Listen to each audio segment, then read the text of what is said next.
Wow. It shows you how, you know, just some proper etiquette goes a long way. Just some proper etiquette. You don't have to antagonize people. It's just a debate. It's just a conversation. It's just a conversation, you know? And can you imagine how just every conversation can go wrong if you just want to be antagonistic towards the other person? I mean, I could have called it. I should have gambled some money on that. To be honest with you, what's up, Andrea? Hey, and Donnie. I should have gambled some money on that. I knew. I just knew. Come on, how many minutes did that take? First of all, Eben Khaldun. What's up, Selector Blazing? First of all, Eben Khaldun is an anti-black racist. So by default, the man can't be black. He hates black people in the most emphatic way. It don't matter where he's from. He hates black people. And he lived in Africa. Okay, North Africa. It's just that simple. Now, anybody can Google Ibn Khaldun. But here's the thing. When we go over and we want to talk about Native Americans. Hey, I'm one who believes there's some black Native Americans. I'm one that believes some things that a lot of people don't believe. But the thing about it is that some of the things that I have brought to the surface, um, people didn't believe were real, and I back them up with evidence, scientific evidence. You know what I mean? I don't come empty-handed to the game, to the playing field, and I don't believe in belief. To be honest, when it comes to history, I don't believe in belief. Belief is not good enough. Anybody can believe anything they want. There's literally people out there that believe aliens built the pyramids. If you want to believe that, you're free to believe it. You have every right to believe it. But can you bring the evidence? Probably not. You see what I mean? So I think maybe we should rewind it, start all over. By the way, um, the native thing. Don't get me wrong. Um, that's a great topic. I got a lot of respect for that. But the bottom line is you can't just hit Google. You can't just go to Google and say Black Native Americans. No, what's wise in the debates. What's up, Afemi? Okay, Kat, you here? All right. So you subscribed again? Okay. So all right, E Walker. What's up? What's up, E Walker? Um, you know, what you need to do when you want to debate something, that you can have an opinion. An opinion is an opinion, but you don't enter into a long dialogue based on opinion because nobody cares. Nobody cares what your opinion is. Um, People, you say your opinion once and then you let it go. Let the next person say their opinion. You don't have to debate anybody on opinion. You can't debate opinion, but you can debate facts. You see, but to debate the facts, you have to bring the evidences and show them. And you can't just say, go to Google and type up Black Indians. Bring the things that you stand on, bring the materials that you have verified yourself. Do that. Don't just say, because it's a lot of stuff out there, especially the internet. It's a lot of stuff out there. But in any case, I'm not going to waste nobody's time anymore today with history, but we could go back to history. But today, oh, let me read some of these comments for us. Today I wanted to do the foreigner thing, the immigrant thing, because there's been a lot of discussion in the US about immigrants, and I'm waiting for a few people to join me, but they're going to be here, and I'm going to drop the link in a minute. But let me show you today's program. I'm going to read it to you, and called. It's called. Let me pull it up here on the screen so folks can see it. This is what today's program is, and I know y'all was about to get hot on history, but I mean, bring the evidences, and then we could go right back to it. No problem. What about the USA migrant crisis? Is it created, perpetrated, or just poor management on all sides? So that's today's program. And of course, it is, you can bring whatever evidences you want, but it is somewhat opinion based. I want to know what your opinion is. But that's another thing, that means that we want to find out what people think, not what people know for a fact. You see what I mean? That's a different conversation, but it's still an important conversation because, as you can see, the US elections are coming. As you can see, there seems to be some big debate about, Black Americans, FBA, and Africans and Caribbeans. That seems to always show up in every debate, almost damn near. And for that reason, we're gonna have a little conversation on it. So I'm gonna pull up some information here, and you let me know what you think. Oh yeah, Ofemi. Okay, well, let me read some of these comments. Seems like folk either don't understand how search engines work, or they're hopping, or they're hoping other people don't. Right. I mean, it's just a conversation. There's no need to get heated, especially when you know what you're talking about and you got your information straight. It's no need to get heated. It's just another day on YouTube with examining some more facts. So yeah, but the fact remains that the other day where we left off here, I'm gonna pull this up, is we left off at an interesting point, and that was this thing right here: Venezuelan 15-year-old shoots NYC. Boom. And let's see what pops up here. Yes. Here we go. Let me put the disclaimer up so everybody can check it out and see what happened. If you haven't heard about this, this was a month ago. And yes, this young man, he got down. He bust some shots. He's from Venezuela. He's been in the US since last year, September. September last year. That's 5 months, right? He was still in a jacket in a mall downtown in Manhattan. Security guard approached him. He bust some shots, right? Yeah, the boy bust some shots. The boy bust some shots. Excuse me, that's the disclaimer. He bust off on the security guard. And guess who he shot? He shot a Brazilian tourist. Hey, what's the odds of that, right? Venezuela and Brazil are neighbors. They're neighbors. Venezuela and Brazil are neighbors. Who did he shoot? The 15-year-old boy. He's there. He's an asylum seeker. And he shot somebody, right? And he shot a Brazilian tourist, right? And he is an asylum seeker. So let me read this now. Hold on. Let me read Femi real quick, and then I'm going to play this. The reason why when you type in Black people in Google, you automatically pull up a bunch of negative stuff about being criminals and whatnot. Yeah, man. Let me see here. Officials that let them in are aware of these events will take place. I mean, well, let's talk about it, Donnie. Here, for those that don't know, here it is. New York, a 15-year-old is under arrest after allegedly shooting a tourist in a store in Times Square and firing at police. Here's Erin McLaughlin.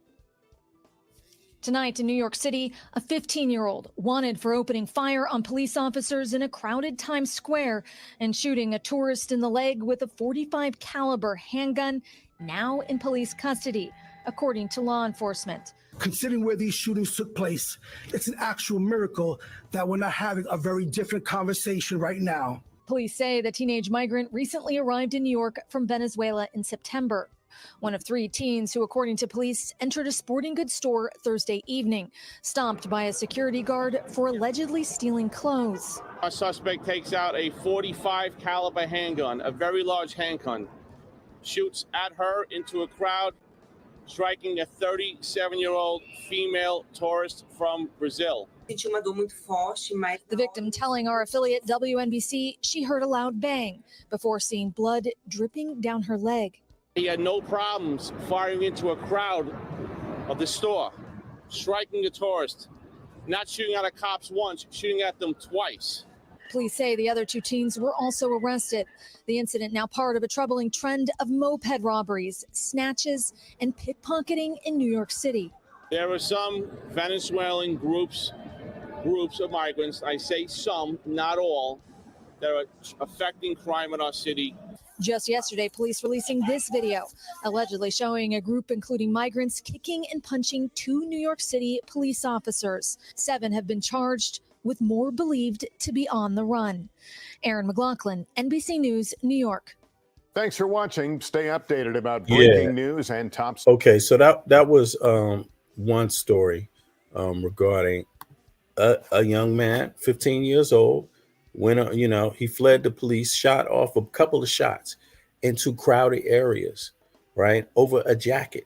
The police officer tried to come up and get a jacket that they had stolen. The boy, bust off, hit the Brazilian girl or the Brazilian lady. Now, let me ask you something. Do you think rationally, do you think that it's logical for the U.S. to take up its immigration policy when you see events like this, right?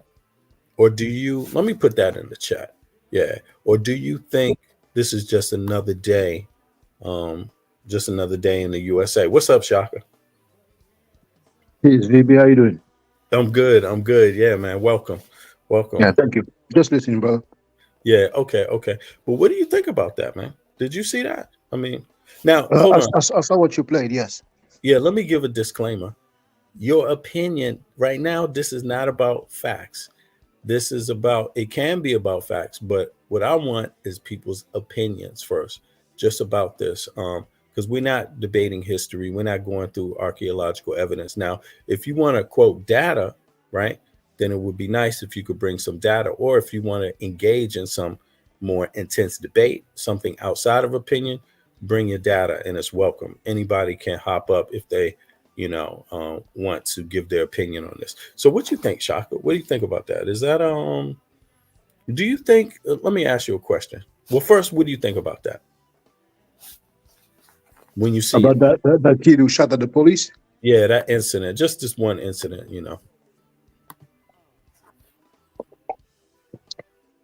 At best, he's going to be sent to his home country.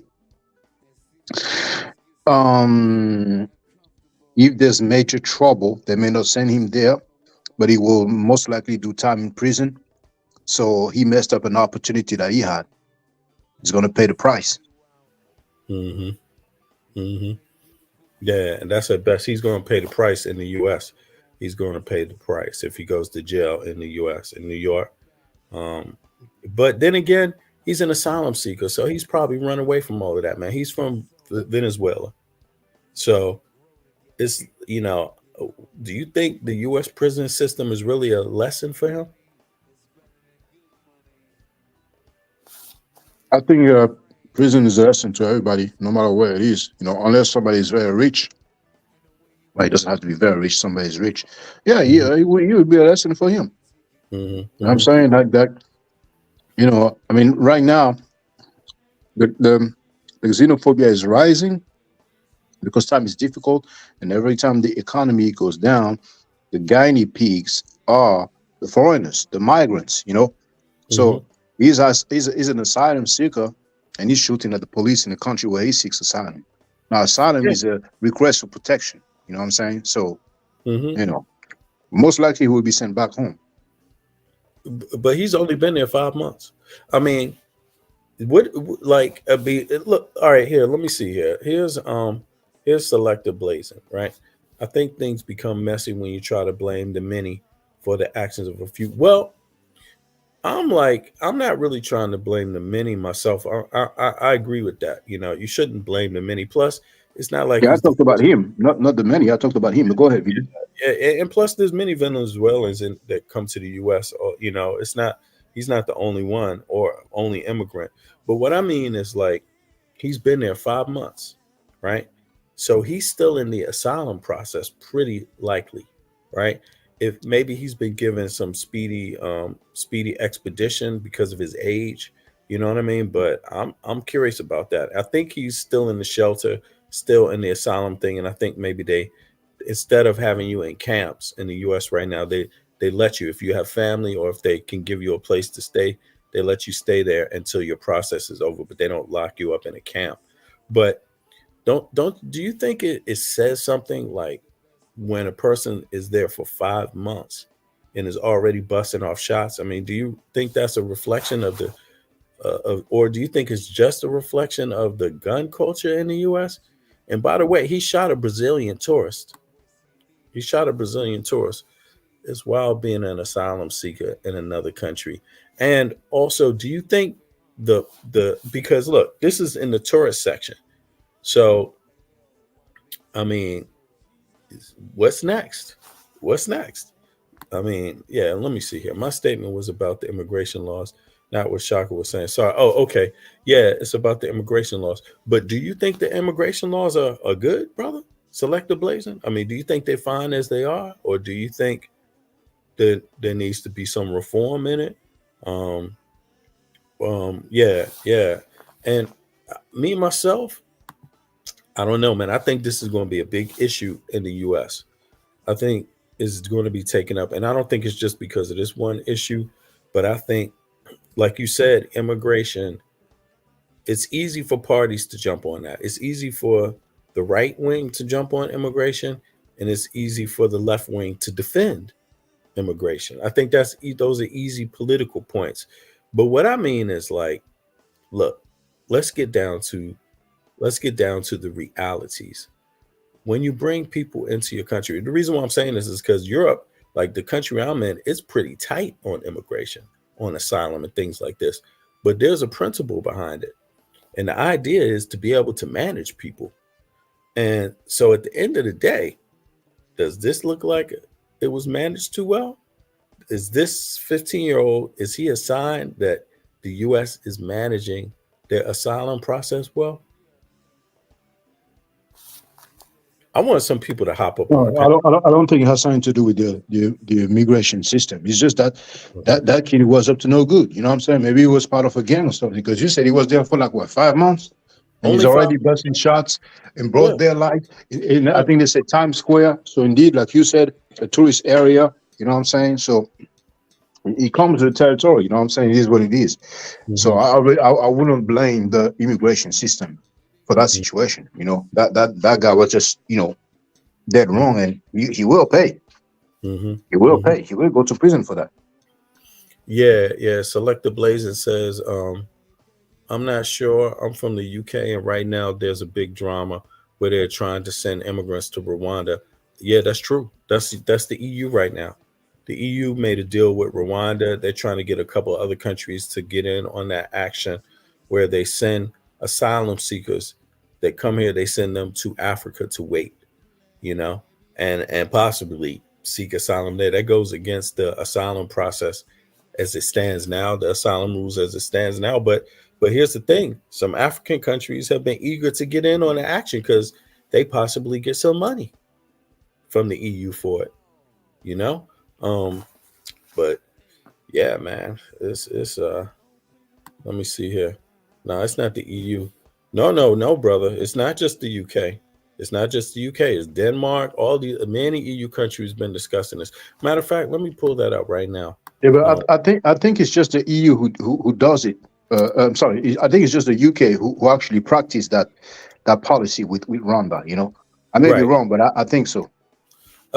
It's here it is. Let me pull this up. Yeah, they've been discussing this for a couple years now. I don't think they haven't started doing it though. I don't believe. But here we go. In a bid to bypass European Union's fragmented migration and asylum system, Denmark last year agreed with Rwanda to explore setting up a program in which asylum seekers arriving to Denmark could be transferred to an African country. So it's not far off, but you're right. It's the UK doing it, but that's been the talk. I mean, they got the idea from the UK, I believe, and in the EU, yeah.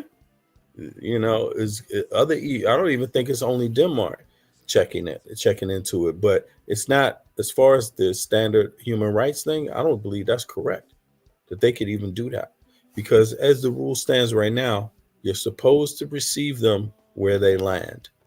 That's the human rights code. You receive where they show up, and you can't just send them somewhere else, because obviously people will be sending them any goddamn where, and then who's accountable for them, So the countries that sign on to the agreement, they're supposed to just be taking them in, taking in their percentage. They have a mathematical equation by according to how the size of your country. That's what they have, and I believe certain economics too. Yeah, so they have some rules. Oh, I never knew about that. The UK government have already sent 250 million to Rwanda. Yeah, man. Yeah, and but well, what do y'all think? Do y'all think this is going to be a big issue in the election this year? Like, do y'all think it's going to be a Trump and Biden um, election point? This migration or what? Yeah, most likely. Most likely. Yeah, yeah. I think so too. I think so too. Let me see here. Let me just drop this link in case anybody want to come up on this. All right, let me pull up. Is that there? Let me pull up one more story about Vivi, this. you're asking about the elections. Mhm. For the the Democrats, now the Republicans, um, he's Trump, the guy that's going to run for Republicans, or there may be some other voting, because that Nikki lady, she resigned, right? I mean, she resigned. She dropped she stopped the race. She got out of the race. So Who? there was that Republican lady, Nikki. Oh, she dropped. Yeah, Okay, because Trump yeah, Trump she dropped. basically Yeah, succeeding. yeah. Yeah, I mean, Trump. anyway, I think that if Biden represents the Democrats, then Mhm. Trump will win. I Mm. think Trump will win easily. Oh, really? You think so? Why you think that? Biden doesn't have all his head. He looks like he has some Alzheimer or something. Not to make fun or disrespect anybody that has Alzheimer, but we've seen him talking to himself, talking to the mic, talking to what is nobody, trying to Mhm. shake hands to nobody. That's it. It's like yeah. Oh, you think he doesn't seem physically stable? Well, no, not just physically, mentally as well. You Oh, know. okay, okay. Hold on, let me check that out. Where did that happen at? I didn't see that. Where'd you see that at? Oh, you didn't see Biden talking to himself and shaking hand like he's like extending his hand like he's gonna shake hand and there's nobody. All It's right, all over, brother. you talking about right here? Well, yeah, but Okay, here we go. Let's play it. Let's play it. Damn, that's terrible, man. All right, here we go.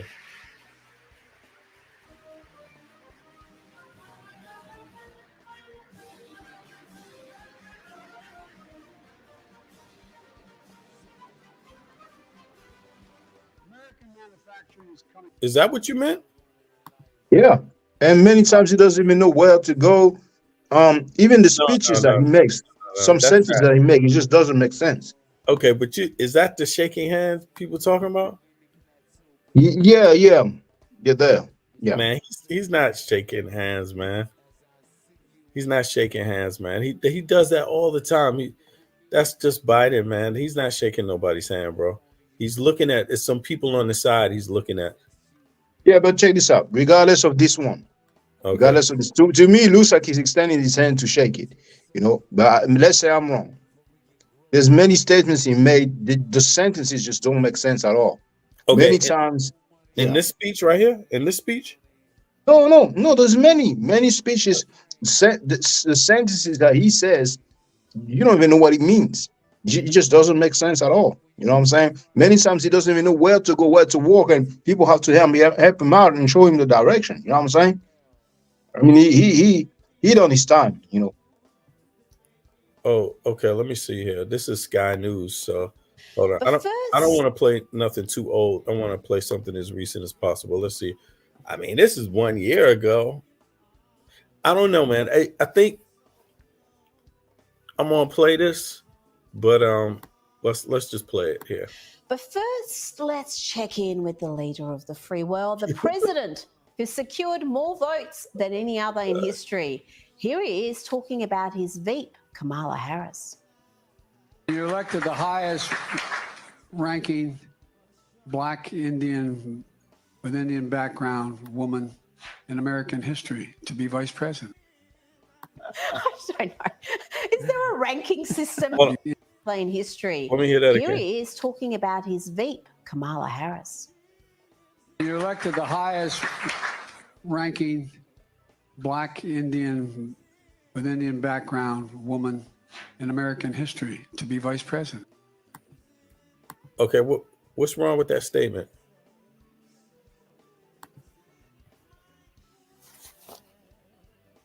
Shaka, you here? I'm here, brother. I thought you were aware, but you know, people can say in the chat.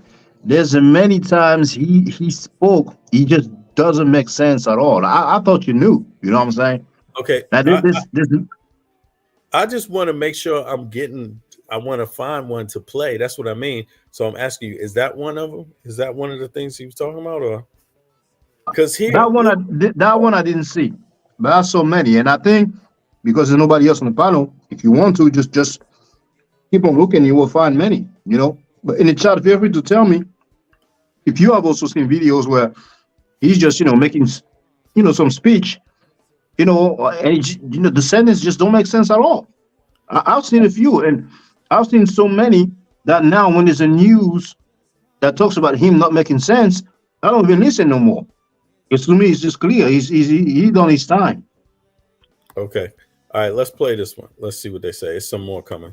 You elected the highest ranking Black Indian with Indian background woman in American history to be vice president. Now, I'm not aware of this ranking system for Black Indians with Indian background, which seems to exist in Joe's head. That one is nothing. That sentence here is not a big deal. It's way worse. Because people doing that every day. People do that all the time. I mean, that one's nothing. This is way worse. That's what I mean. Because I can see this is right wing media, so they're going to jump all over him for. I mean, does Trump not make? No, trust me, brother. That sentence here, that was nothing. There's this way worse. Way worse. All right, let me play this. Let me see if they got more. Yeah. And confused coming off stage. We've even seen a giant bunny act as his handler, ordering him to move along when asked tricky questions about Afghanistan. Questions like, why did you abandon Americans there? But this week, it wasn't a bunny. As President Biden put it, it was a highest-ranking Black Indian of Indian background who stepped in to stop Joe wandering aimlessly after an appearance. Take it away, Nurse Kamala.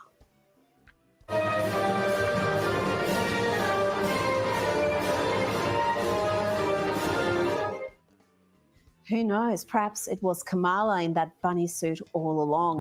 All right, let me see if I can find something else here. Is it this one? Okay, this is 3 years ago. Nah, we got to find something closer, man. What is this?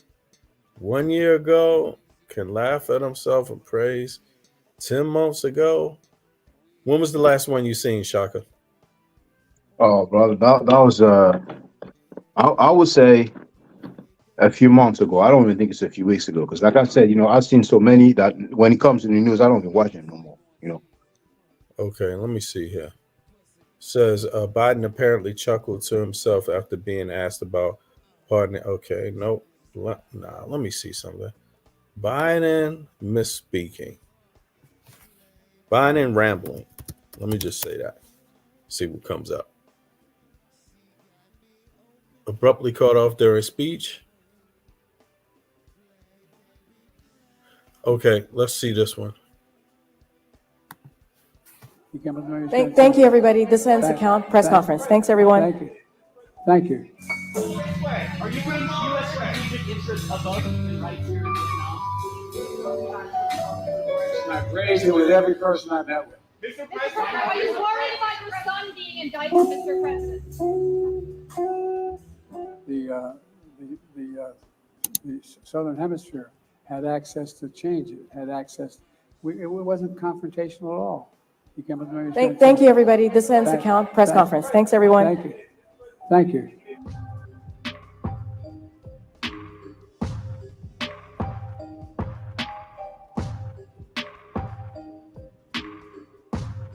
That, We that's talked about that's nothing really. I mean, you know what? Maybe because it's a weekend, maybe I'll look for a few and just play them for the record. But I thought you were aware. I thought everybody was aware.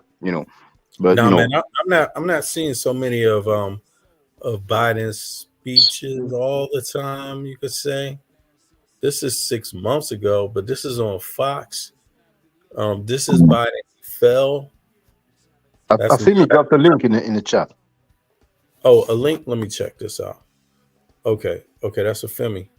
You dropped that link. All right, let me go over to the chat here and see if I can open it up. Let's see here. I mean, because I want to avoid some of the more right wing places just because you know how they're gonna exaggerate what they can.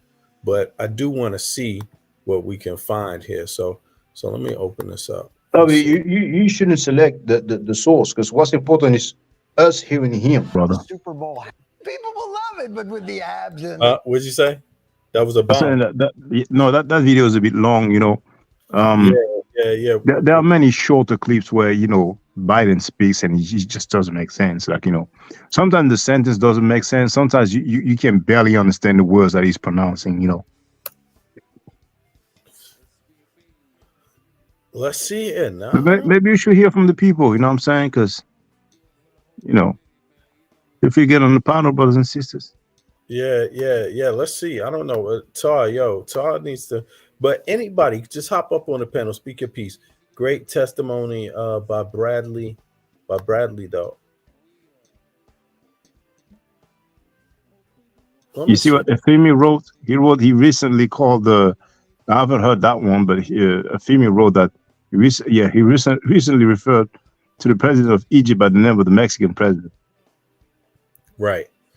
But I mean, again, like, is that about his? I mean, I guess you could say it's about his age, but at the end of the day, what does it mean? No, not the age. No. I'm not talking about the age. Many people are old, advanced in age, and they're still, capable, but right. But I, at the end of the day, because I'm not able to share, so I guess I should leave it at that, because I cannot share some of the videos that I've seen. You know what I'm saying? So, but what about what I'm saying is that it's like presidents are making that mistake all the time. I mean, they're doing it. They make that mistake. No, not all the time. They don't mistake the president's names. I would disagree with that. Did that. Bush used to be known for that, man. Bush Jr. And he was pretty young as a president. I mean, don't get me wrong. I'm not trying to find excuses for him. I'm just saying, is that like what? How much does that really mean? Like misspeaking? Well, hold on. Let's see here. Let's play this one. We hold these truths to be self-evident. All men and women created by the code. You know the thing. Do I know the thing? You know the thing. Do I know the thing? That's not good. That's a remix. The thing. Yeah, we need to find the actual speech, man. Afemi, what's up, man? Afemi keeps bringing. Hold on, let me see here. What speech is this? This is okay. Hold on.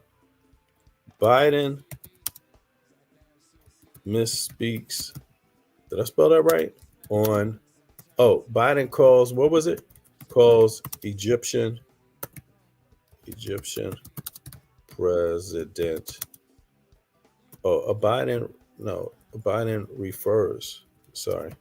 refers to the Egyptian president as Mexican, right? Maybe that's it. Let's see here. Here it is. Bare en t-shirt startede jo, tror jeg. The view, as you know, that the conduct of the response in Gaza, in the Gaza Strip, has been over the top. I think that, as you know, I convinced him to open the gate. I talked to Bibi to open the gate on the Israeli side. I've been pushing really hard to get humanitarian assistance into Gaza.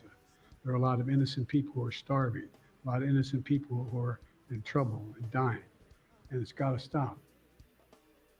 Mm-hmm. Oh, so he misspoke there? Let me see. Damn, I almost missed it. Let's play it back. As you know, that the conduct of the response in Gaza, in the Gaza Strip, has been over the top. I think that, as you know, I talked to him. I convinced him to open the gate. I talked to Bibi to open the gate on the Israeli side. I've been pushing really hard to get humanitarian assistance into Gaza. There are a lot of innocent people who are starving, a lot of innocent people who are in trouble and dying, and it's got to stop. We got to pull up some more. I mean, yo, man, you know something? I misspoke on a live the other day. And sometimes I'm pretty sure people hear me misspeak. Have you ever heard me misspeak before, Shaka, on a live? Oh, I misspoke myself, but I'm not able to document what I said, so I will leave it at that. But it's just way worse than me speaking. You know what I'm saying? But once again, I will have to show and prove what I talked about. Okay. I understand. Biden slips speaking. Okay, let me see here. Add questions in fitness. Okay, hold on.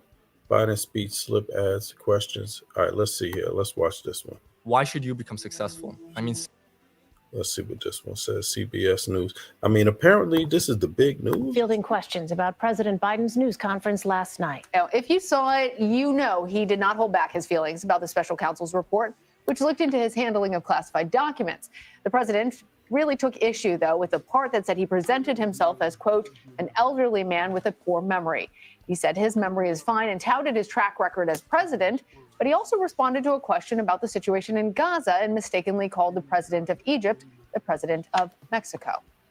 The conduct of the response in the Gaza Strip, has been over the top. I think that, as you know, our senior White House correspondent, Weijia Zhang, is following this story for us. So, Weijia, what has been sort of the fallout from these comments about President Biden's memory?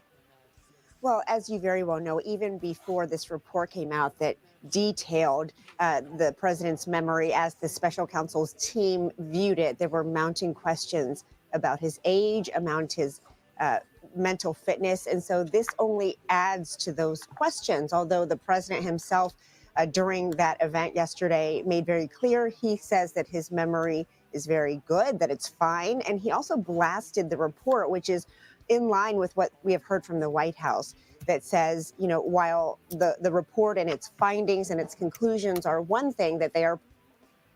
Oh shit! Did I break the White that? House is fielding questions about President White House. You were there all day, and they. The fact is, he said he would be back in some capacity on Thursday to talk to reporters. And so while it seemed to be hastily put together in the end, there was always this possibility that he would come out and talk to us about, things other than the report, because we didn't know it was coming out until yesterday. But this was very rare for President Biden to have a press conference during prime time, and one that was announced, less than an hour before it actually happened. And we also know, compared to his predecessors, he's taken far fewer press conferences from reporters. So this was a big deal. And I think it underscores how much the president and the White House wanted to do damage control and defend him when it comes to all these new questions about his memory. And Weijia, you were there when the president was giving his remarks. What did it feel like in the room? So this is a rarely used room. and it was very small with a lot of reporters crammed in there. And we were very close to President Biden, probably, 5 or 6 feet away. And you could sense the anger pouring out of him. He was emotional at times, visibly upset, especially when he talked about the part of the report that claimed he could not remember when his son Beau died. And that is the moment where President Biden became most angry and said, how the hell dare he bring that up? And so it was a very tense room, for sure. Probably the tensest that I've been in with President Biden. All right, Ouija, there. Whoa, you mean somebody asked him, can he remember when his son died? Somebody asked him that? Oh, let me see something here, man.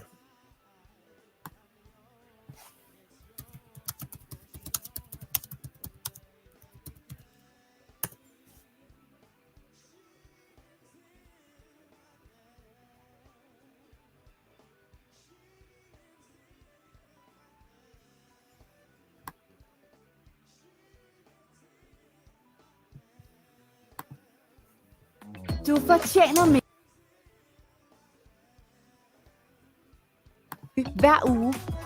And with regard to more divided, the nation can't stay divided. We can't be this way. And speaking of my son, the way you talk about the military, the way you talk about them being losers and being and just being suckers. My son was in Iraq. He spent a year there. He got the Bronze Star. He got the Conspicuous Service Medal. He was not a loser. He was a patriot, and the people left behind there were heroes. Really? And I resent. Are you talking like about hell. Hunter? Are you talking about I'm talking about my son, Beau Biden. You're talking about. I don't know Beau. I know Hunter. Yeah, Hunter got Beau. thrown. Hunter got thrown out of the military. He was thrown out, dishonorably discharged. That's not true. He wasn't dishonorably. Cocaine use. And he didn't have a job until you became vice president. Once you became vice president, he made a fortune in Ukraine, in China, in Moscow, That is simply and various not other places. true. He My made son, a fortune. my son, and he didn't have a job. My son, like a lot of people we know at home, had a drug problem. He's overtaken it. He's fixed it. He's worked on it, and I'm proud of him. But why was he given tens of millions of But he dollars? wasn't given tens of millions of dollars. That is totally discredited. We've already been totally discredited. This is going to be a really crazy next election cycle. Let me see here. Biden and Trump. I just want to get them all here real quick and see what it looks like. Let's go to Biden and then go to Trump. Confidence in our economy we're building. Let me tell you who else is noticing that. Donald Trump. Did you see what he recently said about that he wants to see the economy crash this year? Sitting president. Did he say in my face, bless me, Father, come on, man. When there's a crash, when there's a crash, I hope in the next 12 months, he went on to say, it's unbelievable. It's un-American. How can anyone, especially a former president, wish for an economic crash that would devastate millions of Americans? Well, let me tell you what he really means. Donald Trump knows this economy is good and strong and getting stronger. He knows that while it's good for America, it's bad for him politically. Trump also said, the one president he doesn't want to be is Herbert Hoover. Well, Donald is...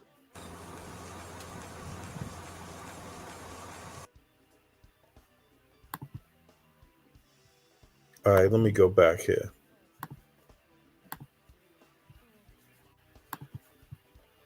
To throw around. And Putin, has so little respect for Obama that he's starting to throw around the nuclear word today. You heard that, nuclear. He's starting to talk nuclear weapons today. I was waiting for that to happen. But we have a fool as a president. He said, we will never leave until there is complete and total victory. We might be there for a long time.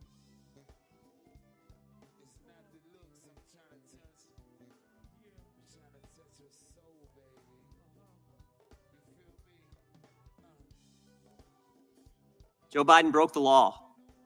But because he's a forgetful old man who would appear sympathetic to a jury, Mr. Hur chose not to bring charges. Mr. Hur, we think it's important that you be able to respond to President Biden's response to your report. So we're going to play a short video. I'm well-meaning, and I'm an elderly man, and I know what the hell I'm doing. I've been president. I put this country back on its feet. I don't need his recommendation. It's totally bad is your memory, and can you continue as president? My memory is so bad, I let you speak. That's your memory has gotten worse, Mr. President? My memory is not good. My memory is fine. My memory, take a look at what I've done since I become president. None of you thought I could pass any of the things I got passed. How'd that happen? You know, I guess I just forgot what was going on. Mr. President, voters have concerns about your age. How are you going to assuage them? And do you fear that this Wait a report is second. going to I thought that was pretty funny, though. Listen to this. None of you thought I could pass any of the things I got passed. How'd that happen? You know, I guess I just forgot what was going on. That's funny, though. I'm sorry. He said, I got past these things I got past. How'd that happen? I guess I can't remember. Oh, Mr. President? My memory is not good. My memory is fine. My memory, take a look at what I've done since I become president. None of you thought I could pass any of the things I got passed. How'd that happen? You know, I guess I just forgot what was going on. Mr. President, voters have concerns about your age. How are you going to assuage them? And do you fear that this report is only going to fuel further concerns about your age? Only by some of you. Mr. President.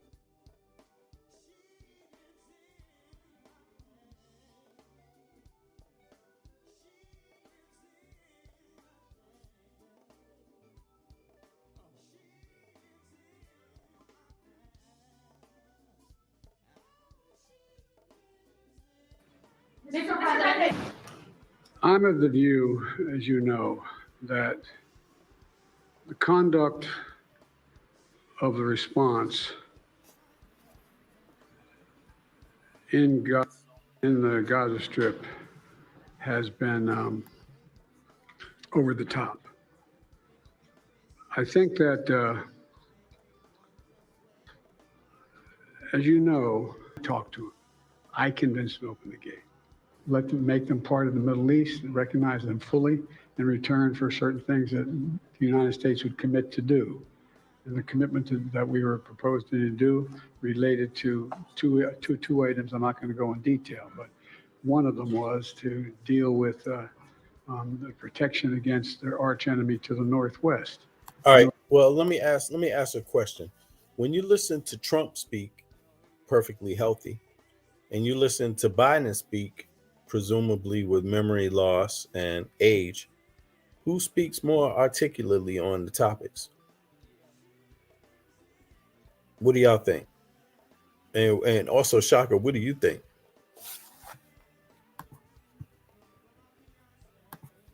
Let me go back. Another thing about what, brother?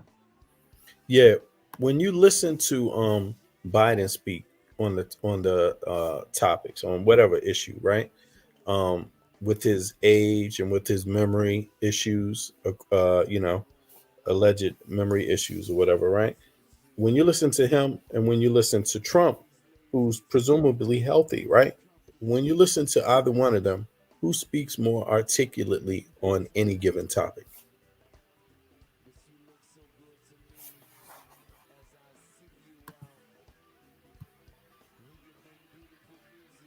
I'm not a supporter of Trump, but I think that Trump expresses himself, way better than Biden. But, it doesn't matter too much who speaks better, who expresses himself better. I know I'm repeating myself, but I'm not in a position to back up what I stated. There are many cases of Biden just not making sense when he speaks, but, it's up to me to pull that up, and I cannot do that now, Okay. I'm on my phone for the record. Okay. Let me listen. This is Trump. He's healthy.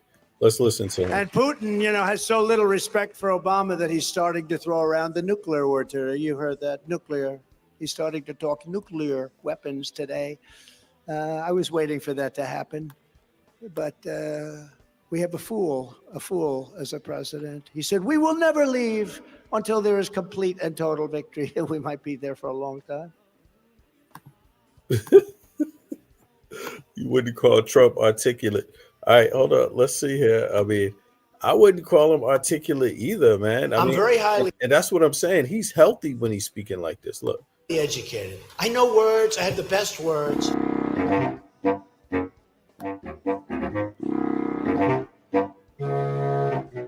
He's not a war hero. He's a war hero. He's a war hero. 5.5 years. He's a war hero because he was captured. I like people that weren't captured, okay? I was down there, and I watched our police and our firemen down at 7-Eleven, down at the World Trade Center right after it came down. Look at what happened in the 1990s. Our embassies in Kenya and Tanzania, and this was a horrible period of time for us, were attacked. You know what uranium is, right? It's a thing called nuclear weapons and other things, like lots of things are done with uranium, including some bad things.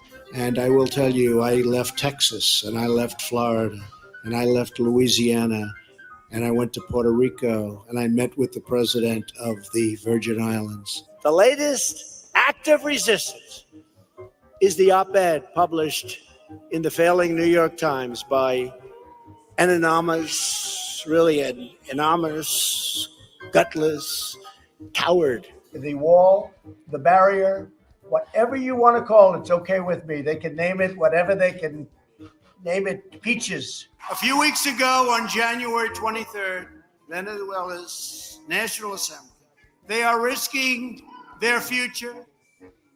They are risking their lives and Venezuela's future. You've really put a big investment in our country. We appreciate it very much, Tim Apple. I hope they now go and take a look at the oranges of the investigation, the beginnings. In June of 1775, the Continental Congress created a unified army out of the revolutionary forces encamped around Boston and New York, and named after the great George Washington, Commander-in-Chief. Our army manned the air. It ran the ramparts. It took over the airports. It did everything it had to do. The kidney has a very special place in the heart. It's an incredible thing. In addition, up to 11,000 more Americans could receive heart, lung, and liver transplants annually. He was awarded the Bronze Star and the Combat Infantryman Badge for his service. Open wounds cannot heal if we are divided. We must seek real bipartisan solutions. This is the very definition of totalitarianism. When they gaze upon Yosemite's towering sequoias, their love of country grows stronger, and they know that every American has truly a duty to preserve this wondrous inheritance and to avoid liability, shifting production to Thailand and to Vietnam. I know words. I have the best words. But there's no better word than stupid, right? There is none. All right, now let's narrow it down here, man. Let's see. Trump on immigration. Let's get busy. 4 months ago. This AI tool will take your idea and create a complete book Of the border problems within 24 hours of taking office. Echoing campaign promises from his first run for the White House, former President Donald Trump has vowed to crack down on immigration again if he's elected to a second term in office. Some of the policies he wants to implement may sound familiar, but others would be unprecedented. Trump has said he would bring back his Remain in Mexico program, which forced non-Mexican asylum seekers to wait in Mexico for the resolution of their cases. The program was terminated by President Joe Biden, who promised more humane and orderly immigration policies. Trump has also said he will seek to detain all migrants caught crossing the U.S.-Mexico border illegally, ending what he calls catch and release. And he has pledged to close gaps in the border wall, a core promise from his 2016 campaign if he returns to the White House. I will immediately reinstate and expand the wildly successful Trump travel ban on entry from terror-plagued countries, territories, and places. In an October speech, Trump pledged to restrict U.S. entry to people from the Gaza Strip, Libya, Somalia, Syria, Yemen, and, quote, anywhere else that threatens our security. Trump also said he would bar the entry of immigrants who support Hamas and send deportation officers to pro-Hamas protests. If you support Hamas or any ideology that's having to do with that, or any of the other really sick thoughts that go through people's minds, very dangerous thoughts, you're disqualified. Trump also plans to launch the largest deportation effort in U.S. history. According to a report from the New York Times, Trump aims to deport millions of illegal immigrants with large-scale roundups and by creating camps to hold them while they await removal.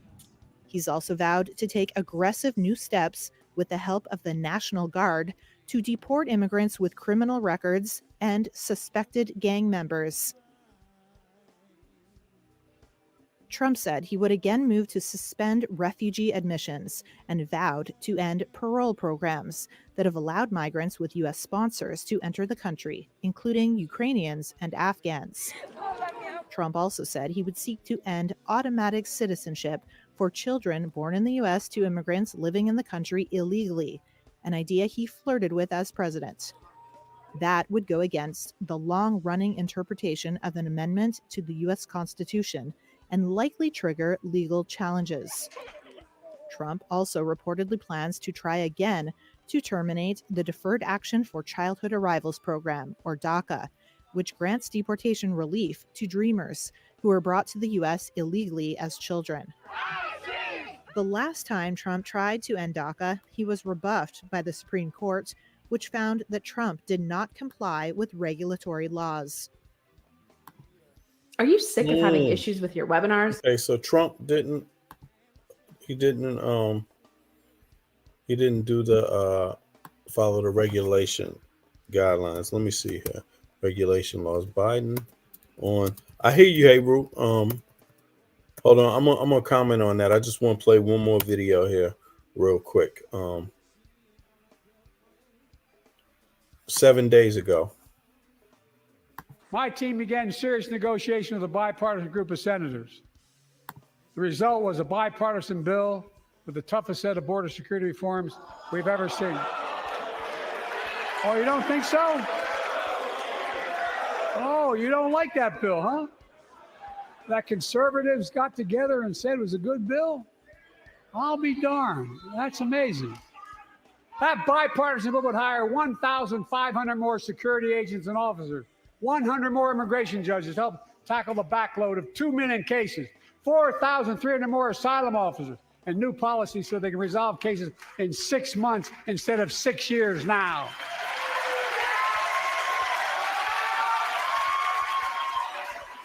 What are you against?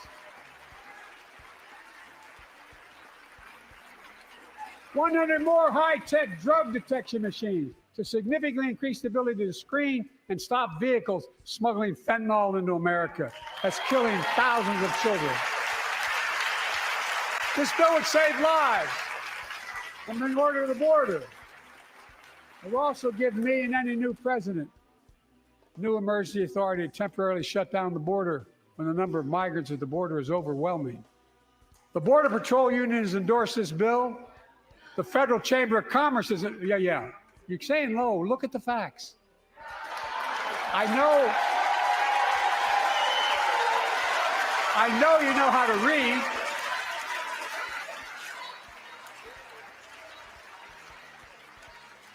I believe that given the opportunity for a majority in the House and Senate would endorse the bill as well, a majority right now. But unfortunately, politics has derailed this bill so far. I'm told my predecessor called members of Congress in the Senate to demand they block the bill. He feels political win. He viewed it as a political win for me and a political loser for him. It's not about him. It's not about me. I'd be a winner. Not really.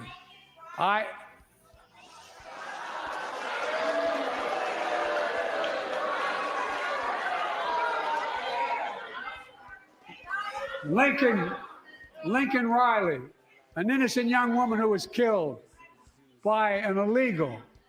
That's right. But how many of the thousands of people being killed by illegals?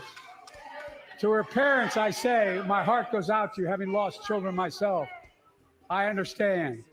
But look, if we change the dynamic at the border, people pay these smugglers $8,000 to get across the border because they know if they get by and let into the country, it's 6 to 8 years before they have a hearing.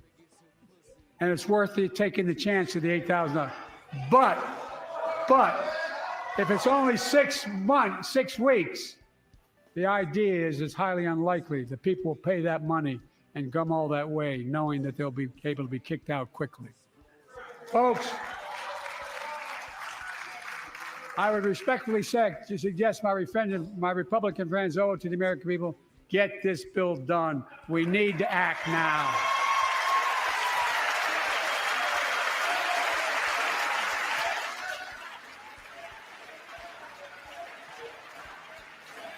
You're saying it will only take 6 weeks.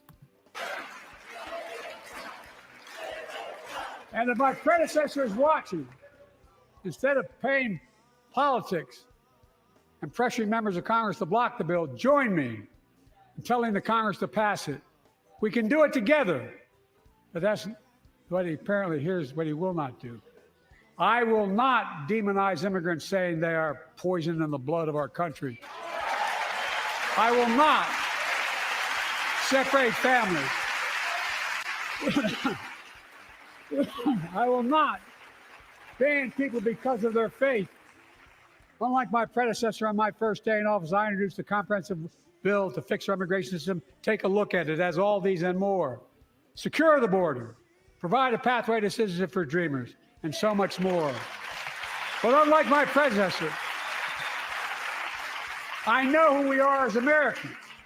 We're the only nation in the world with a heart and soul that draws from old and new. Home to Native Americans, and ancestors have been here for thousands of years. Home to people of from every place on earth. They came freely. Some came in chains. Some came when famine struck, like my ancestral family in Ireland.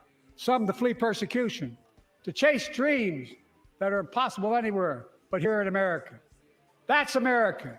And we all come from somewhere, but we're all Americans.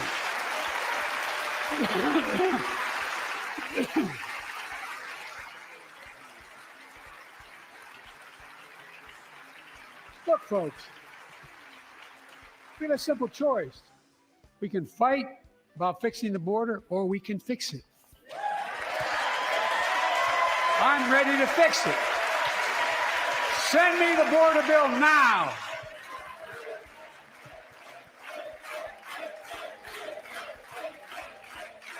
Thanks for watching. Stay updated about breaking news and top stories All right. on the NBC. All right. So, I mean, I don't know, man. So far, to me, it seems like Republicans, as far as what I heard so far, and the Republican Party they don't have much of a plan. But from what I heard from Trump, it's basically rhetoric, nothing detailed. You know, already I heard from Biden more detail in the plan regarding immigration, you know, and illegals, you know. So I don't know, man. Yeah, I think both Trump is old, Biden is old, a little bit older. And I think, you know, I was saying this the other day. I think that the reality is that, you know, the immigration issue is a big issue in the U.S. It's a serious issue, and it's going to be a political issue. And I think the Democrats are basically going to have a plan, you know, but just like you've been hearing, just like you just heard right there. I mean, I think they realize they have to address immigration, and the only question is how. You know, I think Republicans like to think they're tough on immigration, but I think it's more like they're just hateful on immigration. But hate is not a policy. Yo, Ralph, what's up, man? You there? Yeah, man. Sorry, I forgot the timing, man, and I wanted to be honest with you, so I forgot the time, and I was over here doing this research for Shaka, Oh, but I I want to started get on early, topic. man. Yeah, Yeah, yeah. No it didn't worries. give me the notification. It's crazy because I was on YouTube, but I was searching something, and I didn't get a notification. It's I was because like, I, what? I started before even the half an hour mark, bro. Oh, all right. I wanted to. I'm like, I got you on notify. So I'm like, Yeah, yeah. I screwed it up because my timing be off. But no worries. But yo, here's hey Rue, why don't you hit the link, man?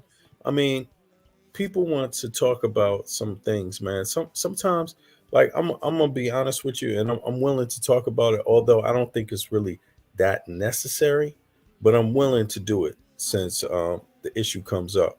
Um, it's simple, man. Me, I don't have a really an issue with Kat being on Shaka's panel. I don't have an issue with that because, look, I don't think she really. I think she represents herself well for who she is. For me, I do think that she kind of does xenophobia, and I think that she's encountered xenophobia, but I don't think the answer to xenophobia is xenophobia. So I don't buy that answer that she gave. Um, I think you're responsible for what you do, and you can't point the finger at somebody else, even if they're wrong. You're responsible for how you react. You're responsible for how you respond. And you can't always point the finger back and say, I responded with xenophobia because someone said some xenophobic shit to me. No, duh. If that's the case, you're always going to be xenophobic because there's always xenophobic people out there everywhere you go in the world. Period.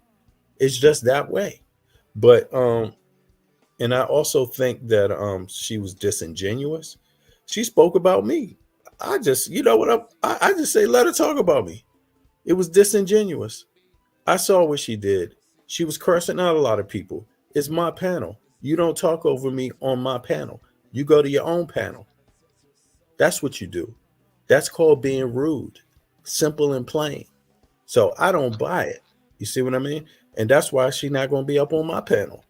But at the same time, um, I had to put her off of my panel. But at the same time, I don't tell somebody else what to do on their panel. I don't even discuss it. It's not even a talking point for me. That's You see what I mean? What Shaka can do on his panel is not a talking point for me anywhere because he just does what he does. And if I don't like what he does, then I don't have to watch it. But I'm not going to get into some political thing about, oh, well, I'm going to unsubscribe because now that's like going further. That's like saying, okay, well, you do that, but why are you telling me? You see what I mean? Nobody have to tell me. I'm not unsubscribing to Shaka because, and I don't have to. He doesn't have to follow my methodologies for me to support him or like his content because I can do my own methodologies. You see what I'm saying? We have slightly different methodologies, but I like what Shaka's doing. Shaka's solid. He's one of the best at what he does. So shit, I'm okay with that. I didn't think it was harmful for him to have Kat on his panel because I don't think she know what the hell she's talking about. You know? I mean, it's simple. She didn't come with the goods.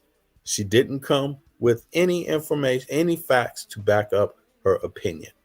And that's what you got to do over there on Shaka's panel to get anywhere. Anybody can have an opinion about history. Anybody can have an opinion about religion. Anybody can have an opinion about race. So what? Back it up with some facts. Also, Israel. I like Israel. I like him. I like Israel a lot. But you can't tell somebody to just go to Google and type up black natives. No, no, no, no, no, no, no. You need to come with the black native pieces that you stand behind and verify. That's what you need to do when you make an argument. It's just that simple.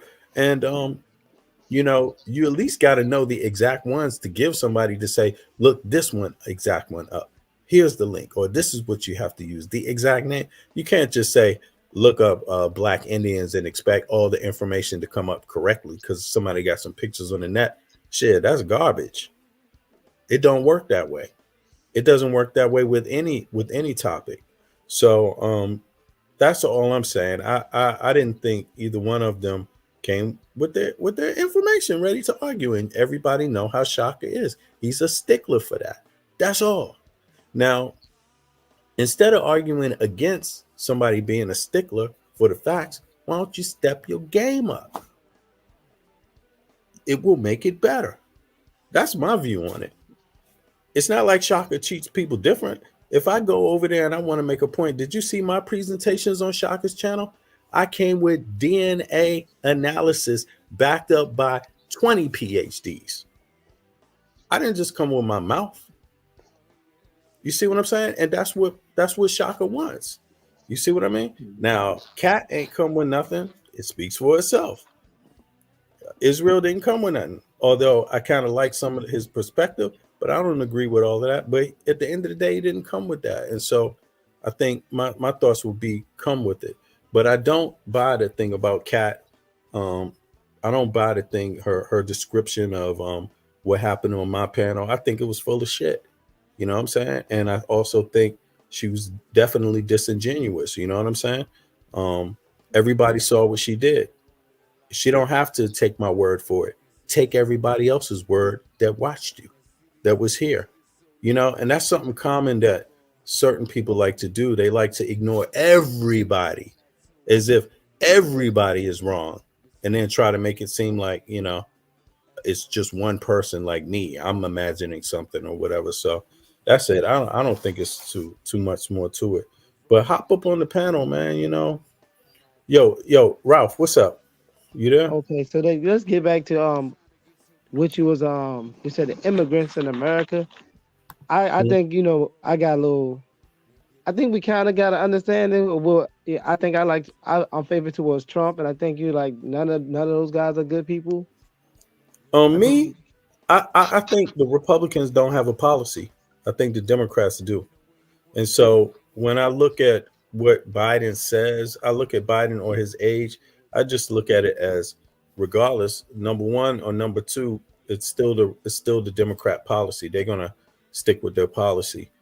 Even Biden is going to stick with the Democrat policy. He don't make it up himself. Kamala don't make it up herself. You know, it's really like a grassroots party. So Okay. yeah, but go ahead. Okay, so I'm from what I'm understanding here in America, right? We got I just seen a video today where Donald Trump was basically saying how when he got locked up and they started putting his face on t-shirts, black folks sold them for $20. Who? And then he also was saying when he got locked up, you know who accepted him the most and embraced him? Black folks. Oh, you're talking about his policy on crime?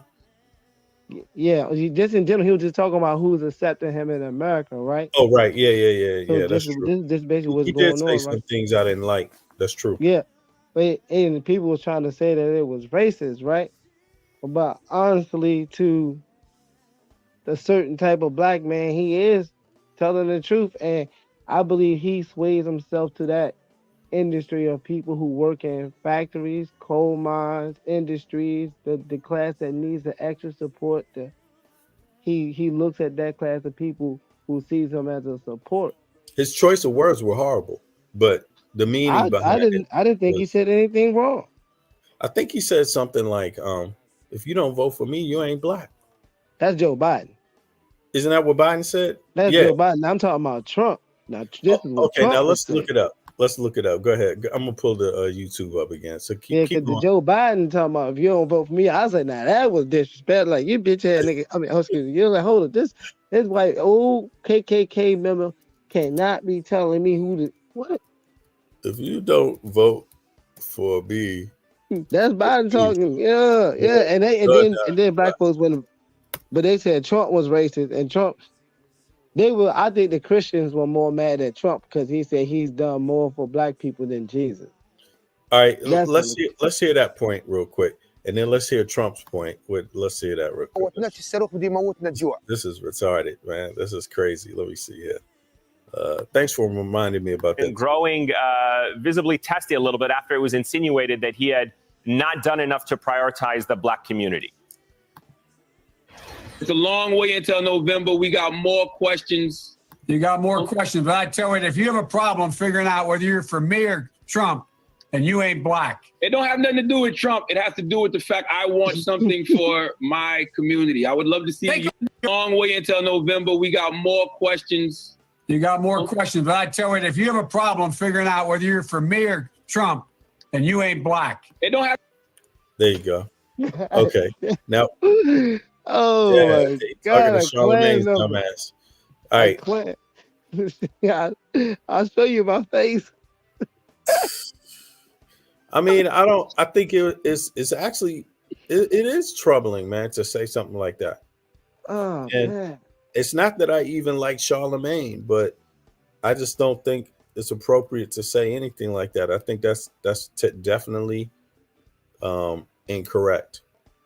You know, to say it's exploitive, if you ask me. But the statement in itself, you know, what he meant behind it, I don't even want to hear anybody make an excuse about it. Even Joe Biden, I'd rather just say I made a mistake. You know, that was the wrong choice of words, and I shouldn't have said that. You know, that's what I would prefer to hear if he says anything about that. But let's go over to Trump's thing, because Trump, you know, I believe he's definitely a racist. But what were you gonna say?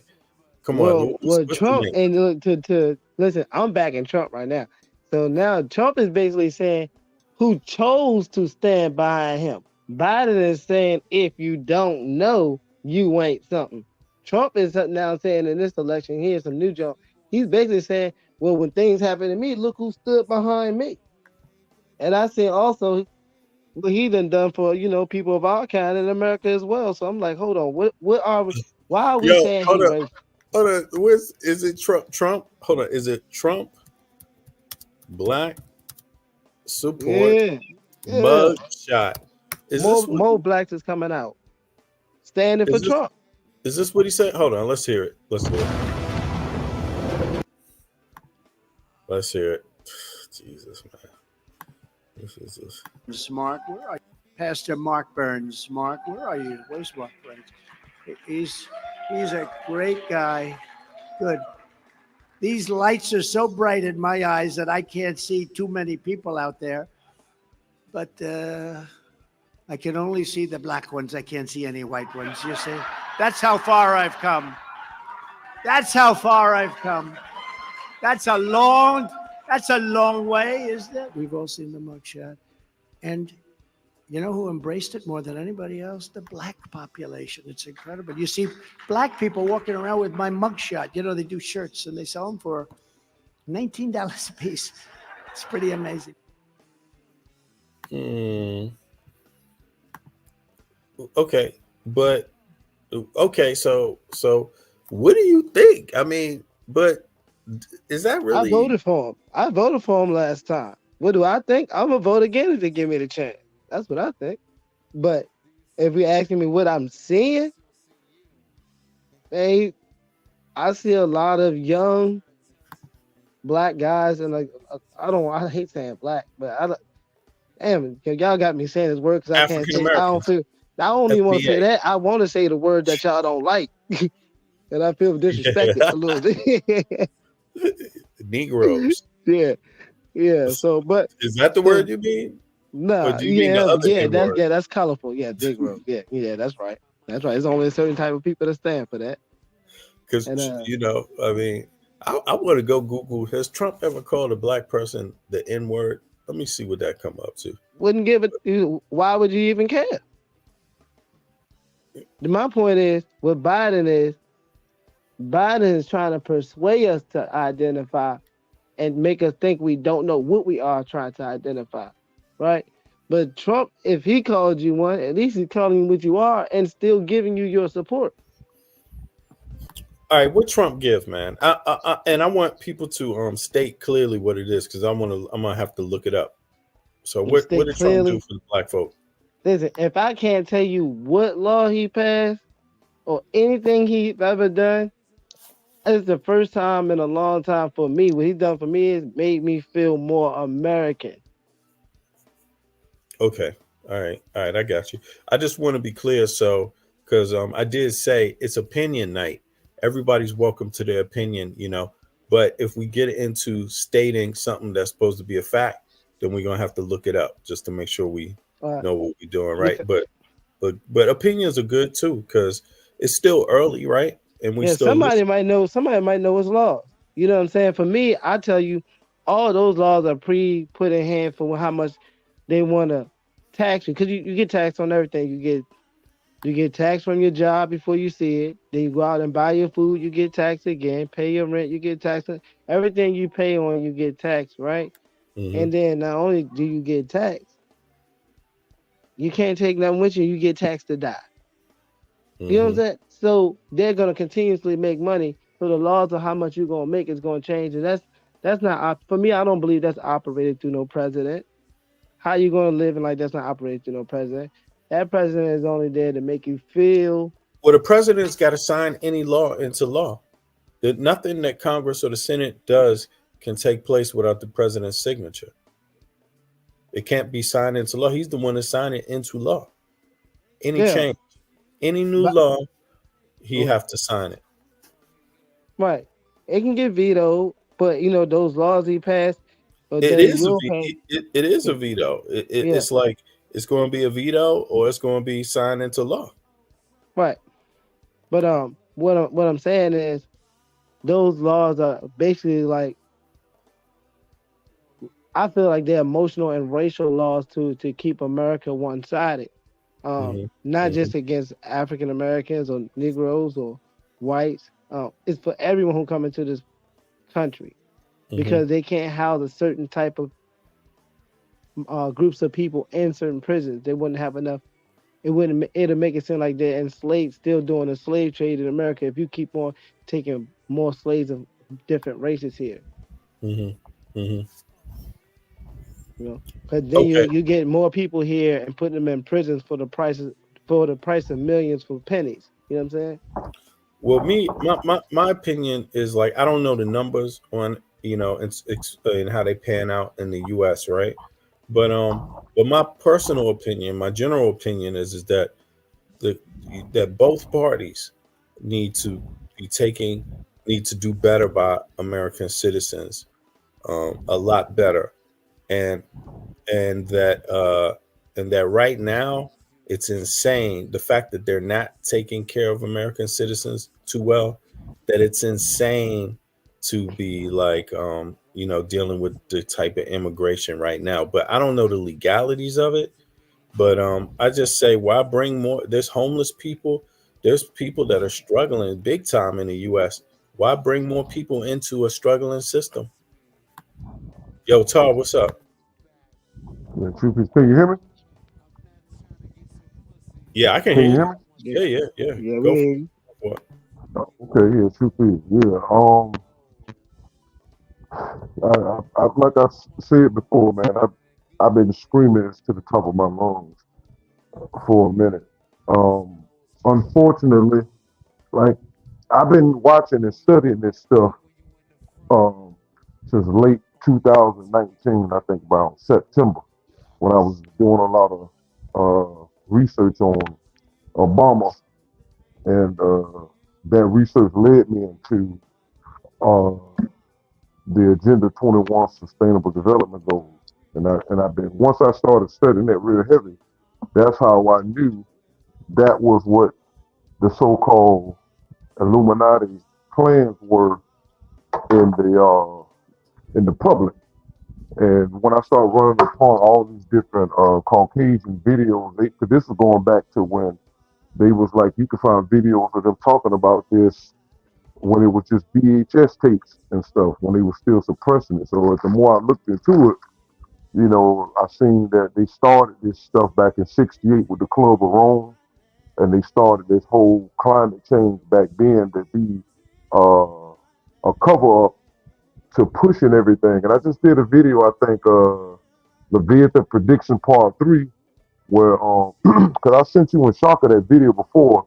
I think it's a guy named Spengler who wrote a book like in 1918, 1919, where he predicted, it's called Decline of the West. And when you look at it, it shows you how the Tavistock Institute and the United Nations them took a page out of his book where he said that the West would decline when they overrun the country with immigrants. And they already did this to Europe, and then now America is doing it. So when you start following the money and all this other stuff like that, then it makes sense.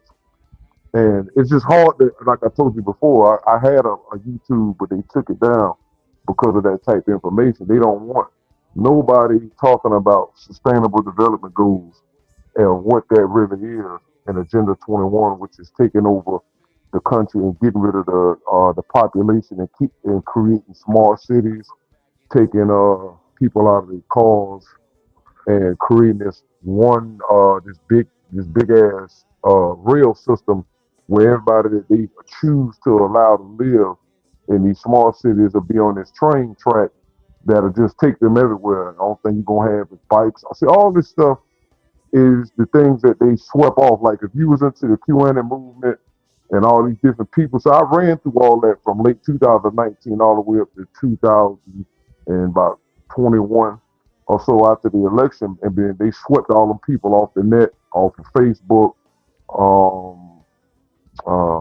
Twitter, Instagram, wherever it was at. And it also came out that Zuckerberg and the guy that owned Twitter was paying mad money to influence the elections. And like Zuckerberg spent over $100 million in 2016 and did it again for this election, and he went to court behind that. And that's why Elon Musk bought Twitter and exposed the Twitter files that the FBI was hitting up Twitter now and telling them to do certain things to make then they was interfering in the election. See, this is stuff that you got to do. You got to go back in order to understand what's really going on. You see what I'm saying? It's bigger than just the 94 crime bill. Just hold on though, because so you saying that your vote don't count? You saying that the election is rigged? Look at I do you one better. Look at what's happening with the immigration. Nobody's voted for them people to come here. Look at Texas. They didn't vote for that, and they still bringing them in here.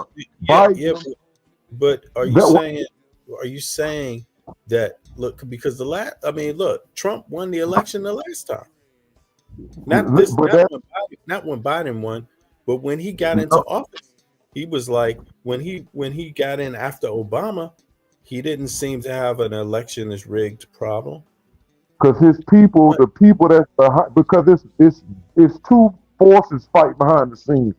He got in there because of the other side had to rig it for him to get in there to go against what Bush, the father, was doing all the way to Obama. That's what I'm trying to tell you. When you look behind the scenes, they all are doing something, but you can't. That's why politics, if Trump wasn't doing what the QAnon people say he was doing, getting at pedophiles, and he wrote a couple of executive orders to stop immigration law. Yeah. Do you mind? Can I say this? Hey, look, Donald Trump is this is what I got from it. Donald Trump is the middleman between the two highest KKK forces, between the two grand dragons that's helping running the forces of America with their laws. And he's the one that's going to ease the policies out for that. That's what we really got here. The Bushes, that they're racist, and we got the man that's underneath the Klan for the longest time, Joe Biden. Now I don't agree with that. This is bigger than them. This is bigger than your regular Caucasian racism. This is a whole nother level. We're talking about. Yeah, I agree with that. I agree with that, but I'm saying that that's what I think is built around those people, those two entities you're talking about is what you saying, fighting, saying, well, this is what we gonna do. Right. So what you're seeing for those, again, a lot of black people when we were going through the pandemic, they weren't researching in the right places. A lot of them was just being distracted with the verses and all this other stupid stuff. I had caught COVID. It took me like almost 3 months to beat it with natural herbs and stuff. So when I was at home, I was just reading and researching. Even when that guy Cyrus Parser put out that big old a lawsuit where he basically put out a lawsuit against all of the elites, and they were going to court for it in California. And I ended up interviewing. Matter of fact, Pharaoh interviewed him first, and then stole the man's style and his information and was putting it out like he had something to do with it. But I bought two of the man's books named Cyrus Parson and interviewed him, and we talked about that giant lawsuit where he was the stuff you're seeing now. His lawsuit had everybody in it. I'm talking about Bush, Obama, Clinton, Hollywood. I mean, it was immaculate how he set it up, and he explained to me about China, all the stuff that was going on with the technology way before it came out. Elon Musk and the all right. So let me ask you this. Both of y'all, right? What is it that any political party could do for you, right? I'm sorry, for you that would gain your vote? What's up, Divine? Just Donald Trump being Donald Trump. Nah, that's don't count. That's good enough for me. No. It's gotta be one thing. It's gotta be one specific thing. He already look. Why I gotta vote? He proved me the first time. He ain't gotta do it again. Yeah, but you gotta say what it is he did. I told you. Look, I'm a person that used to, bang on white folks, right? I mean, I'm saying since you planning on voting for him, that's what I'm saying. I told you make me feel more American, and that's just alone is patriotic to our country because we gotta feel important here because us as niggas built this stuff here. Okay. So, yeah. All right. So that means a lot to me. So that means a lot to me. So no. That's your one thing. That's okay. Yeah. All right, Tar. What is the one thing that you would definitely what is the one most important thing? Because obviously there's going to be so many things that got to be done. But what's the most important thing a political party can do, or a president, that you would like a president to promise to do to gain the support for the person you are? It's nothing. It's nothing. Their politics is not going to stop the divine judgment that's on the way. Everything they've done, the only thing he could do is. So you ain't going to vote? Nah, because the whole thing is it's over. Everything that everybody been claiming, America gonna fall and all, we in that shit right now. This is why you seeing the stupidity and the government is blatantly overthrowing the government by allowing all these people in. I sent y'all videos all day today. The FBI now saying that the terrorist ISIS is here. The police chief in Polk County, Florida, is saying that the Department of Homeland Security is giving these immigrants who sex trafficking free reign to fly on flights all across America. It's a wrap. And nothing they finna do is finna stop what's coming. That's why I keep saying what I'm saying. It ain't finna change. This is not finna be another 4 years, and it's not finna continue. It's over. We living in the end of it right now. And so until the only thing they could do that would make me tilt my hat is if one of them went on TV and just start telling the folks what's really going on about aliens, the sex trafficking, the deals they've been making, the corruptor, everything. Just that's it. All they gotta do, if they do that will be, they'll have my respect because they ain't gonna stop what's going on. If they admit that aliens and all this shit going on, then they have to tell you about how they underground on all these places that they've been fighting these people. They've been making deals with these folks since the 40s. It's different beings here. That's why your kids coming up missing. The food poisoning, the trying to change the atmosphere for reptilians. They have to tell y'all all of that. Then you'll realize ain't nothing political gonna stop that. Because now you're looking at Star Wars and how that turned out. Look how that was. You ain't gonna get no. Okay, but that's what I'm trying to tell you. Okay, I got you. All right, hold on. Now let's just say, for example, you want them to talk about aliens, right? You want them to talk about aliens, but Can you can you show any evidence yourself of any aliens existing? It's all around. I've seen something myself. And you Yeah, have but to, can you again, show? No. Can you show? yeah, Can you they show? all, the fact that, look around you, look at the technology, look at the fact that human beings just created an airplane in the early 1900s, Okay, 30, but 40 years I, later, got I get atomic that, bomb. but you can't show an alien. You can't show an alien No, yourself. All right. that's not how it works. If they ain't trying to be seen, that's because if you're trying to take over a whole nother Hold on, place man. that They are showing you every day, and we overlook it mentally, right? They're that's showing you an right. alien. An alien is something foreign, right? But you understand you don't know what you're seeing because it identifies like you, like AI, auto, Yeah, but robots. can you show it? Can you Yeah, show it? yeah, yeah. I'm saying it right now. I'm telling you in these robots, right? So like they saying they got robots that actually look like people, got the identity of the person that they left inside that robot. You know what I'm saying? There was a video about this with Morgan Freeman on Okay, Netflix or but something. you never. I'm talking about. Can you go outside and take a picture of it? That's not how Of an alien? Of an alien? Like they're not. what kind of alien are you talking about? Like a person who came into America Anyone that you illegally? say exists. Anyone that you say exists. You talking about an extraterrestrial? All right, so that's You different. So said now we talking alien. about You said yeah, alien. yeah, yeah. Well, you know the definition alien is something foreign. Okay. All right. All right. So when we say when he said extraterrestrial, I'm like, okay. Now he's I talking don't about know. No, cosmic. Tar said alien, right? It- Yeah, You but said that's what I'm talking extraterrestrial. about. These beings. If you, I mean, again, if you look at everything around you, whether it's television shows, etc., Mhm, you have to always ask yourself, where did they get this stuff from? You can't mhm. imagine something you never seen. All You right, I got understand? you. Like, It's turning more and more into the Jetson. Like the word is animation, right? You can animate. They show it to you in cartoons, then they make it, animate it, right? So you start to see cars now hovering, flying, all this extra stuff they're trying to promote, houses and beds that go under earthquakes. They're showing you a form of flying, living in the sky. People don't even some people don't even touch the ground no more. cloning and computers can make children and all the stuff they've been doing. And to me, I was the same as you, Bennett. I was a regular person who just thought the world was just what it was. I was going to school, waking up, relationships, parents, problems. I never knew about any of this stuff until 1995 when I started reading. And once you start going into this what they call conspiracy theories, it's not.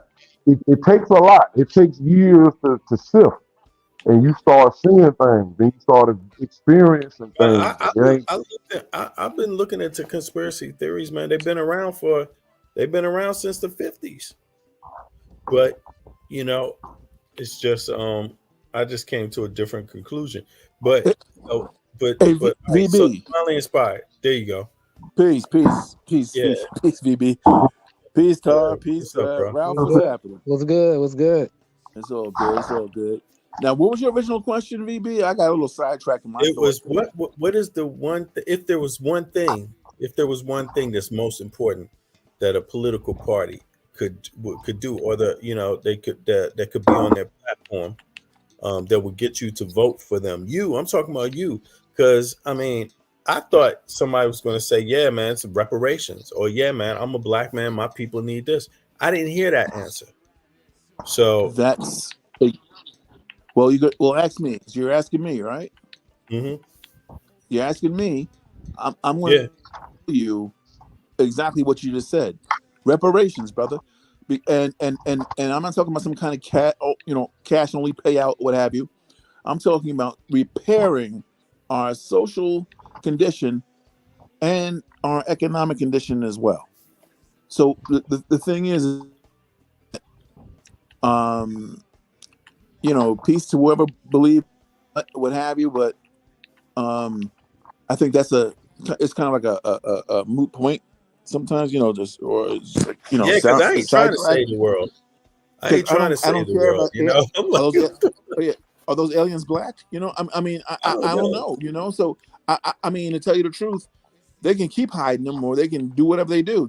That's beyond us to even our capabilities to even understand what they can do or whatever, if they even exist or whatever they do. But I care about our people here on Earth and what's happening to them now.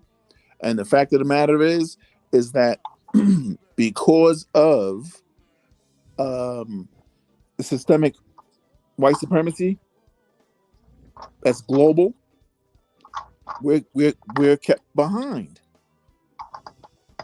So that they have to repair that. That's numero uno on my list. Numero uno. Yeah, because I'm thinking, okay, if let's say, for example, they keep on bringing in immigrants, right? Mm-hmm. Bad immigrants. So let's say the immigration policy remains the same, for example. What could offset that for me, right? Let's just say they keep on going to war and don't have a whole lot of money. People worried about the war money they spending on the war. What could offset that for me? Those two issues right there. I mean, especially the war chest. Our war chest is insane. So what happens is that because this government spends so much money of our tax money in war and leaves our infrastructure behind. Like, we need new schools, bridges, police, everything. Right? So the thing is that you want to give money to Israel. Well, Israel is doing a genocide against the Palestinians. That's a de facto genocide, and they did not have a legal right to respond the way they did. Never mind a moral one, but a legal one based upon certain UN resolutions, right? Right. So it's tantamount to, let's say, if you had some rebels in New Jersey that shot missiles into the White House, let's say, right? You're gonna bomb New Jersey, right? Indiscriminately, like mosques and or churches and schools and hospitals, right? Really? Right. So no, you don't have a right to respond that way. Especially when you created that situation to begin with. I mean, it just is what it is. But also, we have other little ops all over the world here, military ops, right? Right. And here's the thing, man. I mean, I don't know. It's just my opinion. And Al Morris, I'm going to get you in here right after this. Right after I say this, if I'm correct, they're going to continue this war with Russia. They're going to continue this war in the Middle East, and they are going to pursue whatever war they have to pursue in China or anywhere else, without any question.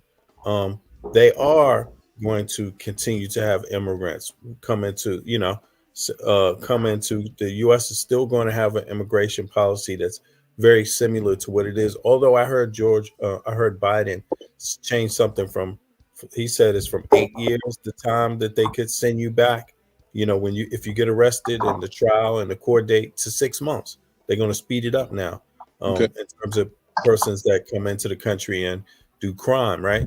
That's a change. But in my view, they're going to continue to basically do what they've been doing. So, but yeah. One thing I got to tell you, brother. Okay. What they have to do is they have to prosecute those cases as well, because in New York there was a situation where there was an issue at one of the shelters, right? One of the immigrant shelters there, right? And the immigrants jumped up on the police and beat them up, and that's after the other cops got beat on the street. Didn't he bite his Frank off? Was that the same one he bit the Frank off? I don't know the names. Like you said, Franco? No, I said one of them bit a cop's finger off. Yeah, in New York, I think. And Yeah, I can't really understand what you're saying, brother. He said that Did one you of hear- them bite a cop's finger off. Oh yeah, I think they were biting and all kinds of shit. See the Yeah. thing that I forgot which event that happened. You know which event that happened, but that Hold yeah on now. So yeah hold on now. So it was if hold they on. Wait a second. Let's get Al in here too, though, because he just came up. Right. So just so we don't leave him out, you know. Yeah, Al, you there? Yeah, I can hear you. You We break can it hear you. Oh, you are breaking up. You're breaking up a little bit. Two piece and drill. Yeah, you still breaking up, Al. Yeah, he's gonna come back. Go ahead now. It was you and Ralph, divinely inspired. It was you and Ralph saying something, right? Yeah, so basically, they have to prosecute these cases though. So you can't let people just do what they want to do. You see what I'm saying? So okay, when you're going to home if they're not being prosecuted, so they can't treat anyone with gloves like that. I mean, if you start beating down police because they try, effected an arrest or something, then what's going to happen? Like, where's your society at, man? And because of migrant crisis, New York is under police now because they can't afford the new class of cops coming in. Well, you know what my biggest thought about just immigration in the US is like this, man. If you can't promise that if there's no logical explanation or reasoning that can back up the expectation that people are going to come into the country, get jobs, house themselves, work, provide for themselves, then what's the point? That's my view on it. Like, if your plan your base plan doesn't make sure that the far, like 98% of your own citizens can be housed, or 100% can be housed, can have shelter, can have access to education, can have adequate food and things like that, then we're looking at people, just the general population that's homeless, can't pay their rent, things like that, large numbers. Why would you want to bring immigrants into a society like that in the first place? And see, that's my problem, because the other NATO nations, they have laws against poverty. They have laws against poverty. They have a base set salary and guaranteed housing and shit like that, brother. I'm telling you straight up. Yeah, the we US don't have it. We don't, and see, here's the thing about that also, is that the residents, the citizens that live there, right, in New York City, I know in the Bronx, they're complaining that the pantries are running dry of food, right? And and also there may be a housing shortage because you're gonna have the shelters are already filled up as it is. Oh my goodness. That shit is too funny. crazy, man. And it's like and they put the migrants in hotels. What? Who's paying for that? Who's paying for that? Don't forget the squatters' rights they got now. If you let them in your house for a certain amount of time, or they start giving you money, they can take over your house. And you're moving your apartment. And they can do all of that. Tell you what, I got something for squatters, brother. But the matter is, but check this out. They put migrants in hotels, but at the same time, they got homeless people out on the street, just regular citizens. And that ain't no shelter. That's like, what the hell? They put them in real hotels, man. Yo, that is that. So, I'm sorry, so they go back to what I'm saying. But Ralph. But Ralph, when I asked what was the one thing a candidate could do. You didn't say do something about immigration. Yeah, no. I don't even want to talk about it. I actually see if you hear me talk right now, you like Ralph, yo, you so wild, yo. Nah, Ralph. But this is how I see it. They brought him here. You know how I feel about New York, right? Anyway. But hold on. Hold on. But how come all these you ask how come you ask, and I'm not saying you subscribe to FBA logic or anything like that, but how come we have all these movements right now? And then I'm asking you Black American, you African American, I'm asking you about it. You don't say reparations and you don't say nothing about immigration. You're not going to vote for one of those things. You don't want so you're literally saying you don't want no political party to have that on their agenda. New immigration plan and reparations. You don't want that on no political party agenda. And also, Tar, you don't want that on no agenda either. It don't bother me. Shit, man.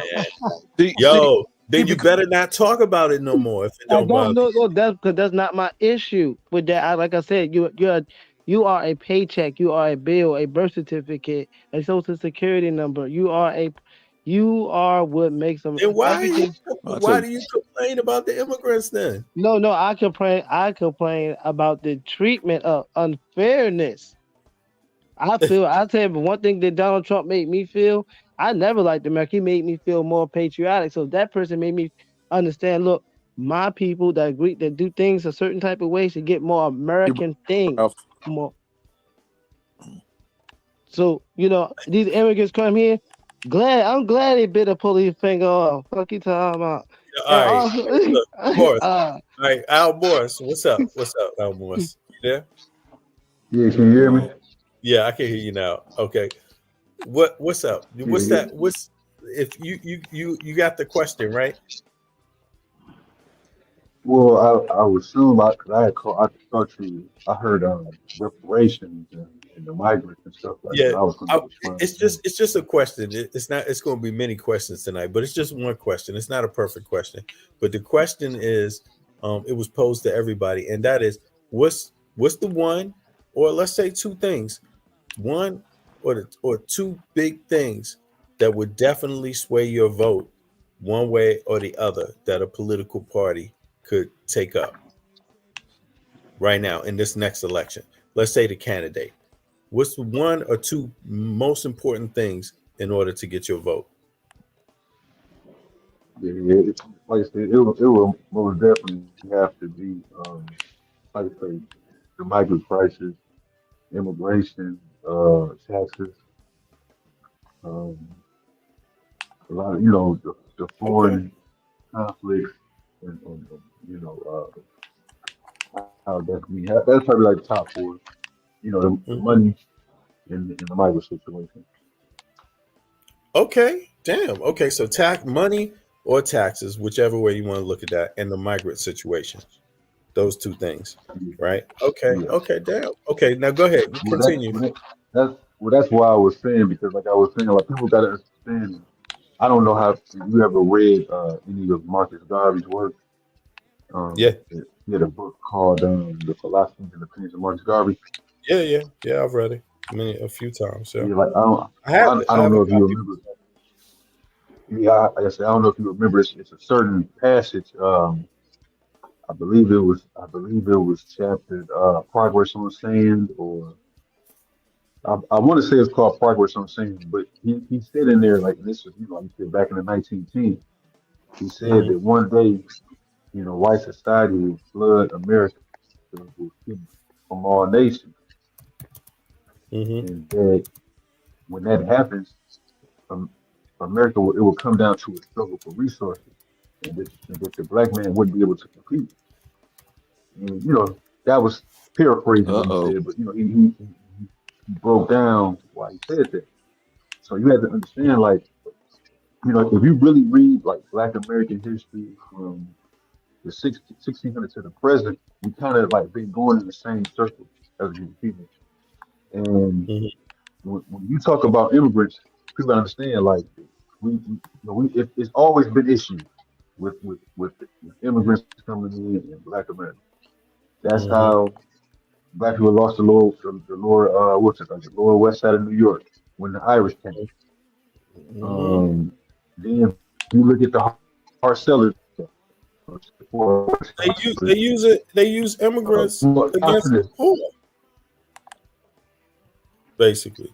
Well, yeah, Well, like so, it's all. As a matter of fact, if you look at the hard sellers that immigration in 1955, the liberal leaders, liberal clergy, the black clergy, leaders who fought to try to get the law changed. It was mostly Protestant and mostly Western European. Try other groups of people. Your internet is breaking up, bro. Yeah, this is breaking up, man. Al, your internet is breaking up, Al. Can you go to a more secure area? Let me. Can you hear me now? It's breaking up still? Yeah, there you go. Now it's perfect. Now it's clear. Yep. Okay. Well, I was just saying. Well, I was saying this. Yeah, it must have fell out again. It's all right. It's all right. Go ahead, Divinely Inspired. What's up? What did you want to say? I mean, for me, I don't feel like you can change everything, and I don't feel like nobody's going to get everything they want. So my view of it is, that's why I asked one or two things. I know damn well ain't nobody coming to free everybody. You see what I mean? Like nobody's giving up all the booty and all the goods. So therefore, I need to know what I want. Right. Go ahead, Almorse. Yep. Yeah. Well, who? Oh, go ahead, Devon. Sorry. Go ahead. No. Who was here? Somebody wants to talk? Al, he just popped back in. He went okay. out. He got cut out. But go ahead. Go ahead, Devon. Yeah, you're not going to satisfy everyone. Everyone can't be satisfied. But yeah, damn. I mean, at least make it look good. You know what I mean? When it comes down to black folks here in America, at least make it look good. Change some laws around. Give us the same kind of protective rights you gave Asians, right? And gays, right?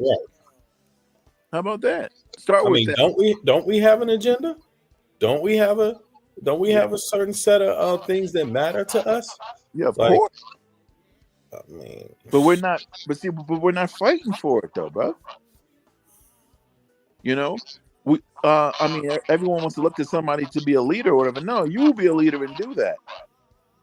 Also, there are properties like whole towns that are defunct, that are for sale here in America.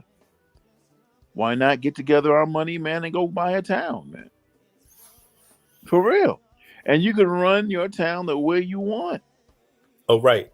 If you get some reparation. No, I'm not reparating about now. Oh, right now. Some of these towns. All right. So thank you. Hey, Devon, you said something. All right. So VV, you asked me a question, right? I can finally give you one other than make me feel more patriotic. You, for the middle class, you should actually give a $10 or $10, $20, on how much you make for like on your paycheck. So if you make $21 an hour, you make $31 an hour, you $41 an hour. But and then overtime is double, whatever. But then also you can lower how much that 30-something% you get took, 40% they might take. Let's say you can lower that down to maybe 19, 23%. You know what I'm saying? In taxes that they take from you and everything, as far as banking, whatever. So America, the low income, middle class, and kind of upper can kind of catch up to the game. If they can do that, that'll be pretty cool. You better not vote for Trump, because Trump ain't gonna do that, brother. I don't know. Yeah, man, they're doing deals, so you don't know the type of deal if it's going to benefit where everything's going to cost a little bit more later on. You might take them short for a long game. No Republican's gonna do that, brother. No Republican's gonna. Well, it's been people who crashed the economy who have done that. I think it's I want to say Iceland, Greenland, one of those lands or something like that did that, where they stopped everything, and then like the banks gave everything lower homes rates and everything. Yeah, but that's them. That ain't here. Well, they took the same method though. I'm saying forget it. So sometimes chaos is good. Good chaos. You know what I mean? I believe in that. I don't. Chaos breeds more chaos down down the long run, So brother. it can get chaotic, but that don't mean something. People see reasoning when things get to. You start being more reasonable. But some people go crazy. But I'm just saying, sometimes you just to test the water. So I'm what just we one need of is a those people. war, right? We just need a good war. Now spark. I know. No, I'm not saying that. No, I'm Why talking you about. chaos? No, well, we're talking about America. Yeah, Not going. Yeah, we're not talking about going to do for anybody else. We're talking about this something America can do for America with our go to policies. war. Go to war. He's tripping. He's tripping right now. He's definitely tripping, bro. I ain't tripping. That'll So stimulate the economy because we got to I'm saying- build things. Yeah, man. Put people to work and Man, shit. we got towns in like West Virginia, and you know what I'm saying, all this open Utah, all these open places, all this, desert. We got places we can build on. You don't have to go to war, man. That's extreme. Now you're talking extreme. Chaos, brother. Yeah, that's extreme. I'm saying chaotic, not extreme chaos. You going overpowered. So what's a good form of chaos? Just trying to see if you can shut down American industries. Oh no. Shut down Well, American industries. All right. Yeah, like Dodge, the cars, stuff like that, phones and things like that, T-Mobile and everything that allows certain stuff to come through here. Things that that America produced. Well, that would have the exact reverse effect that we want to happen, because if you shut down industry, well, then that's it see, for you us. forgetting how long they've been robbing us of our money. See, you don't know how much money they got. See, that's the problem. Well, tell me how much money they got. I But don't know. Ralph, That's what I'm saying. you don't want You mentioned reparations, something Ralph. like that. Ralph, you don't want reparations. So why are you talking about how No, much I'm money saying they I didn't. robbed? I'm not saying give anything back, and I didn't say I didn't want reparations because everybody deserves some cut of your worth. Okay. You know what I'm saying? So I'm not saying that. I'm just saying for these people that jumping out saying we all need 500, we all need $13 million. No, I don't want to hear that. That's No. goofy. Well, for me, I don't know. For me, it's like I look at reparations as tax deductions, maybe, things like that. Or something like you Pay said. increases. Yeah. Huh? Either pay increases or tax deductions, or tax deductions with pay increases. That's what I'm looking for. I ain't scared to go out there and get it. And I'm also saying, like, why do African Americans have to pay taxes for land? Like their housing, for houses they own and shit like that. Come on, slavery's real, man. I agree with that. That's what I was saying with the that's what I was saying basically about the prison system, because that's all they doing is going to put more blacks in there to give immigrants this stuff. So if y'all keep saying you Democrat, you want to bring immigrants in here, and here you got Donald Trump saying he putting a border up, saying stop these dudes from doing this, and then to me it's like, who gonna do what? They ain't nobody stopping nobody from doing nothing. So just what can you do to make me feel better? Give me a reason to work hard so I can buy more things that I want with less taxes to it. So that's what they can do for the niggas in my situation. Now let me ask you this: the rich folk in the U.S., the rich, the elite. I mean, the real wealthy, and I'm talking about the American wealthy, the ones that see America as their land. You know what I mean? I got 1,200. I got 2,000 acres. I'm sitting on, or even more. I have the Koch brothers, for example, all them type of folks, right? Those type of Americans, Reagan, shit like that. These dudes, right? Why would they not want to make more money? Why would they be against more influence for them? I mean, doesn't the American military fight for their interest? Of course. Yeah, but you can't fight. So if you have you a king, but you don't have a people to follow you, you got really messed up land. So it don't matter. Sometimes you gotta please the people so you can have better land. But I mean, what I mean is, aren't these wars that's being fought right now? Aren't they for the wealthy? I mean, I don't know who it's for, but why it's happening is all sounding goofy. It just sounds like shit that I'm gonna have to pay money on.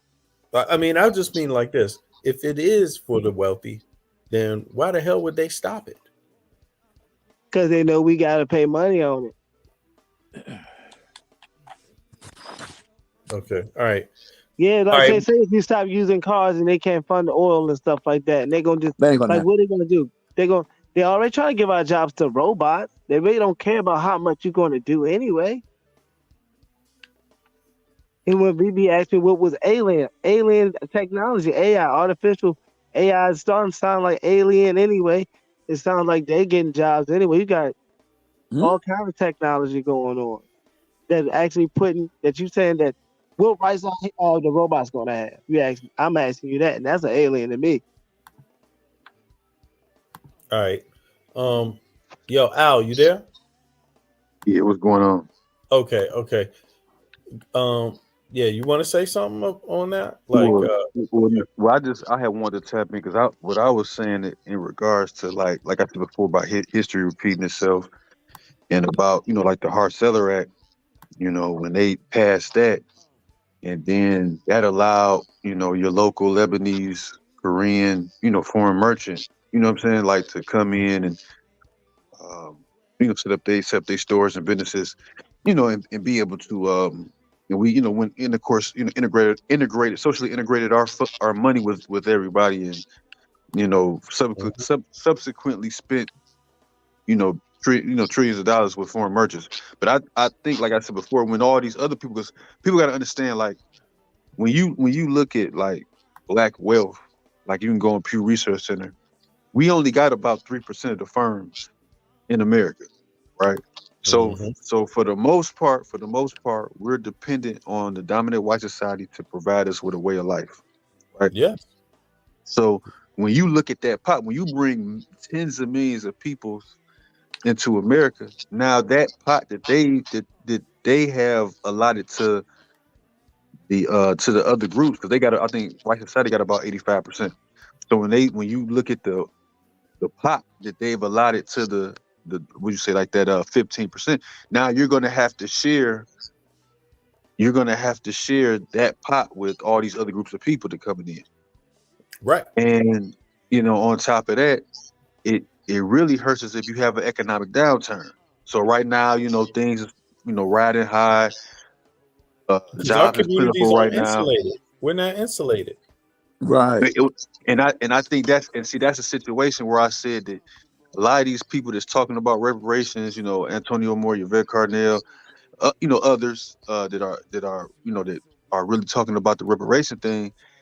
It's like you have people that understand what would really a cash check, what would that really do for us?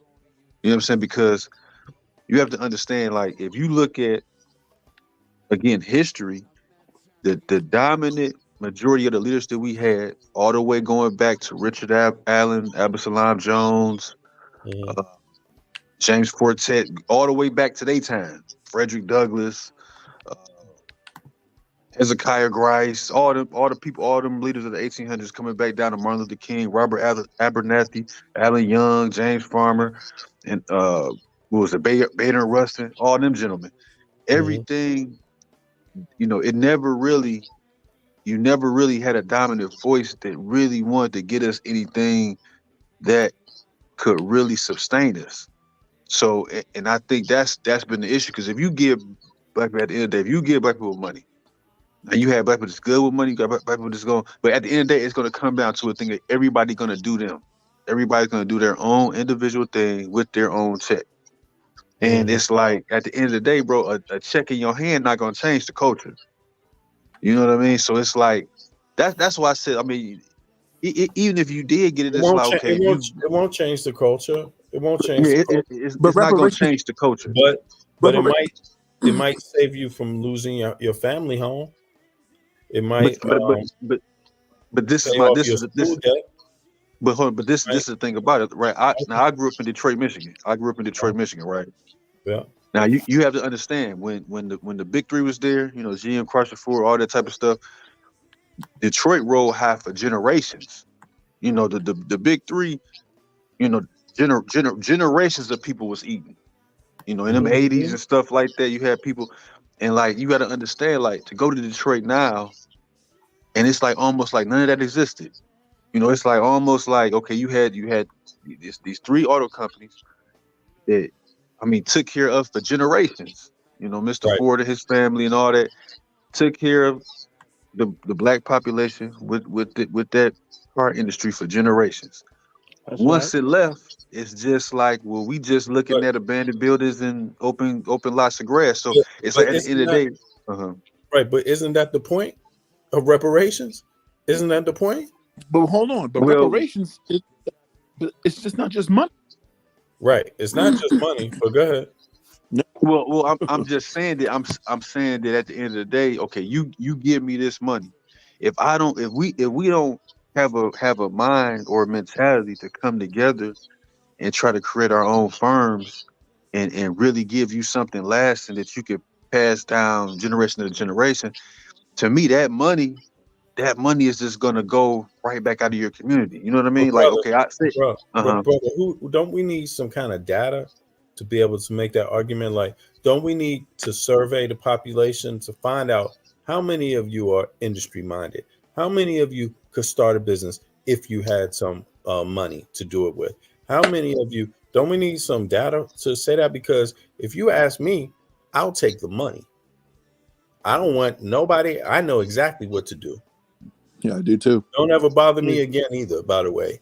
Give me that damn money and you won't see my ass. You won't have me asking for nothing. I And know that's good exactly. though. well, no, I mean, no, That's good for that's everybody. cool. But the thing about it, it does what's good for you. Like what we doing right here on your show now is unified, right? But if we get the money and we get Yeah, we the, you talking. know, We yeah, doing but good by but talking and discussing. right, Yeah. but it's showing unification, right? So now it's like when we get the money, we gonna turn right into the people. Be like, yo, when I got me some money, I left the hood. We gone. Like we gonna leave everybody behind to be dumb. We gonna be started again. So that's why you gotta unify and teach so you can keep it together and make it yours. That's why it's good when I said earlier, all he can do is make me feel more patriotic, make me love my brother, my neighbor. You know what I'm saying? And if my neighbors Well, is all niggas and we getting along and we building, we can make our own situation. Yeah, that'll make me feel lovely about America but and isn't about my people. but what about the argument? So how come that was never an argument for anybody else? Like you can. I don't know why. You know, everybody try to put me in an FBA label somewhat of. No, I'm talking about the people that got reparations already. How come it wasn't like Native Americans? You don't know what to do with it. They was like, man, that people were probably like Native Americans. You're gonna drink yourself to death. You don't know what to do with any land. And they was like, you know what? Fuck you. Give me that land and that bottle of whiskey and mind your business. Yeah. And, But see, I think with the Native Americans. go ahead, Al. Oh, well, the thing about I see, you got to understand with the Native Americans, those people understand like being nationalized. So when you talk Do they? about My brother, they were turned into a nation, literally by the white people. The government gave them a limited form of sovereignty. So the thing is that it's like if this country wanted to do that, if they wanted to give us reparations, they'd do it. They would have done it yesterday. You see what I'm saying? Everyone else gets theirs except for black folks. We have to fight and beg for reparations. no, I'm saying what he said was in regards to the Native Americans, and I'm assuming he's talking about the casinos. Or just reservations. I'm saying these reservations, Mandy. Nobody, they don't seem like. I mean, I'm just trying to say, I don't know how a person can qualify someone else's freedom, right, and what it means to them. Like to a lot of people, what you hear about Native Americans is alcoholism running rampant, poverty on these reservations, but they still have the land. And so what I was saying is that even if that was the case, and you found out that, and they said that, yeah, we don't know what the hell to do. By the way, what did Native Americans ever do with the land? They would never do what white people did with the land in the first place because they don't believe in that. That wasn't their culture. Their culture was to share the land, live off the land, make space for everybody to have a little piece of the land. Don't eat too many of the animals. Don't overuse this. Don't poison the water. So whatever it looks like to the United States of America right now, none of us would recognize what it should look like, reparations should look like for them.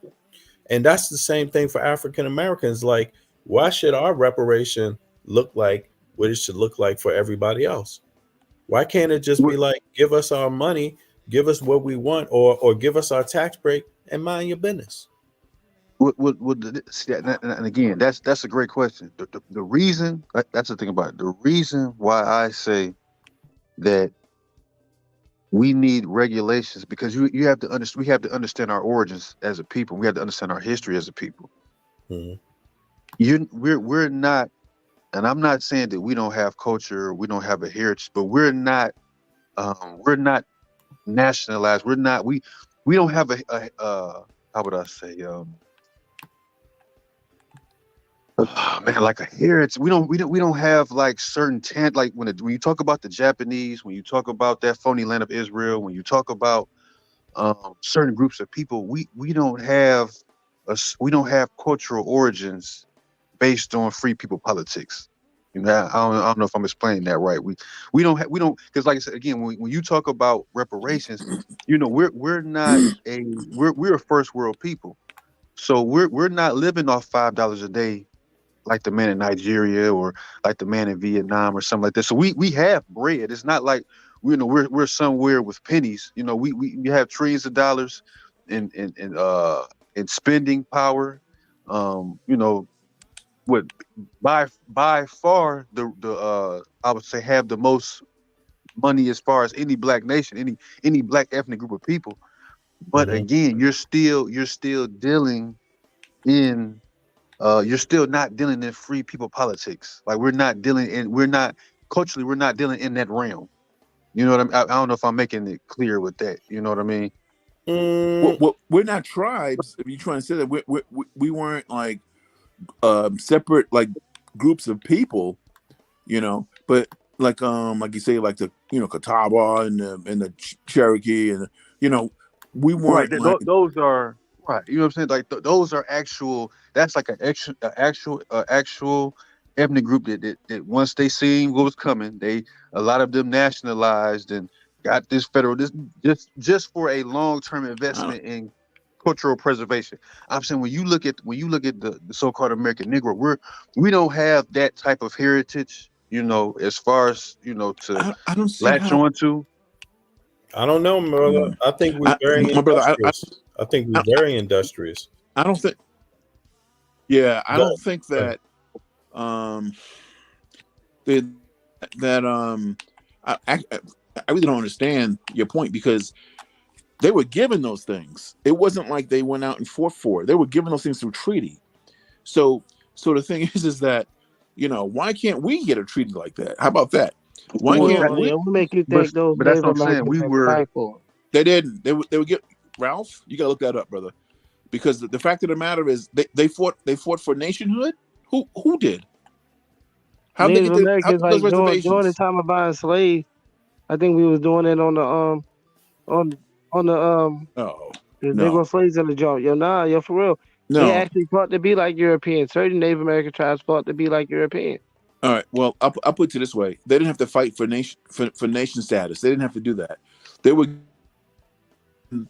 given that, actually.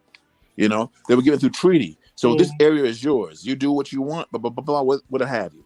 And what some did was, I know like what the Pequots did. The Pequots contacted a Malaysian banker or the Malaysian government, whatever, and they got a loan, which they have to pay no interest on, because remember, they are not like part of the American they don't have to deal with American regulated finances, so they don't have to even discuss about how much they got to build that casino. So they were in partnership with Malaysia. So but what they were given, or what they got, they were given. You understand? So now which I'm sorry to say it like this, whatever tribe, however they work their politics and work this, their economic, socioeconomic programs, whatever, that's what they got. You understand? So if Who was somehow, that? Pequots? Okay. How you spell that? huh? How do you spell that? The Pequots, you said. Pequot. Thank you. Because I was there when they opened up the casino, man, Foxwoods, right? And there we go. Yeah, man. See how they got their casino. And they have to. Oh, go ahead. Keep going. Yeah, so they didn't have to discuss anything with America. They didn't have to give me any kind of intimate details or anything, for real. So even through the I think I said something about the Trails of Tears. You know something about that? They had nothing to do with Trails of Tears, though. They're up north. They're from up north, but Connecticut is. But okay. But they are admixed with black, though. They really are. They're admixed with black, and the Mohegans, the Mohawks, are admixed mostly with white. They used to be all together, but not anymore. Because why? Because of racial politics. That's why. And here's the thing: what makes Native Americans any more well-adjusted to be able to manage their reparations than Black Americans? That's what I was about to get to. That's a killer question. Yeah, because he just said he just said if he just give you the money and then you can split, right? But we can also see right here if he said through the Trail of Tears, the division of the Native American unity was split, and now their casinos and their wealth and things are split. They seemed undivided as well. So, but they was never really totally united, man. They had different tribes. They were also they weren't all one in agreement from the beginning, And some tribal nations are way worse off than the Pequots. I'll put it that way, But the thing is that no one told them how to spend their money, how to do whatever. They were given that. I love the sink or swim philosophy. That's what that is. Can I add this? I mean, this and that's what I would think. Because again, I'm not saying that nobody is wrong. At the end of the day, we know the direction it's going to go in, but I'm saying that if we're being honest, you have trillions of dollars in spending power, right? And all of your consumables is all followed. It's how the Black American spending. How would you say the Black American spending? What's the word I'm looking for? What's spending? Like what you spend your money on, but I forget the word. GDP. I forget the word. GDP. Well, no, I'm saying as far as what you spend your money on in goods and services and this different type of thing, right? So I'm saying that it's that those figures are out there. What we spend our money on in bulk, right? So I thought that the whole purpose of a reparation was based on 250 years of free labor, not being able to partake in an economic system, not being able to dealing, buying goods and sales, just being unpaid for your services for that long amount of time. And then of course we know about what happened during Jim Crow. But my thing is like, okay, for me to give you a check and for none of that, because that's I think what we're missing. Like, see, and I think that when you talk about a history of a people that had the cultural beginnings that we had a culture that was started based in slavery and was built out of a slave culture, certain things that our leaders fought for, like I said, going all the way back to the leaders in the 1900s, going back to the 20th century, you have to understand that some of the I would say the political legacy that we inherited wasn't all the way correct. That's why the thing about when you talk about what leaders fought for and you look, okay, now you don't have you're not facing the lynch mob. You're not facing the white knights and the KKK. You can have you a white woman. You can go to any school you want to. You can go to areas you want to. But now it seems like Black America is more messed up than ever now. So I'm saying that I would think that a reparation would be something to fix you from top to bottom. Just so like, so if I'm giving you something so you can set up something so you can do do something for yourself. That's what I would think, because like I said, that was our history, being dependent on white society for a way of life. That's how they always kept us as a childlike people. So I would think being given a reparation was to repair the damage of being a grown man as you know, and being dependent on white society forever. I'm just throwing out ideas. I'm just saying that, yeah. At the end of the day, you're gonna get your own check and you're gonna do you. But I mean, it's like, okay, I get this check, and all the check is for is to do what the black community did in Detroit or Cleveland or DC or Atlanta. And it's like, well, dang, you right, your kids and your grandkids is right back in the same situation. I mean, I don't know. Like I said, I would think we would try to fix a reparation would be to fix this. It depends on what reparations look like. And I think that what you say, what you're raising is some good points. But I think the goal is to not make it one-dimensional reparations, so that you have options to what you can do. So if you want to stay there, stay where you are, and it's in the university that you couldn't attend, tax break for your loans, like you don't pay student loan debt anymore. If you want to own your home and keep your home, your family home, right? You struggle to keep and pass on and handle on to your kids, no taxes, land tax. If you want to get the fuck out of Dodge too and say bye-bye America, fuck y'all, here's your check. If you want it shouldn't be one-dimensional. No, it should be multiple possibilities in there, so that everybody have an option to do what best suits them, right? Yeah. What if I want to do all A, B, C, and D? I should be able to do that.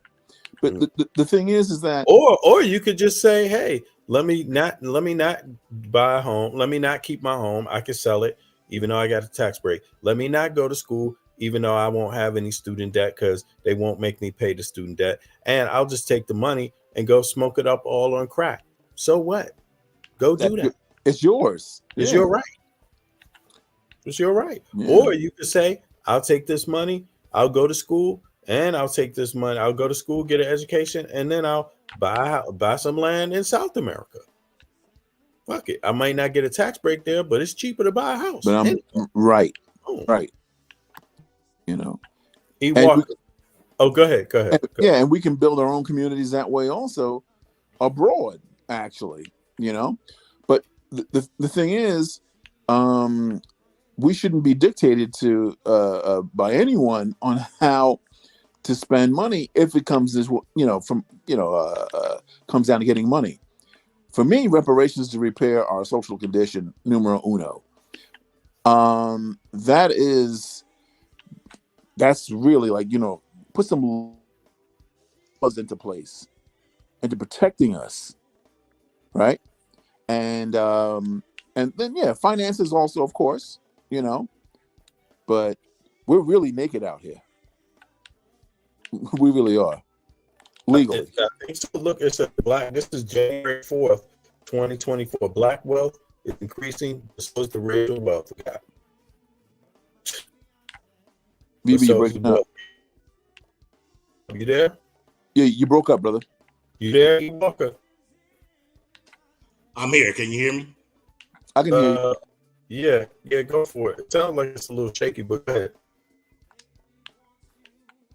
Can you guys hear me? Yeah, I can hear you. Yeah, we can hear you. Okay. Well, hey, man. I'm here. Oh, it's breaking up. Yeah. The net is breaking. Can you try to get in a more secure area for the net, for your internet? Am I breaking up, guys? Yeah, you're breaking up. Well, I wanted to thank BB. Yeah, it's still breaking up. I'll go out and come back in. Yeah, it's still breaking up. Yeah, he's gonna hop back in. That's yeah. I mean, I think it needs to be multifaceted, and like you said, it shouldn't be something dictated to. But then again, at the same time, if you don't want to take your life seriously, then there's never going to be no guarantee your life is going to improve anyway. Right. nothing is going to fix that. But that's not what reparations should be. Reparations should be for those that can and will and are dedicated and do have that drive to be able to do it without any no strings attached, no barriers. You know, you can never guarantee everybody. Look, and nobody. There's plenty of Native Americans, man, that they just, they're not all doing that well. But hey, man, that nobody can do it for you. No one can do everything for you. Some Native Americans are doing better than others, and some aren't. But it's like that with all groups of people. But it still doesn't change the fact that, hey, we need our equal and fair shot too. Yeah, I mean, to tell you the truth, exactly. Look, I'll take an Israel situation. How about that? Give us some kind of homeland, right? Maybe even in Africa, whatever, right? Or anywhere, and support us still financially and militarily, right? Shit, I'll take that too. Yeah, I mean, we already got that though. We already got what? That idea. What do you mean? Liberia. Oh, I thought you was going to say that. Oh no. No, I mean seriously. I mean, that's why I say I'll take the money. Give me the damn money and give me the tax breaks. Give me the money and the tax breaks, and the school debt breaks. I'll take care of the rest on my own. Yeah, man. But see, there's so many different facets to reparations, man. There's so many things that we can get, man. I'll take money also and changes in these laws, man. That's what I would take personally. Hey, E, are you there now? Am I still breaking up, guys? No, we can hear you now. Perfect. Okay. Yeah, you got the floor. Go ahead. Okay. I'm getting delay, and for some reason, I'm getting delay. I'll take a delay. No worries. That's the government doing that. The government ain't doing a damn thing. Yep. Well, let me say this: if you guys can hear me, I got to pose a question for you. Go for it. I really don't think we ever going to receive reparations ever in America.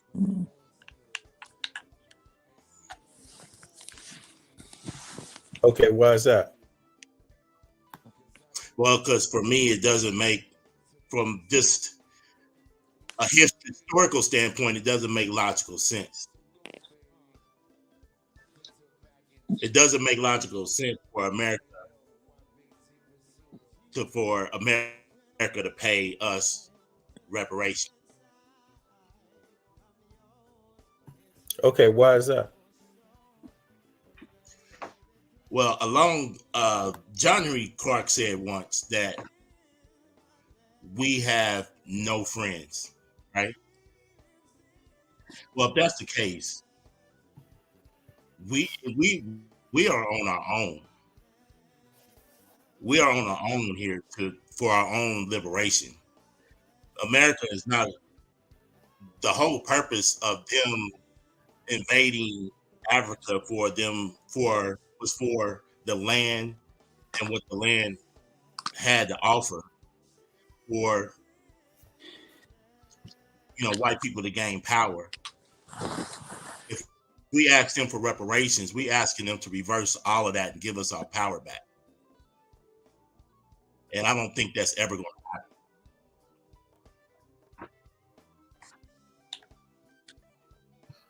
But how are things going to move forward without that? I mean, do you think reparations destabilizes America, the United States of America? And why would it? Why would giving reparations to African Americans not strengthen America?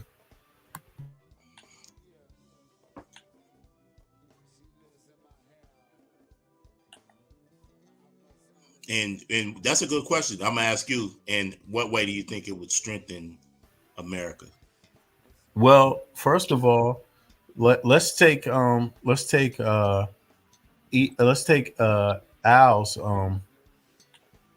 Morris's example. Let's say African Americans don't know what to do with their money except screw it off. Well, where are they going to screw it off at? Everybody else's stores. That money's going to go right back into the economy. It's going to bolster small business around them. They're going to have to buy food. They're going to have to shop at the same at stores. I mean, I don't see how us screwing off the money is going to harm the United States of America, as long as we screw off most of it in America, in the U.S. And then let's say, for an example, we do get it halfway right, or let's say we get it 70% right. I mean, why wouldn't we still be spending a great deal of that money still right there in the country where we live? I don't really see. To me, it seems more like a circulation of money thing. Like it's just like saying, let the money flow a little bit over here for a while. I don't see African Americans as doing much with that money outside of America. And if you're using that money in America, it's bolstering the economy. Yeah, go ahead. Yeah, I don't disagree with you one bit. But then you pose another question. Why haven't they done it? If it's that simple, well, okay, we'll get them a check and they'll put it right back in society and it's all good. Why do you think they haven't done it this day? Why did Malcolm X why did he come to the conclusion that he had to go to UN to get justice for us in America? Why have America just done that? Say, hey, they're going to put it back into our community and boost our economy anyway. What is your opinion on that? Well, my view is like we're not, politically that like you said, if they can continue treating us, or if we continue to live in America, go along with the program as it is, then and we accept it as it is, then hey, why not? I mean, why do that in the first? If African Americans are happy without reparations, and they don't even believe that reparations will matter for them, they don't think. Then if you want to go at it that way, okay too, because they can always give that money or that lifeline to somebody else who wants it. Can I add on that? Yeah, go for it. Yeah. Well, I think too. I think what really kind of messed up the situation again was your civil rights leadership. I think that again, you had such a deal that was drawn out at that time, with the Civil Rights Bill of '64, Great Society Act, and all these different things, that it's kind of like, okay, now you're trying to double back. Okay, you had these people, you wanted to end to segregation, to Jim Crow and these different type of things, and you got it. So it's like, okay, so for a long time, things was quiet. In the 70s, people was getting money. So all your, I would say, revolutionaries, or all your people that were politically active in that way disappeared in the 70s and 80s. Now it's like, okay, well, it's a double back thing, and then it's like, it's like I said, it's a lot with that. I like me personally, as far as them, because like I said, you giving so much money, so much money is going all over the world now. But I think like as far as like a reparations, it'll probably be given, but I think it'll be given when, you just all the way down, like where it's just like where you just all the way, where Black society has just crashed. You know what I'm saying? Because you really don't have, and like I said, like who do you really have? But because I think it was a gentleman, not Tim Scott. What's the one dude name? I think he's a congressman, a black guy. He's a congressman in New York, and he signed a bill for reparations. But I mean, like, what really powerful? Talking about Hastings? I can't think his name. It might be Hastings. Like kind of like brown skin, bald head. What's his name? Hakeem. What's his name, man? Oh, it's not Booker, right? No, not Booker. What's his name, man? Oh shit, what's his name? I know you're talking about. You know what I'm talking about? I'm saying like, so how many actual people do you have in Congress that's actually pushing that? Actually pushing for talking about reparations, Bradford? white, black, or otherwise. You talking about Senator Bradford right here on the screen? Let me see. I don't see the pictures. It's just the Google. Yeah, it's there in the text. You see it right here. Oh, hold on. Right I had there. to see his face. I can't remember his name. Let me see. Okay. I can't see that. There we go. Okay. He might be. I don't know him. I thought it was another guy. Like this is a different Cali. guy. No, this is Cali. Yeah. This is a different guy. Yeah. This guy. Yeah, this is a different guy. What's that guy's name? Oh shit. He's a Democrat, man. Oh, you talking about Booker? Booker, yeah, Hakeem. Yeah, Booker, yeah. Booker. Here we go. There we go. It's Booker, right? Yeah.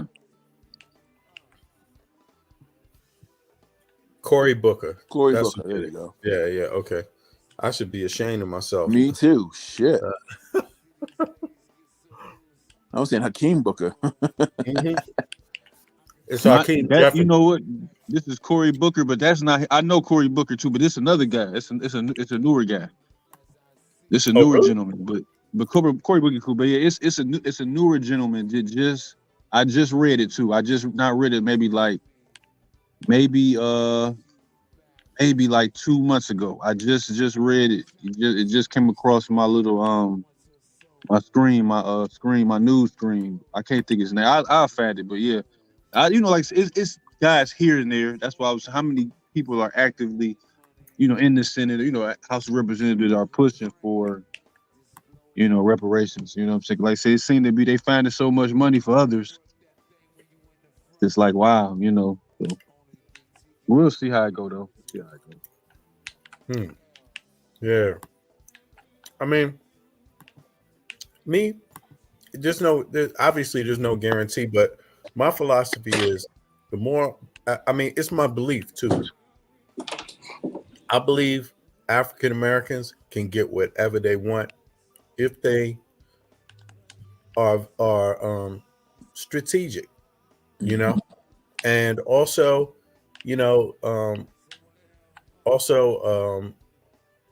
how can I say it? Use some etiquette when approaching this thing. A lot of times we have a tendency to have some, I guess you could say, bad players, maybe spoil some conversation, because of the history of the country. Not everybody believes. We have a lot of, and I'm not saying we should believe, but at the same time, we can be diplomatic still, right? And I think we have better chance than most people if we're astute politically and also diplomatic in how we discuss issues, because we do have some advantages. It's not that we don't have any advantages. Number one, we have the advantages of our history. We fought in every war in the country. We've been here since the beginning. There's nobody that cannot say we are more American than basically, or just as American or more than anybody. There's nobody that can say that we're not. Right. So we should be able to get into any hall, any office to have this conversation respectfully about reparations.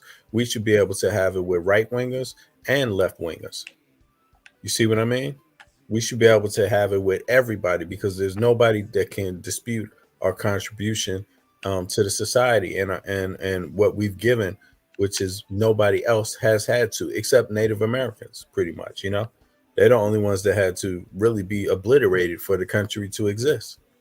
You see, and we had to be the slaves for the country to exist.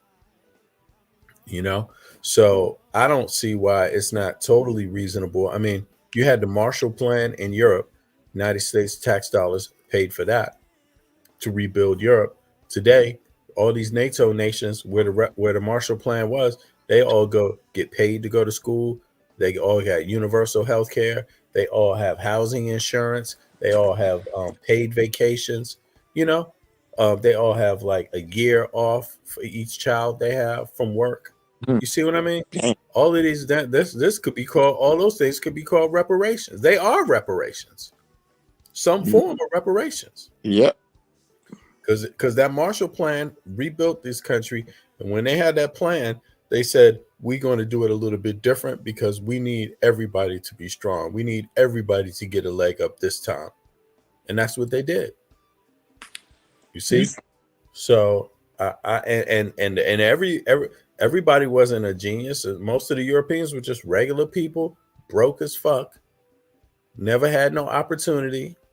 You know what I'm saying? They had to have some aristocrats and movers and shakers and some educated people put a plan together for them, but they weren't any more able than anybody else. You know? I mean, that's how I see it. Hell no, they weren't. I mean, look at Israel. Israel was a form of reparations as well. You know, after World War II, Jews from Europe were allowed to go to Israel and settle. Or go to Palestine, and settle, right? Now, what it's morphed into is further notice as to how they're being supported. You see what I'm saying? And that was definitely a form of reparations because the British were behind it, America was behind it, right? And other nations. Shit, Israel's doing business with Germany now. Yep. Ain't that a kick in the ass? So the thing is that not only were they given land without question, they're receiving tons of financial support and military support without question as well. Mm-hmm. Meanwhile, check this out. Meanwhile, in the Bronx, right? If a school underperforms, they close it. What the hell is that?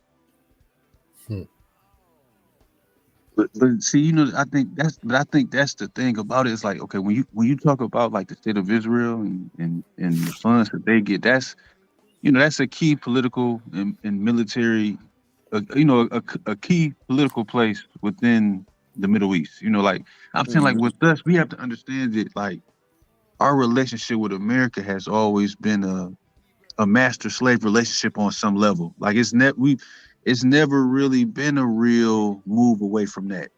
You know what I mean? Like people like I don't know. It's like when you talk about all these other groups, like our relationship with America ain't like that. Like it's even if you look at like again our political mindset and legacy, it's not really, it's never really been based on free people politics like them people.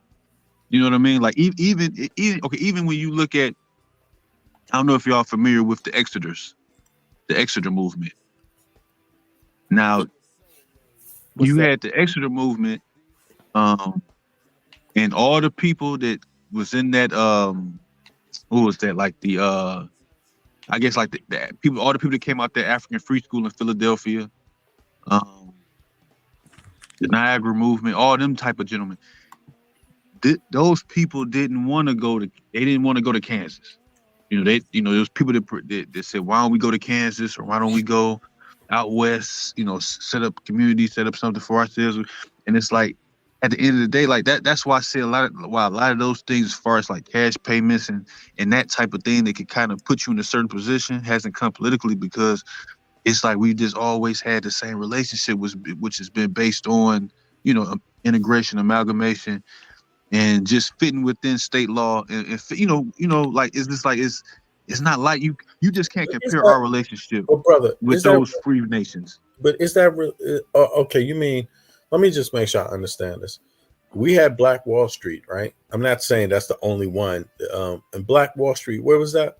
That was in Illinois, Oklahoma. Oh, I'm sorry, Oklahoma. Tulsa, Oklahoma. Tulsa, Oklahoma. That was successful. Mm-hmm. Those people were industrious. Those people know how to came together and make a town. They didn't have to second guess what to do. You had one guy had a cleaners.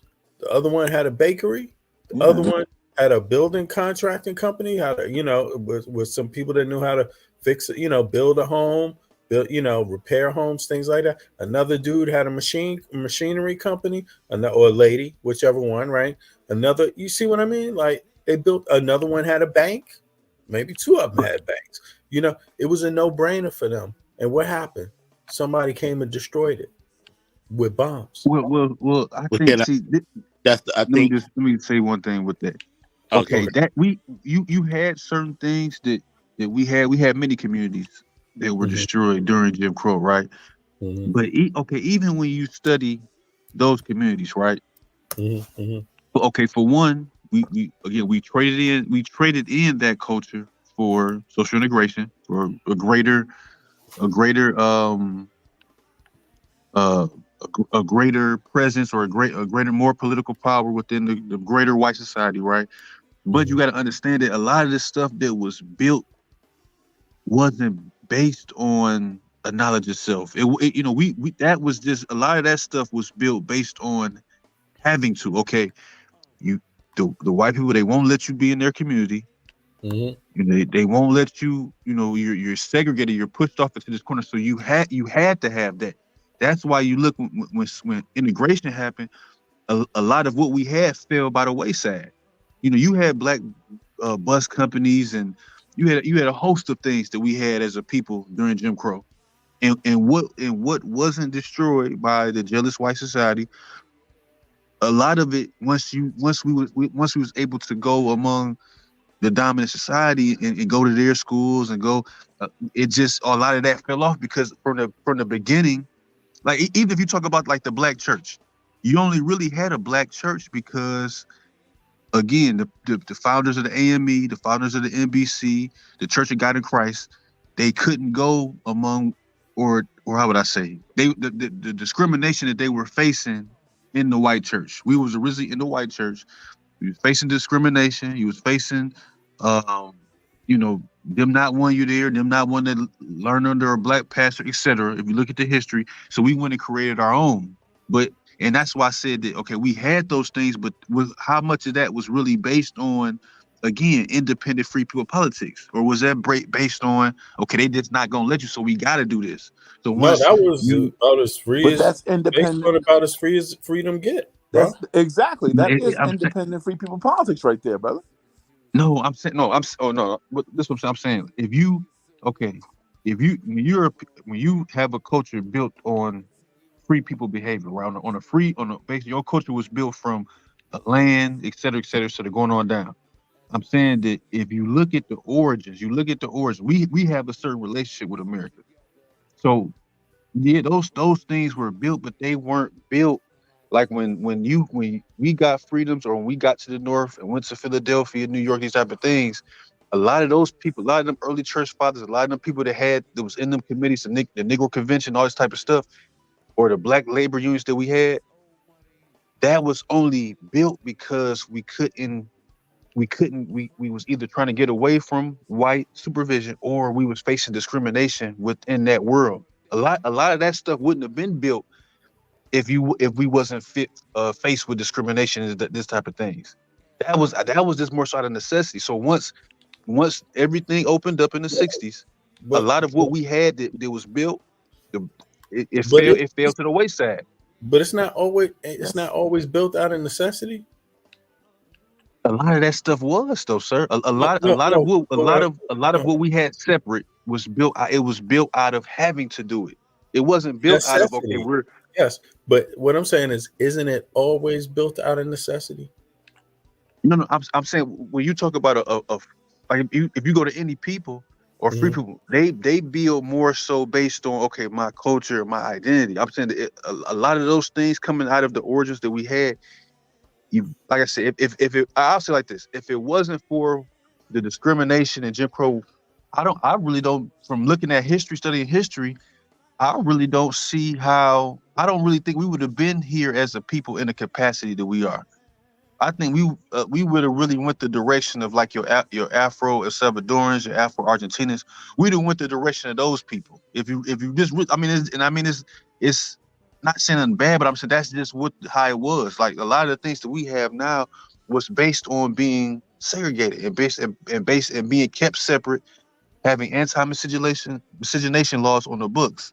So I'm saying we just have a special a different relationship with But look, America, bro. no, man, that's America for you. The whole country was based on that. I mean, everybody came here, not everybody, but loads of people came here from another place looking for opportunity that they wasn't going to get in the place they came from. Mm-hmm. That's what they was facing. And they came here with just a set of things, and it was like, here's your opportunity. Take it or leave it. And now today they're Americans. They don't speak German. They don't speak Swedish no more. They don't even know they really don't have much in common with Europeans outside of Christmas and being white and speaking English. Europeans looking at them like, what the fuck is wrong with these people? The only thing Europeans you need Americans for is fucking the military. Outside of that, they don't want nothing else from them. Pretty much. They don't look at them as Europeans. Hey, VB. Yeah, go ahead. I mean, no, don't get me wrong. It's just my thoughts when I hear you saying that. It's just bouncing off of my head, those things. But go ahead, keep going. Yeah, divinely. Go ahead. Yeah, BB, I got to bounce, brother. But great build, man. This is very necessary, man. Oh yeah, very necessary. Yeah. I got to bounce. Appreciate you, man, and I appreciate the brothers here too. Me too. Appreciate you too. Yeah, E. Walker and Al Morris. Definitely because it's necessary to have the conversation, and like you all know, we don't know. It's just a conversation. It's just a conversation, and but that's where it all starts at. We can reflect after the conversation, and come back tomorrow and convene some more. You know what I mean? Yeah, exactly. All right, y'all. Okay, divinely, be good, man. You too, Have brother. a good evening. All right, peace. Yeah, I mean, that's how I don't know. Maybe it's how my brain is wired myself, but of course there's details and it pays to measure, multiple times before you cut. But to me, it seems like we have enough skill, African Americans. I mean, to pull things together any way that we want it to pull together, and I don't blame us for making any decision. Hey, Big Bennett. Yeah. Hey, man. Can I just make a quick comment real quick? Oh, definitely. Yeah. Okay. Well, hey, man.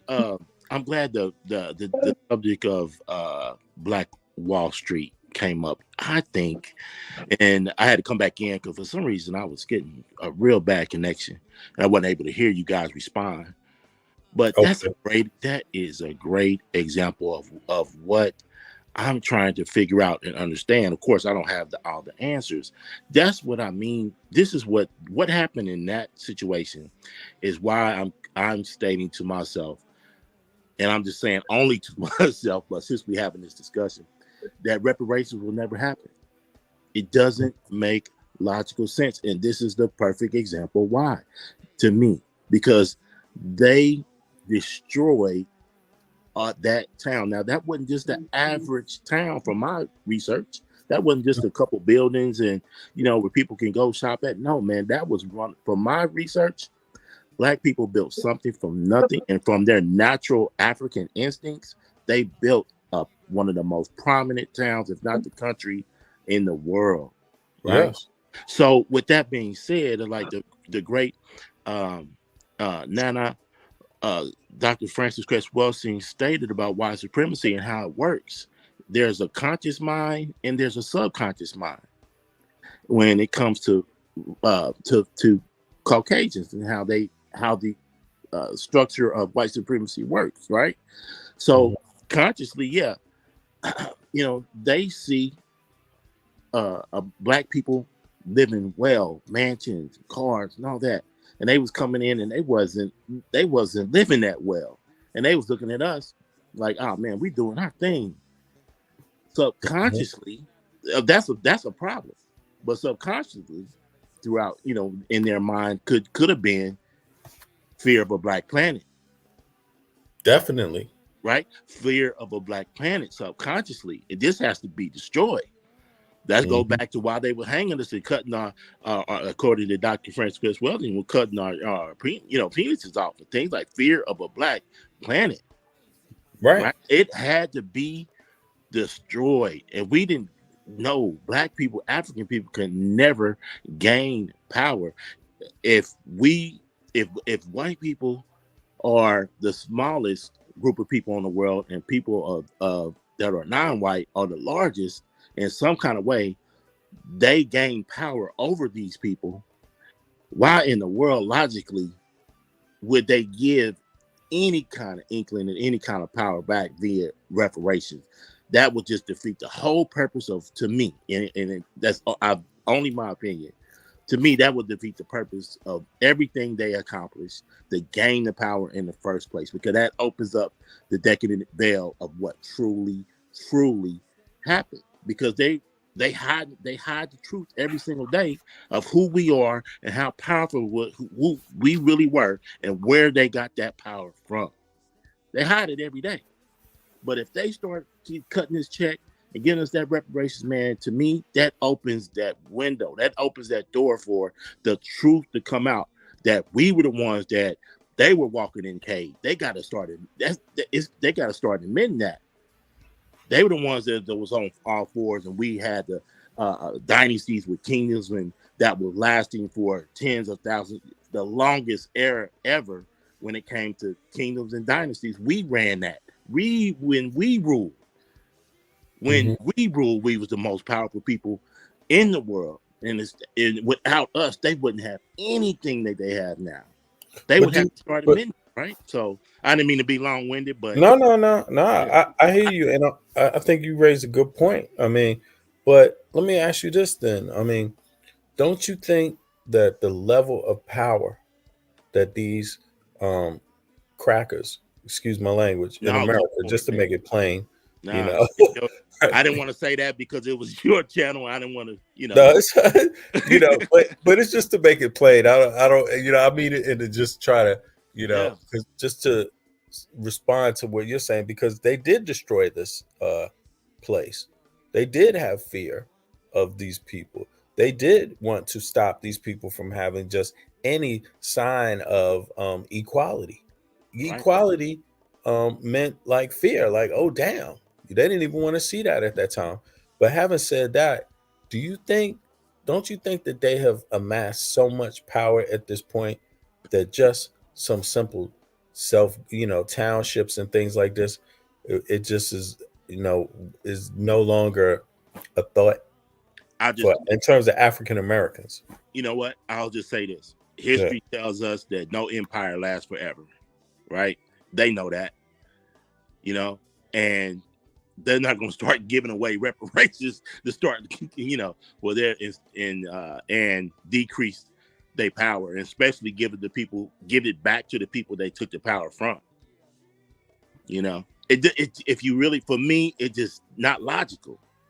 If D. Bennett, if I came over to your house, man, took you out of your house and took it all over, man, and took your family and all that, took your language, took the food you eat, changed all that, the language you speak, I'm sorry, and the gods you worship, I took all that stuff from you. I took all that, and I took your land, and I took everything in the land. I just took it all. Now you convicted, you taking me to court, and I want you to pay you for that, and admit that I did all that, and start giving you tens of billions of dollars to start gaining your power back. To me, and sorry if I simplified it, but man, to me that just don't make any sense. I would do that for you, VB, as much as I like you. It doesn't make sense for me to just start giving my power back and start to admit that you taught me everything, and now I'm gonna I'm gonna crown you now. Well, I think they need it, man. I mean, I think, well, it's just an argument. It's just to answer your question, Yeah. I think they need it because I don't think the United States of America is going to do well without the participation of African Americans. And I think because of the history, that almost the moral spirit, just for them to even say that it's a just and moral nation, to be able to sell that idea to the world almost damn near hinges on the fate of African Americans. You know, Yeah. so I think it was built on the backs of African Americans, and I think it's going to fall on its face if they don't really take a look at how they're going to insulate and help repair African Americans. You know, I really do think it's like that, you know, because they're facing a thing where, you know, they want to move forward, they want to make progress, they want to continue to amass wealth. But if you don't present a face of equality, a face of justice, then people just ain't gonna buy it. Man, I don't disagree with you. Well, it's only one problem. Yeah. These people are not logical. These people are savages, man. They've been shown us. They don't care about none of that. Either I can have it or nobody can have it. You know what I mean? They're not going to just say, oh, you know what? If we're going to keep our, then we got to bring them in. We got to clean them, check. We got to. They ain't going to do that, man. Yeah, it's going to definitely be some that ain't win it for sure. Yeah, and, they're going to destroy this whole thing before they give it back to Africans, man. Look at how big this town was, man. This is a whole damn functioning town. It destroyed the whole thing. Dropped bomb. Not just came in and just, followed a couple gunshots. Man, they dropped bombs on this thing. Yeah, they had airplanes dropping bombs, yo. Bruh, subconsciously, they knew what that was going to lead to. One, and guess what? They knew we couldn't protect it. Yeah. And to this day, we can't protect anything. We even think about trying to build something like that again. No one's posed the question, how are we going to protect it?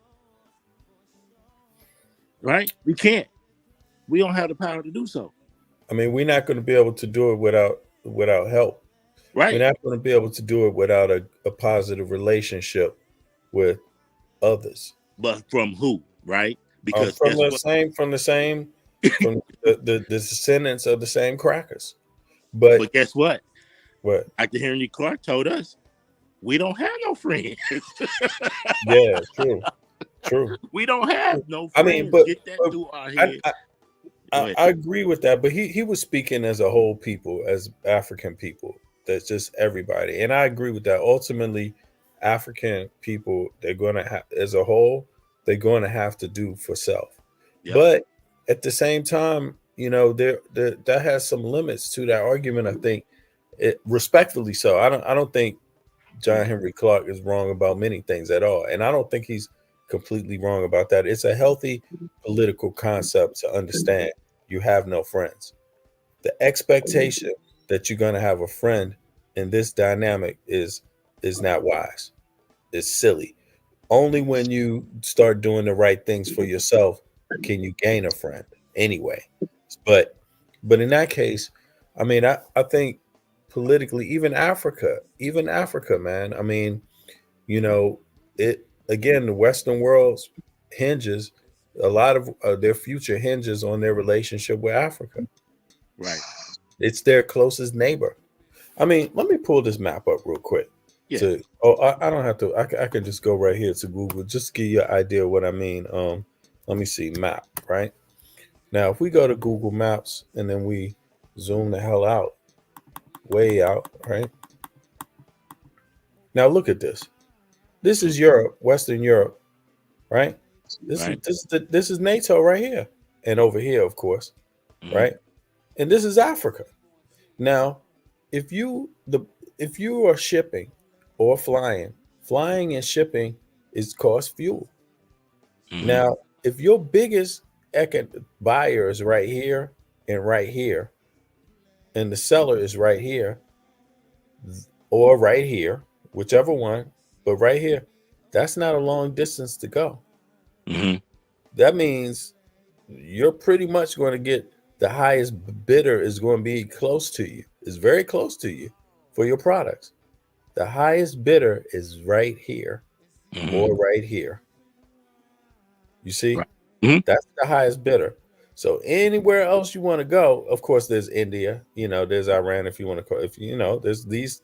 They're here too. These countries are here too, but they're not the highest bidders. Highest bidders are right here, and they have and right here, and they have the weapons too. By the way, also, and that distance in a fight, transporting goods and weapons is going to be part of that cost. The distance. Yeah, it's funny. It's funny we talking about this, man, brother, because I'm in Robin Walker's book, wonderful book in my opinion. When We Ruled, and he's talking about all the wars for the trade lanes for trade throughout history, and how they transferred from Africans to the Pakistans to the Arabs and all that stuff. So I'm just curious. I'll pose this question to you, and just in terms of the continent of Africa, do you think Africans are in control of their trade?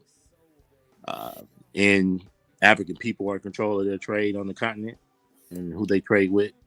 I mean, not right now, man. This big demonstration is about to go on. That's happening this April about the Congo, all over Europe. They're going to have demonstrations about the Congo, the DRC, right here, because it's basically a fiasco of Europe, Russia, China, and the U.S. all up in, and maybe some other small players, all fueling all that war and separation in the Congo, man. And it's just it's like it's long overdue, and but nobody wants to talk about it. They want to talk about Palestine because it's politically okay. They want to talk about Ukraine. Ukraine is serious dynamic going on, by the way, but it's okay to talk about that. It's okay to talk about Palestine. What's never okay to talk about is the Congo. Never okay. That's because all these people got their hands in it, in the conflict. Right. And if the African people or the diaspora that is around the world is not concerned about it, they'll look on it as, hey, why should we even talk about it then? Right.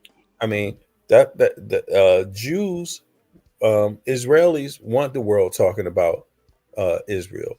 Palestinians want the world talking about Palestine. Arabs want the world politically talking about Palestine because there's politics in it.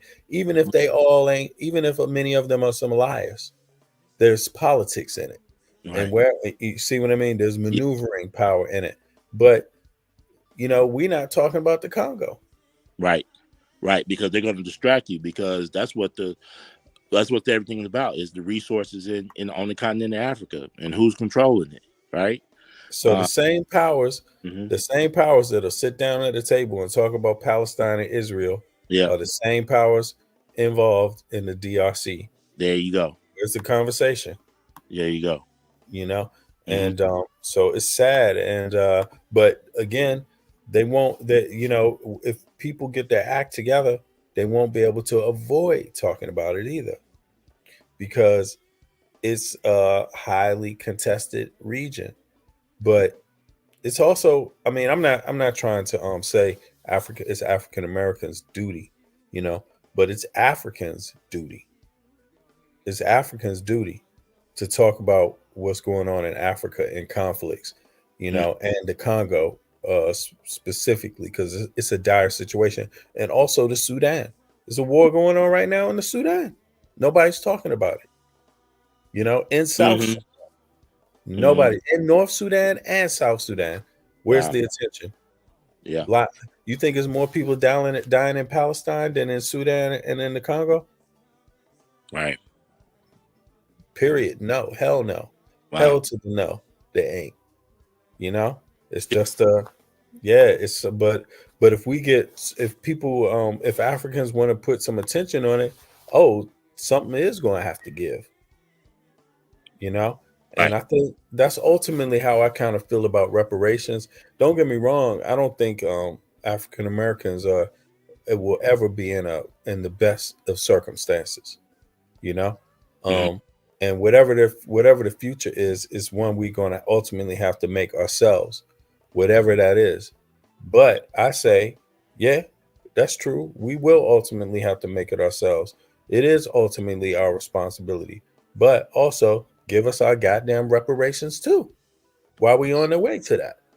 Like, And can I add to that real fast yeah, when you get done talking? go ahead.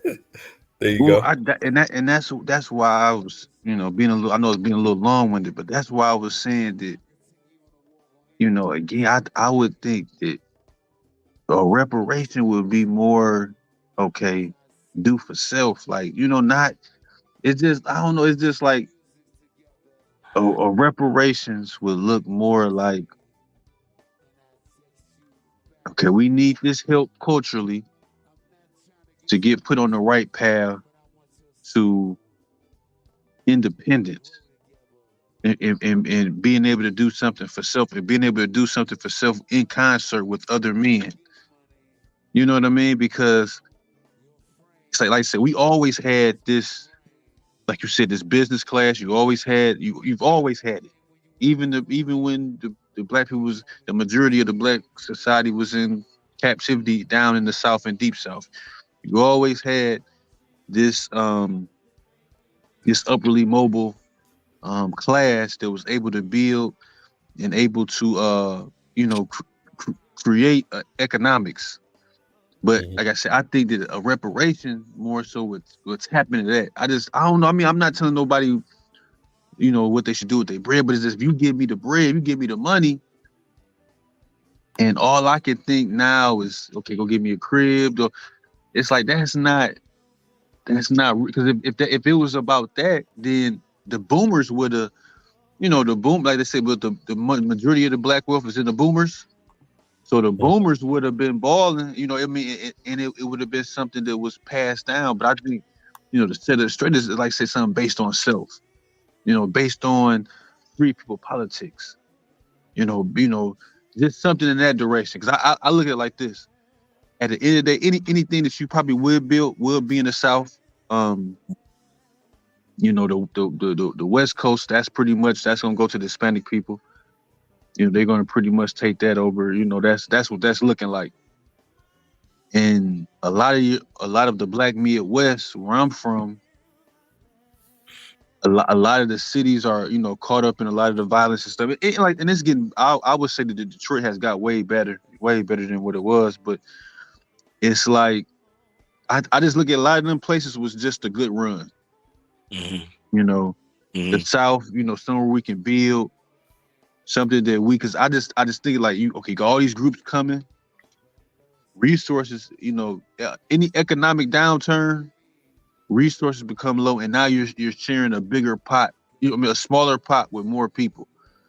So that's why I said a reparation that can repair the damage, repair the economic damage you faced. Can I ask you a question? Yeah. Now, V. Bennett, you had I'm gonna pose something to you because you had this conversation and I just couldn't have time to jump on, man. Now, for the record, I'm not against reparations. I just don't think they're gonna give it to us for the fight. Okay. Yeah. On this, you're gonna have to go to war with me if you want this power back. Now, think about this, V. Bennett. A couple of weeks ago, you was talking about the whole mess that with Sanetta Jabari and all that, where they was going to go up to D.C. for the Washington Museum or whatever, right? Yeah. He was stating African American Museum. African Museum. Now you was stating that hey, it's a lot of stuff in museum and other stuff in DC you can go see, and you was describing it, and I wanted to hop in so bad because I went to the I was lucky enough, my wife and I went to African American Museum. But before we went there, we went someplace else, and we went in DC, and we took the Egypt on the Potomac. Oh, you did? Oh, well, I can imagine that had to be wonderful. Anthony, the great, his scholar warrior, Anthony Broder. Yep. He created the Egypt on the Potomac field trip. and man, that was the most fascinating thing I ever, in terms of African history. Mm-hmm. That was the fascinating thing I ever seen. And I'm, not to compare them to the African American Museum, but what I remember most is that. But if you in DC, you may as well do that one too. What'd you say? If you in DC, you may as well do that one too, because Exactly, and that goes to another question on why Jabari doggone well that thing exists, or at least he should. And if he and why are they not doing that? But for who Jabari is and what he represents, you would think it would be doing that one before he go to the African American Museum. But anyway, back to the field trip and what that represents. Mm-hmm. And you're familiar with that. Mm-hmm. Why is it field trip? Why is it, in your opinion, why is that important that we go on that? Everybody needs to take a chance. Everybody that's listening to this needs to take a chance to go on that field trip. B-Man, you're familiar with it. Why is it important that they go on that field trip? What are they going to see? Well, I mean, I think one thing they're going to get a chance to see is how entrenched, the city really is in some African thought. DC, I mean, just in terms of the whole layout of the city, the mindset, the organization that it took. Don't ever forget, Black people had to be organized to build their societies anywhere in the world. And the fact that these Europeans replicated that city after a Black city, an African city, shows you what our abilities are. And it shows you that others acknowledge it. But the thing is that I think others harnessed that power and we forgot that power. Right. Exactly. Man, we were so powerful as a people that those so-called Masons. Exactly. And from Washington, George Washington and Benjamin Franklin, whoever it was, went and copied. They're copying our stuff verbatim. Yep. The whole city of Egypt, if I'm not mistaken, Egypt, and copied it verbatim to DC. Why was that so important for them to do? Because it meant power. It was kind of power that they had to build them pyramids and all. It was some. They attached themselves to the blueprint, right? And they attached themselves to that, and that was the foundation for their power. How they built it today. Yeah. Right? Why? Go back to the question, and everybody who's listening to this, please look up Anthony Broder in the Egypt on Potomac. If you got an opportunity to ever go to see, that's one of the things you gotta go to experience. That is a history lesson for the ages. But that goes back to what I'm saying, VB. That's why they cannot give us reparations and admit and give us our power back that they went to war and took from us. Right. It just doesn't make logical sense. They would start giving us billions of dollars to rebuild ourselves up when they went to war, particularly to take our power from us to empower themselves to be the most powerful people on the planet now. That for me, and I don't mean to be long-winded myself, and I'm sorry, but man, it doesn't make sense for them to do that, to cut that check.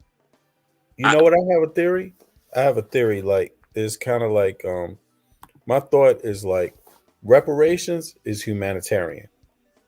It's not what you give to somebody that you think is capable of taking over. It's what you give to people that you feel are broken. Pretty much, And I believe that, like, as far as DC, and the layout of the city and copying the blueprint and harnessing the blueprint is right in people's faces. It's right in your face. Right. But if you can't get it, if it doesn't click in your mind what you're looking at and the whole point of it, right? Then you can't do nothing with it. And I think they're very much aware of that. Like, it's in your face. You're going to see it, but it's just like what they say about books. They hide it all in books. Why? Because some people just won't read them. Right. And I think that's what it is. Like, going to DC, and going to like you said, this tour, Anthony Browder's tour, Egypt on the Potomac, right? but also going to, looking in a little bit into Masonry. Like I went to the, I don't know if the tour goes to the George Washington Masonic Temple, but I've been to the George Washington Masonic Temple, and it's on the other side of the Potomac, the Virginia side, right? And I just went there on a whim. You know what I'm saying? I could go there any day of the week, being from DC, and I'd never gone there. And I went there with a homegirl of mine that got me to go. She was like, you know what? You should go. We should go over there one day and check it out. So we took a swing over there, and I went inside of that place. And after coming out of there, it crystallized in my brain. I was like, these people really did literally. I mean, it's pseudo, but they damn sure tried to copy all of it. Once you figured out that they really, really tried to copy it and put themselves in the story, I mean, how crazy can it be? They have a replica of the Ark and the Covenant down in the basement of the George Washington Masonic Temple. Right. A replica of it. That means, they're trying to harness that power, even if it's pseudo. They're trying to harness. If you look at the walls in the basement of that temple, and you look at the pictures of these people that they have building the pyramids, it's laughable. But the point is, they organized around it and they harnessed the power. It's not whether it's 100% like it was them. Sure, it wasn't them, man. But the point is that they respect it. Right. Why don't we? Exactly. Hey, can I ask a quick question when you get done? Yeah. Go for it, bro. Well, I wanted to ask, and like I said, and it's funny that the gentleman he brings up, John Henry Clark. I consider him to be my spiritual father. But I wanted to ask the question in regards to like the ancient Egypt thing, right? What would I'm just saying, what do you see as a more viable cultural option? Would you see an ancient Kemet in the histories and the technology and the civilization, or the Nation of Islam and the teachings of Elijah Muhammad? What would you see as a more viable teaching? Well, go ahead, B. I'm sorry. Go ahead. Well, I would say it's definitely Kemet, but that's no pun to the Nation of Islam or anything like that, because they to a certain level they're very organized too.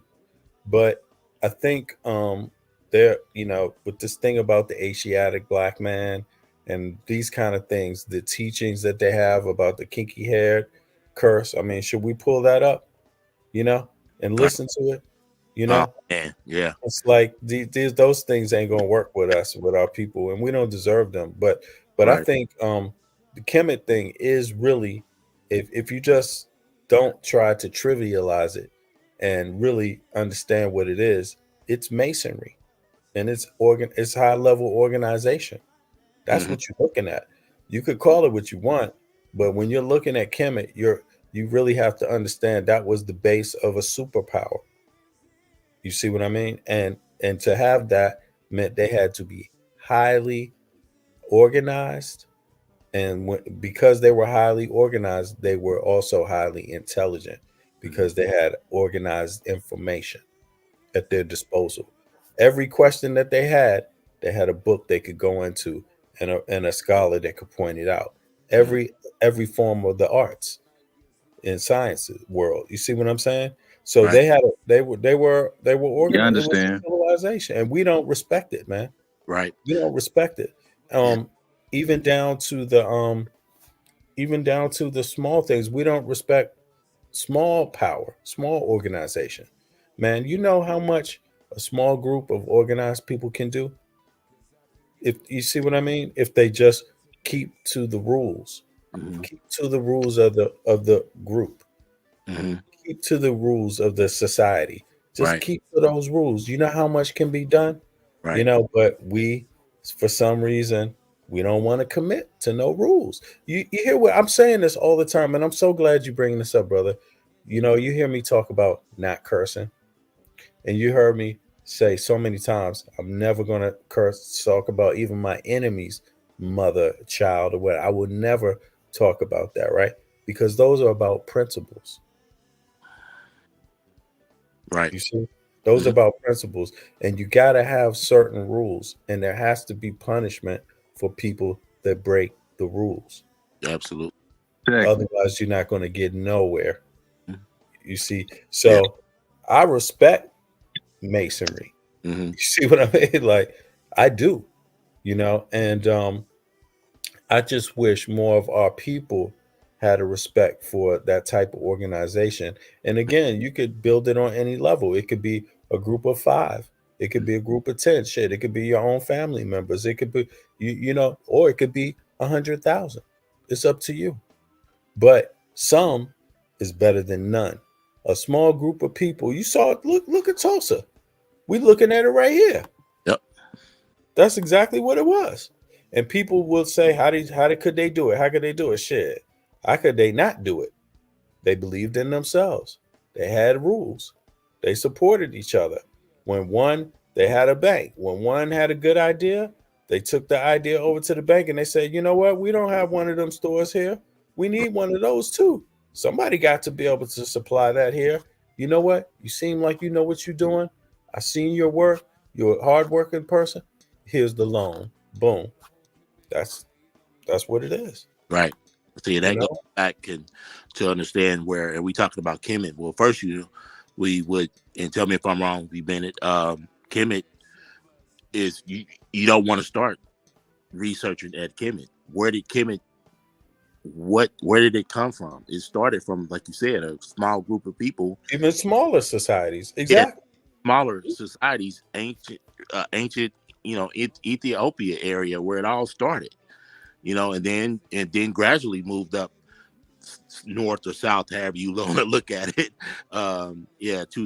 To Egypt, to be the epitome of what Africa, the continent of Africa was, right? So back to real quick about John Henry Clark.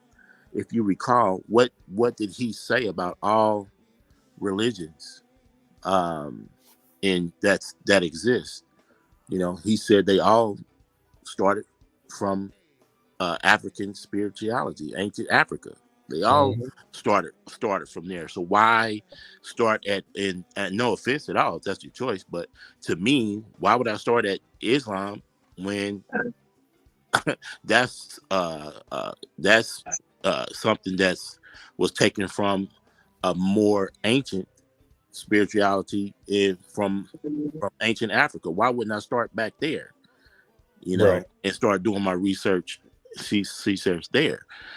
And so I hope that kind of answered the question for you. Yeah, and it's I think that when you look at Kemet, though, also in terms of like their beliefs, how they view things, it's deeper than Islam. I mean, it's just that because and how they view the world is kind of like from my understanding is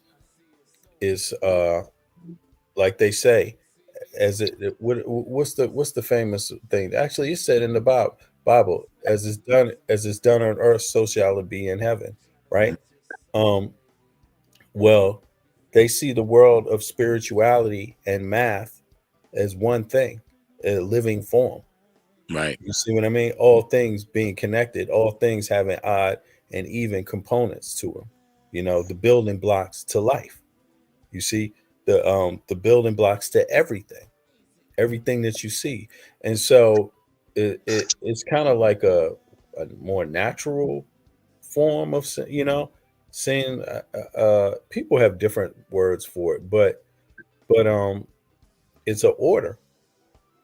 It's an order, and it simplifies things, makes things more practical.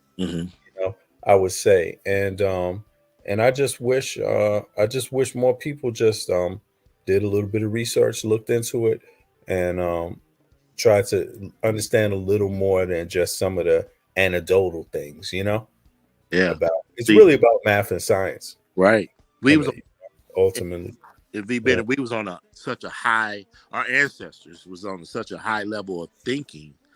The Caucasians that went over there to steal the information. To this day, they still ain't figured out how we built them pyramids. They still ain't figured out, man. They had we were so such high So you level. think they haven't figured it out? You think they haven't?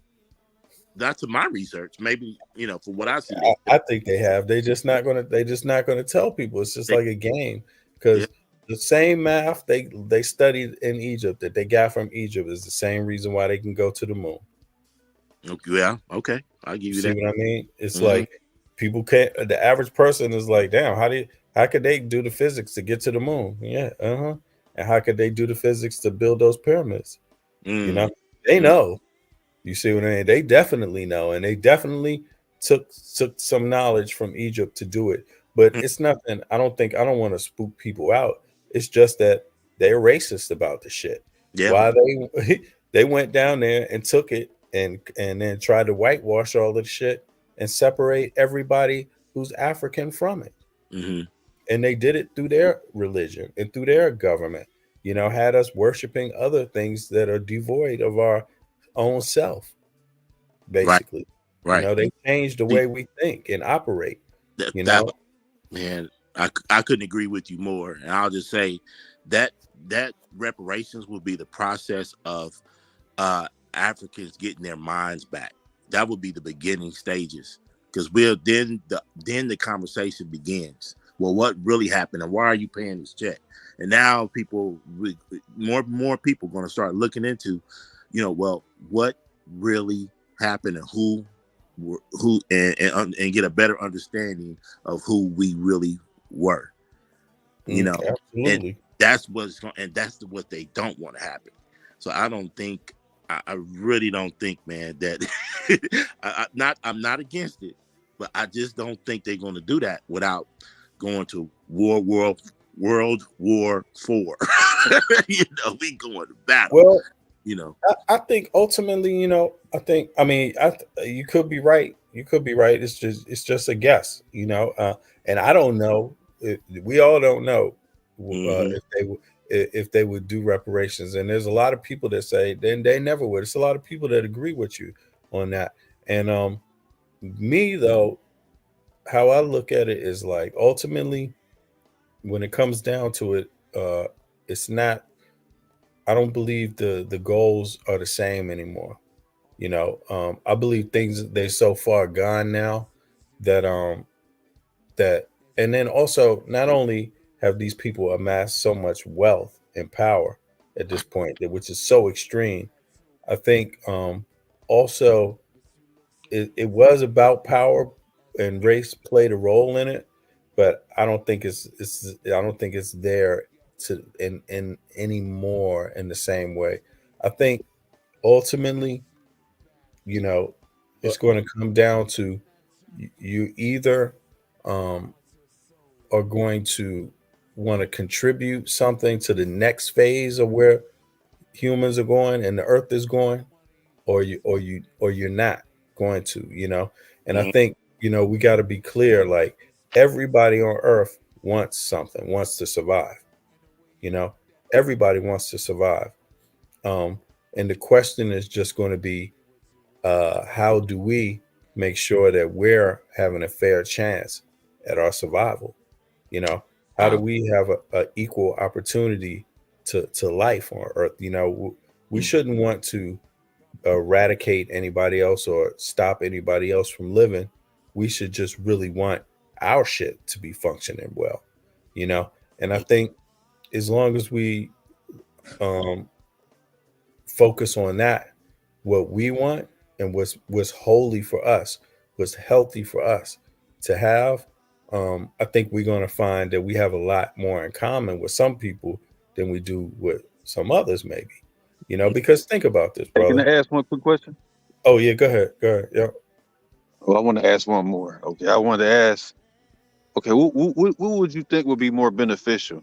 I would say like a check, like with money, or a situation where the black man was put back in the position where he had to be responsible for the creation of his own way of life. Like, what do you think? Like, okay, I can give you the check, I can give you this bread, I can break you off, right? Well, Or you know go what it ahead. is. I think what it is that now we facing a new point. I think the old questions on Earth, they've been answered because look, the whole world been colonized. You see what I mean? So they've already covered this Earth and destroyed half of the committed genocide, um, and people have had a chance to see the horrors, of what fueling and fighting over resources bring. And now somebody's won that war, man. Somebody won that war, and some people lost it. You see what I mean? Like when you win, what does it look like when you win that conflict, that conflict of colonizing? What it looks like is you have all the tools. I mean, it looks like you're on the moon, you're in space, you're having these machines that they have. That's what winning looks like. So I think the next goal is to just say that, hey, things always change. Nobody wins forever, but where do we want to be in the picture of power? And just position ourselves not to be against people, but position ourselves just so we can progress, be in a position to progress. We don't control everything. Nobody does. You always need somebody else, ultimately. And nobody's going to do it alone. It's all about your diplomatic abilities and how you go about doing things. I think ultimately that's how I look at it. Some of these people, man, look, you can look at Europe, man. How many babies are they producing? How many babies are Europeans, Caucasians, if you want to call them that, right, producing? Some things are just self-evident, So while they fought for all this power and destroyed a whole lot, fighting for power, fighting for their place in the world, African people weren't fighting over that place. That wasn't our mentality, And I think once you tear up things and you get a little bit of power, then you start looking at things a little bit different because now where you're going to go. You done ripped up everything. You got all the tools, all the toys of power now. So now what you going to do? And I think they figure out that you can't do shit without other people now. They just stuck. Right. Mm-hmm. So the next question becomes: so who is the best option to have some kind of relations with? So do they want to work with China? China got 1 billion people. Probably not. Do they want to? I mean, they will work, but not to give up any power to. Well, Russia got 150 million people. That's it. They got a huge ass country. They got the biggest landmass on Earth and only 150 million people. Africa is not a country, but it's a continent. They have 1 billion people, but they have a lot of resources. 1 billion people is not a lot for all that land. And they got a lot of resources. So in other words, you always go with the shortest distance. You always go with the easiest, the best opportunity. So I think in some kind of way, black folk can come up. Black folk can make some moves. But we just got to be kind of clear about what the goals are, right, and not fall for the okie doke. You said it. You just said it right there because again, we'll bring up John Henry Clark, and if I'm paraphrasing, but he said, if I'm understanding him, if I understand it right, in history tells us every time we align with somebody, they turn against us. They have turned against us every time we try to team up. They've done that, turned against us, and eventually put us in some type of captivity and took over our lands and all that. So, that's a tough question, and I think it poses another question as Black people or African people. When it comes to reparations, when it comes to voting, what is the end game? What are we trying to accomplish? What is it that we're trying to accomplish? Are we trying to accomplish integration, or are we trying to accomplish African liberation? Oh, reparations is only integration. Well, it's not going to replace what the African continent got to do. The man, African continent it got to do something. So it has to do something. It has to do way more than anything like reparation. It has to do for self. It has to build industry. It has to build a capacity, a self-sufficient capacity, to provide for itself and its own, and harness its own power. That's what Africa has to do. African Americans, man, we in survival mode, man. So no, brother. Also, okay. So just to get an understanding of what you're saying, if reparations equals integration, basically, right? Yeah. So it's game over. Does that mean game over for African descendants in America? Because we fully integrated now. We get that check. We fully integrated. Game over.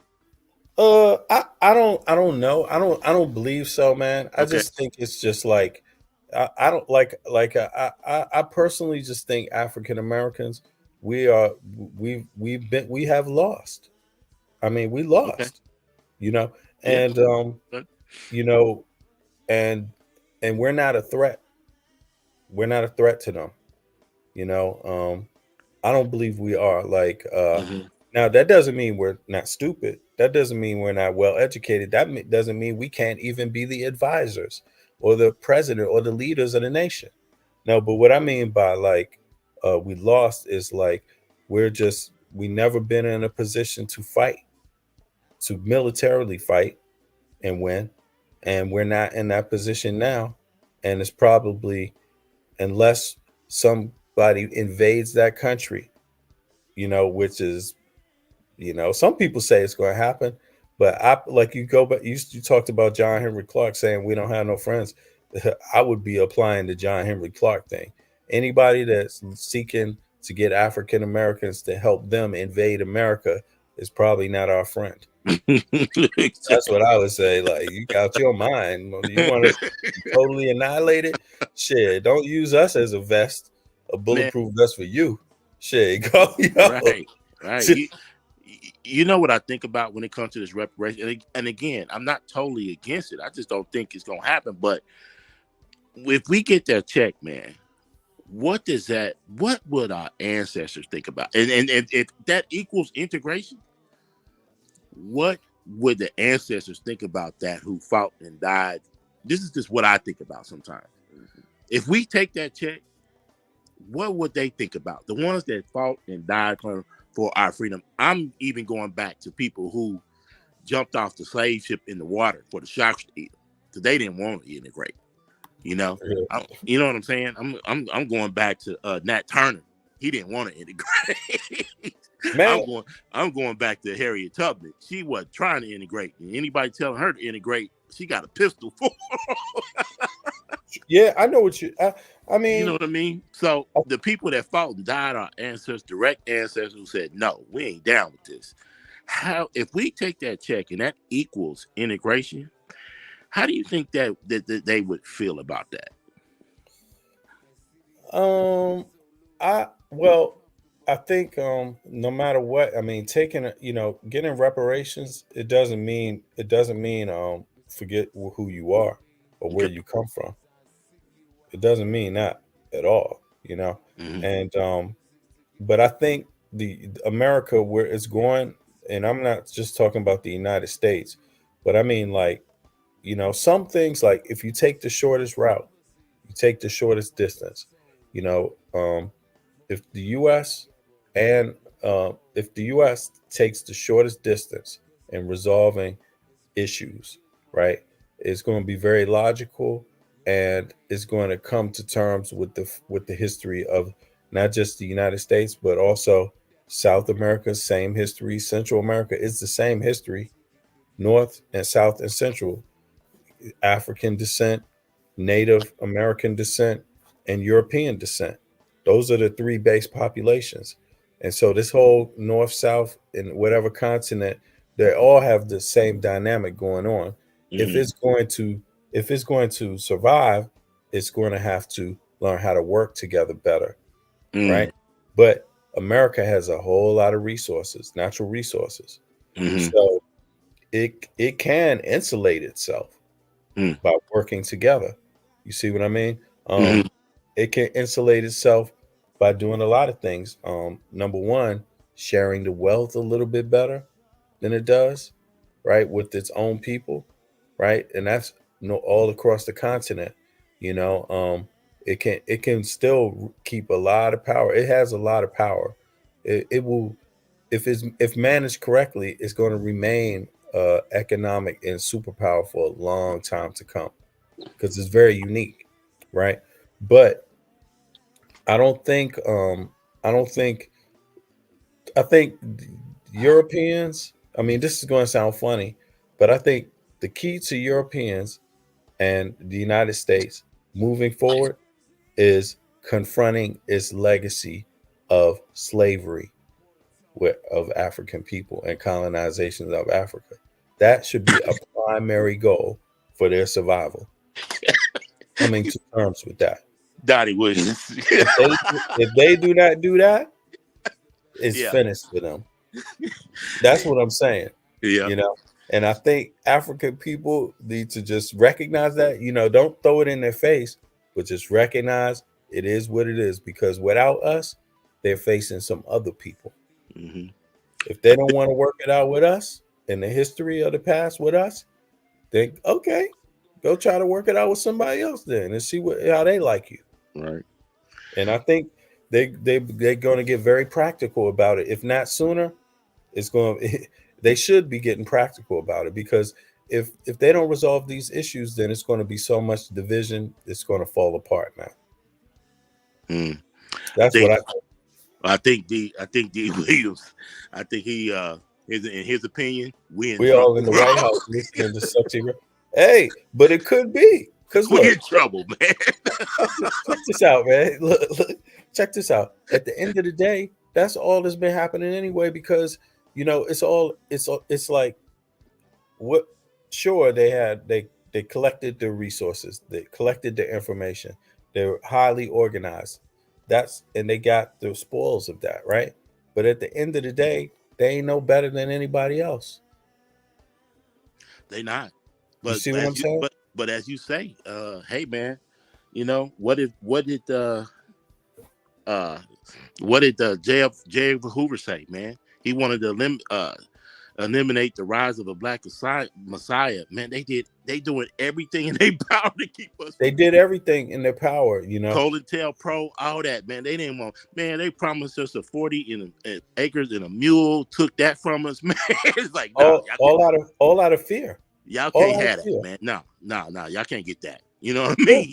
Y'all go back to sharecropping, man, and all that. You know what I mean? Well, all for prejudice and fear based decisions that ultimately lead. I mean, it led them to the same place.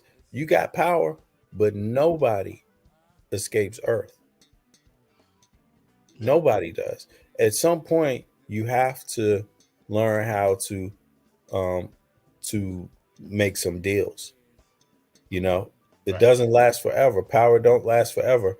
And wise people with power, they know that if they want to maintain power, you got to make some choices about how to do it. You know, and I think they're coming to that point. But you know, there's other players at Earth, man. There's a lot of people there's other players. African people aren't the only players on the stage. Black people aren't the only players on the stage. There's other people that don't give a fuck about what happens to America or about us either, too, or Africa. Mm-hmm. You know, there's a lot of people struggling on Earth to survive.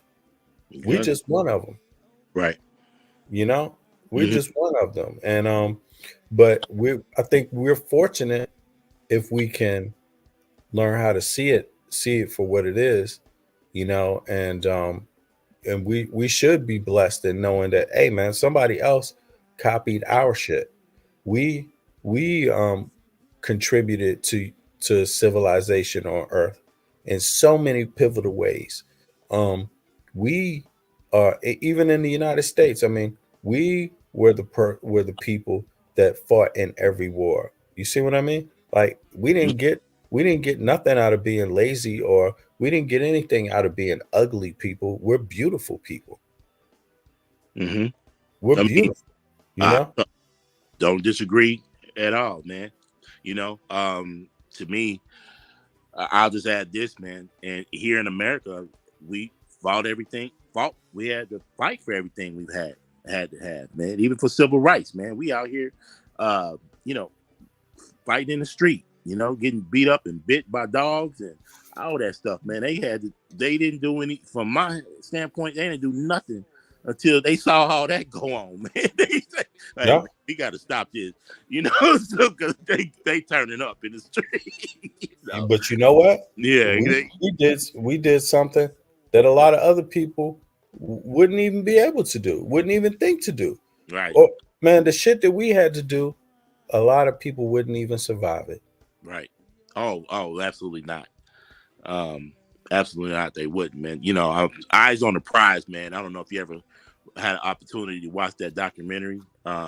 It's Yes. awesome documentary, man. It just tells us the story. You know the story of how, you know, starting with Emmett Till, man. That still bothers me when I think about that, and how and then the civil rights movement kind of rose from that. Down south, and rose from that incident on up.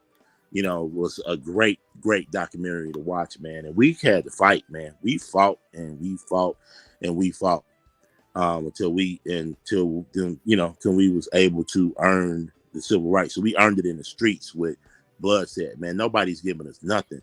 So to me, man, we don't have no friends. Nobody's giving us nothing. We fought for everything. So we want this check, and we got to go get it. And one of the last speeches Martin Luther King said, he got it. He finally understood. We coming to get our check. And what happened in Memphis? Oh, you coming to get a check, huh? Oh, okay.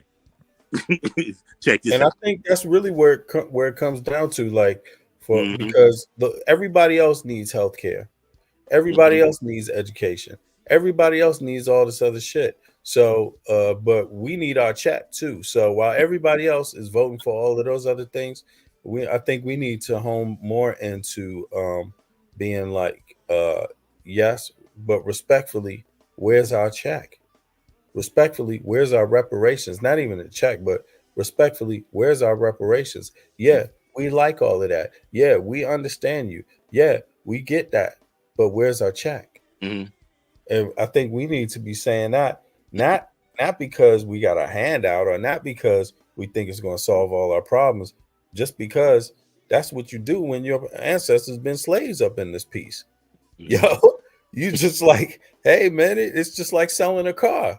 What that, you want us to participate with this. We get your ideas. We understand. Yeah, this is going to be great. This is going to be wonderful. But what about the ethics behind this, of asking me to come to the table over and over and over, and you ain't even you're not even treating us like you treat everybody else?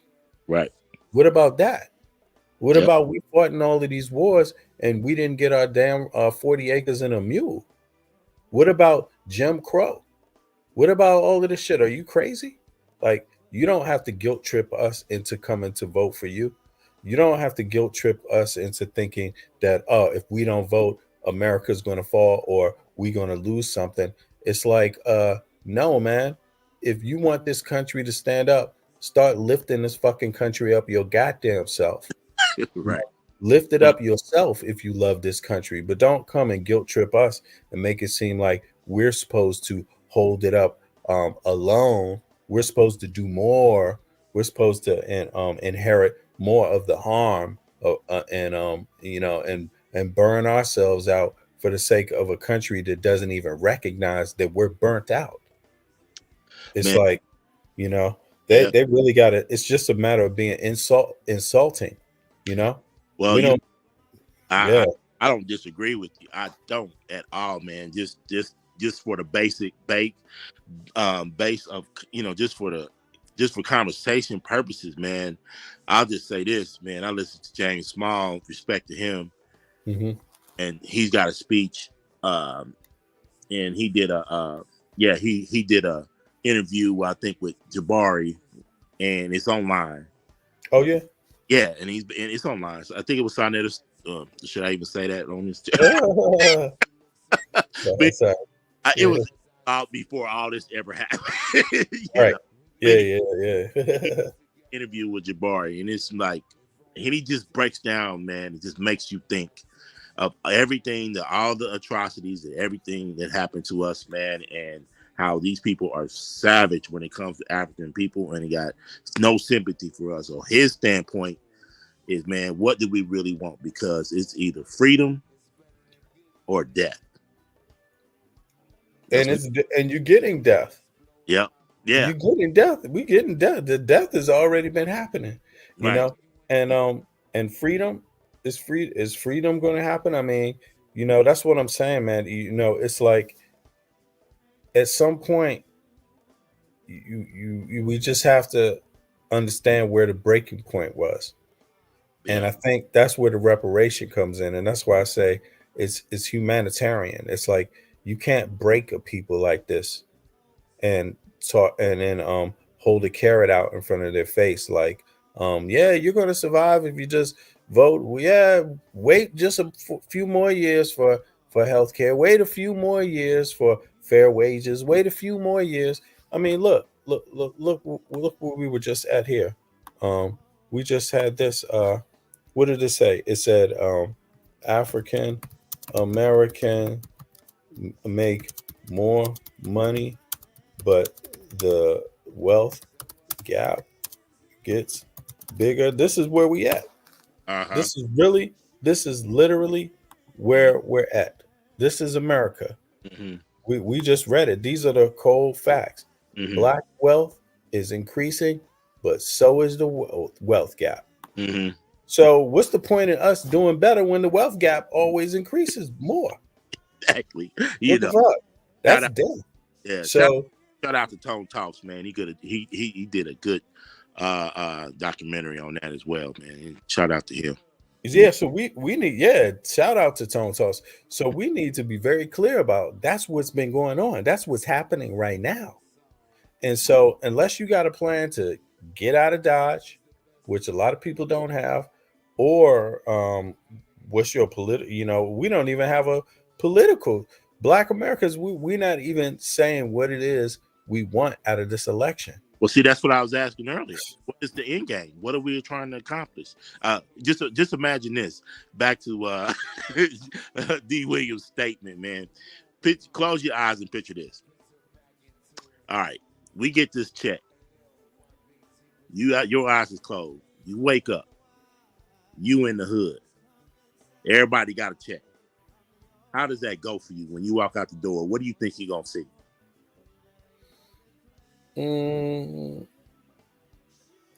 Yeah, in the hood, you say? You said in the hood. I mean, what do you think you're gonna see, man? Well, I think I'm gonna be honest with you. I think we're gonna see something that maybe a lot of us can't imagine, but I think we're gonna see something like some people coming out saying, "Wow, my grandmother's home is saved. Wow, my student loan debt, it is gone finally." Some married couples saying that. I think we're gonna see a lot of different things. See some young kids that's coming out of college saying, "You know what? I'm about to start my company, but I'm doing some research right here with a small group in the U.S.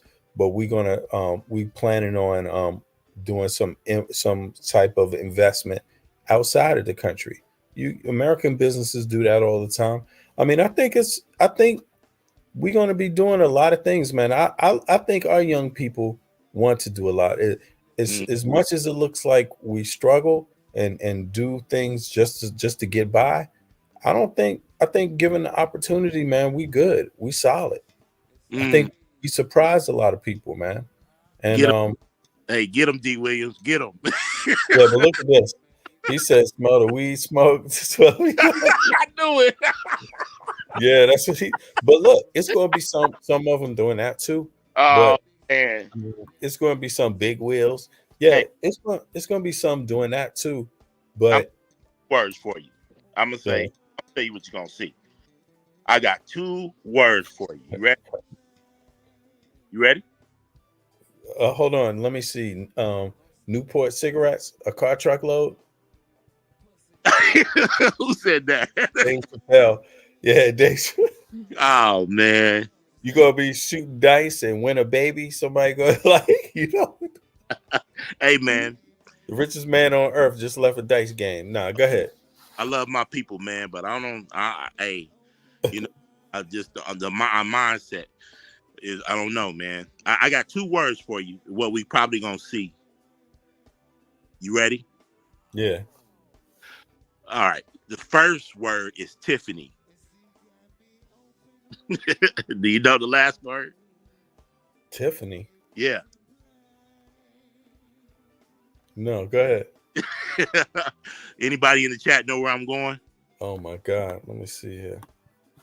Anybody in the Tiffany chat? Haddish? I don't fucking know. What's he? She crazy, man. Tiffany Henyard. Tiffany Henyard. Anybody in the chat know where I'm going with that? Oh my God. The super mayor, man, in Dalton, Illinois. New sexual assault complaint. Is that her? That's her. That's the newest complaint, man. She's the mayor of Dalton, man. And she is completely destroyed that freaking town with her hood rat mentality, man. Wow. She was in, oh man. Brother, you get a chance to do a story, do a live about this, man. She became mayor, man, last year. And they went from $2 million in debt to $7 million in debt. And she spent $150,000 on a Tahoe. That's why they call her Tahoe Tiff. Of taxpayers' money now. You know what I mean?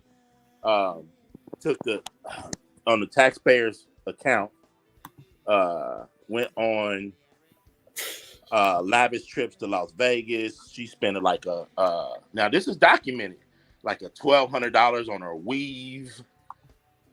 You hear me? $1,200 on her weave, on her wig, bro. They showed it. They showed the bank statements. I mean, I have no doubt it's going to be a few like that, man. A few. But I don't, but I tell you what though, one thing that is going to matter is we're going to need like people that can help build some confidence, Yeah.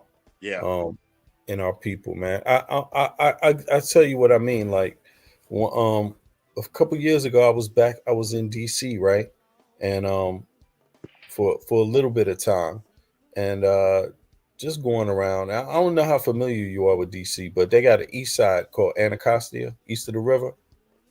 I don't know if y'all went over there, if y'all went over there on your tour, right? But I was over there a little bit, and I met a young dude over there, just incidentally coming out of the Anacostia Arts Center, right, on Good Hope Road, and coming out of there in the evening time, I started talking with another brother I know, and then we ran into a young kid that came up and asked us if we had a cigarette or something, and then we just started talking, and then I told him no. And while my homies was packing up some of their gear and shit like that, I told him. He said, oh, he saw I was driving, right, and he said, you know what? If I said, you know what? I don't have a cigarette, but he said, if you can drive me right up here up the street, he could I could get like a pack, not a pack, but some Lucy's, like, for 20 krona, or what, $20, 20 cent. I'm sorry, right? And typically I would never do that. I wouldn't necessarily do that, Right. but for some reason, something told me, you know what? Why not? Because I'm in part of the town where I grew up at, and you know something? Why should I be having negative thoughts about another young black man? Like, why should I have those instinctive thoughts? Right. Yeah. So I said, you know what? Okay. And so I drove right up the street with him and then stopped off at the corners. He went outside, bought some Lucy's from somebody else. It was a group of dudes out there, and he bought some Lucy cigarettes. Right. So then he said, hey, listen, do me one more favor if you can. Can you give me a ride up to what is it, Morris Road? I don't know if you know about DC, but that's not too far from there, Morris Road. And so I said, okay, because I grew up not far from Morris Road, just 2 blocks, just 1 block from Morris Road, right? So I said, you know what? No problem. I'm gonna take you over there. And again, typically, I would never do this, right? But I said in my mind, you know what? Why should I not just talk to this young man? He's half my age. And he was telling me about his story. He even told me he just got out of prison, right? And but he had a book with him. And so he had been writing. He's a writer. So he had written a whole lot of stuff, right? Different poetry and just stories, things like that, right? Right. And so I drove him over there. And at the end I dropped him up there. We talked a little bit more, hung out on the street a little bit while I was talking, and then he went into his crib, and then I left, right? And started making my way back onto the other side of the city, right? Now, but I thought about that later, and I was like, I don't know who this young man was. He had dreads. He just got out of prison maybe a month before that. He asked me for some cigarettes, and I was like, this young man, he could have killed my ass or robbed me or something, right? But I realized, like, he couldn't smell any type of fear on me. He Right. couldn't. I talked to him like a human being. You see what I mean? Like, I was engaged with him, talked to him. I didn't, and then I told him, I said, you know what? Shit, I grew up around here, so I figured why shouldn't I give you a ride? If I have to die in this place, I'd rather die in my hometown where I'm from than Right. anywhere else. And he knew that I lived overseas, Right. right? Because I told him, I didn't give a shit. I tell him, right? Right. And then I realized something. If more of us just drop some of the fear and just did some of the things that we're supposed to be doing, a lot of these other negatives wouldn't happen. We have to some degree just believe in ourselves, in the good that we can do for good things to happen, man. I respect that. Everything you're saying, and I don't. And all seriousness, man, I completely agree with you. This worries me just a little bit, and these just things I think about, man. This is a great dialogue, and this is just things I think about sometimes when this subject comes up. It's just what's going to happen. We don't have our African minds, man. We don't have our mindset. Our minds has been created by our oppressors, man, our enemies. That's what our general mindset is, and how we react, and the things that we would do, and some things that we do each other. So, but that you're right though. More of us need to be optimistic about our who we are and have confidence in our people that we will do right, and we can accomplish something. And I totally agree with that in all seriousness. Yeah. And that's one of the things I am ambitious about, improving our way of life. I own my own business here and I own a trucking company, and not to be long-winded, but just based on that subject, on that particular topic, I'm going, if God's willing, I'm going to take a trip to to the continent and Ghana here towards the end of the year. And the reason being is because, man, I'm trying to expand my company to Ghana. Oh, you can sell trucks over there, man. What's that? You can sell trucks. Yeah, I can sell trucks. Yeah, they definitely need trucks, vans. Yeah. Big trucks, little trucks, vans, man. Right, man. But you know, I could do that. But one of the things that and you can rent them out too. Well, right, exactly. Well, I just had that conversation, man, a couple days ago, just about that very topic, just that very thing you said. But one of the things also I want to accomplish is international logistics. Creating an international, my company creating an international logistic lane from the country of Ghana to the U.S. Mm-hmm. Why is that important? Because that would be unprecedented, really. Because that would be a lane created by, I consider myself an African.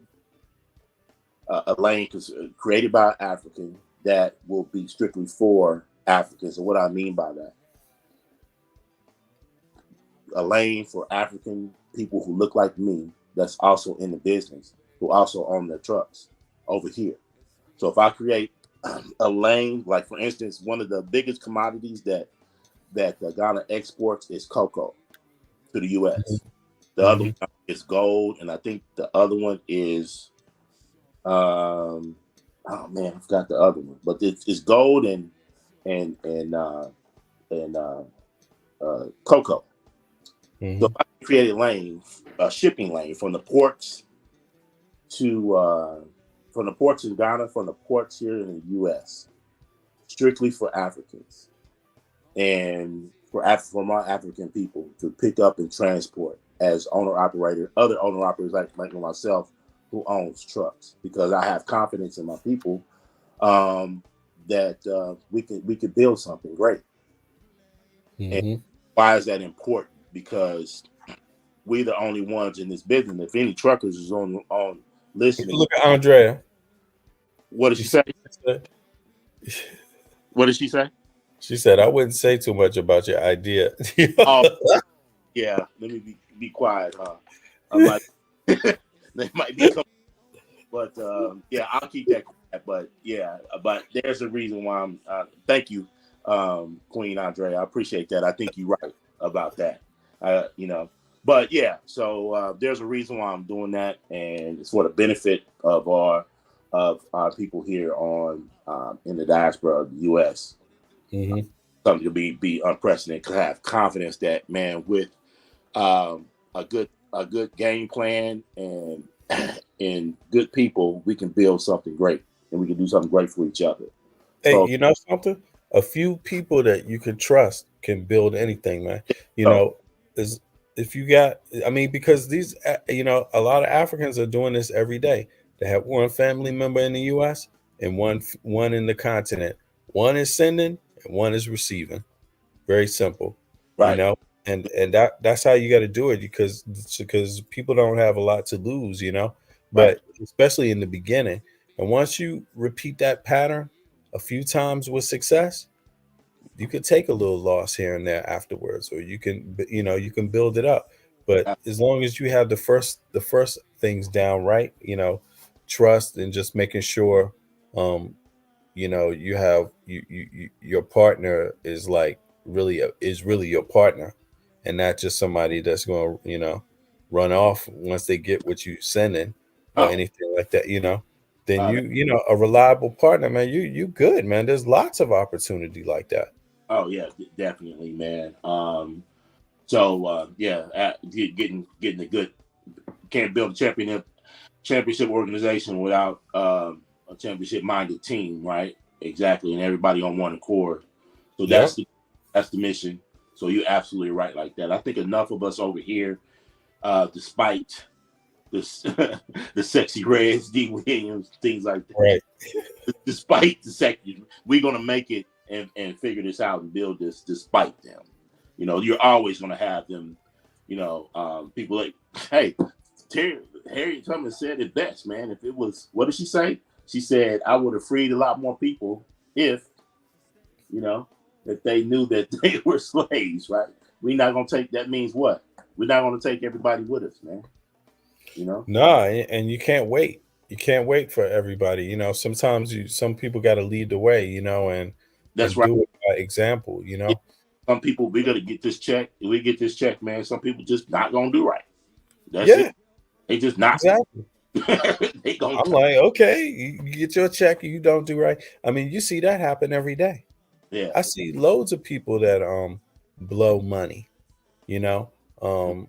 blow opportunity, and sometimes they need to before they learn, but it doesn't mean that you in the same situation as them. I mean, there's a lot of people that have already been through that stage, have already figured that out, have already, because it takes some test and some chances before you got to make some mistakes to advance to, so some people gonna fail, but not everybody. And at the end of the day, man, do you really think anybody should be on Earth if they can't learn to swim?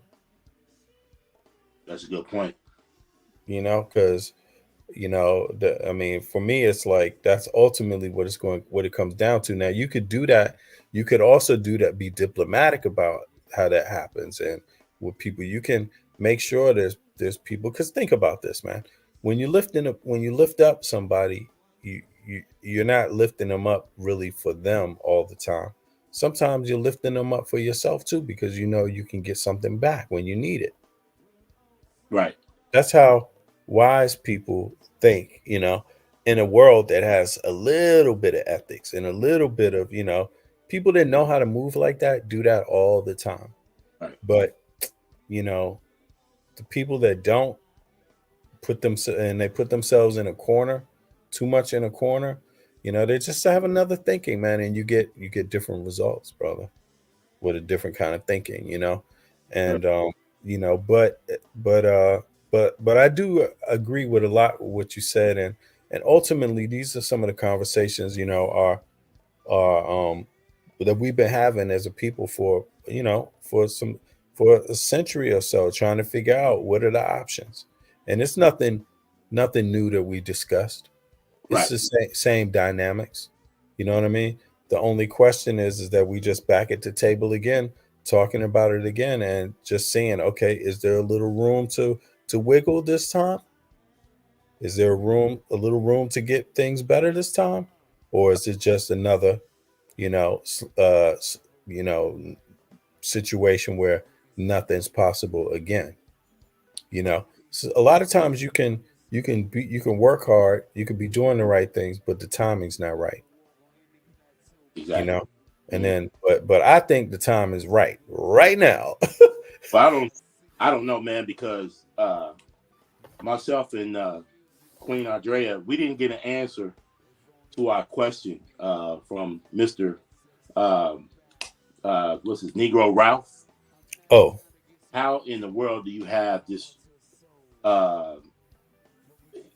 orange hair guy, KKK, make me feel better as an American, all in the same sentence? Let me go tease Ralph now. Make that. I'll show you how. Man, how you make that make sense, man? I think if I'm allowed to illustrate something, this is what Ralph was talking about. What is that? Now I'm on my phone now. I can, so let me see. This is how you do it. I think this is what Ralph was talking about. Trump tennis shoes, man. They made him feel more American. No, I'm joking. Yeah. So he walking around with Trump tennis. Yeah. I think this is what he was talking about.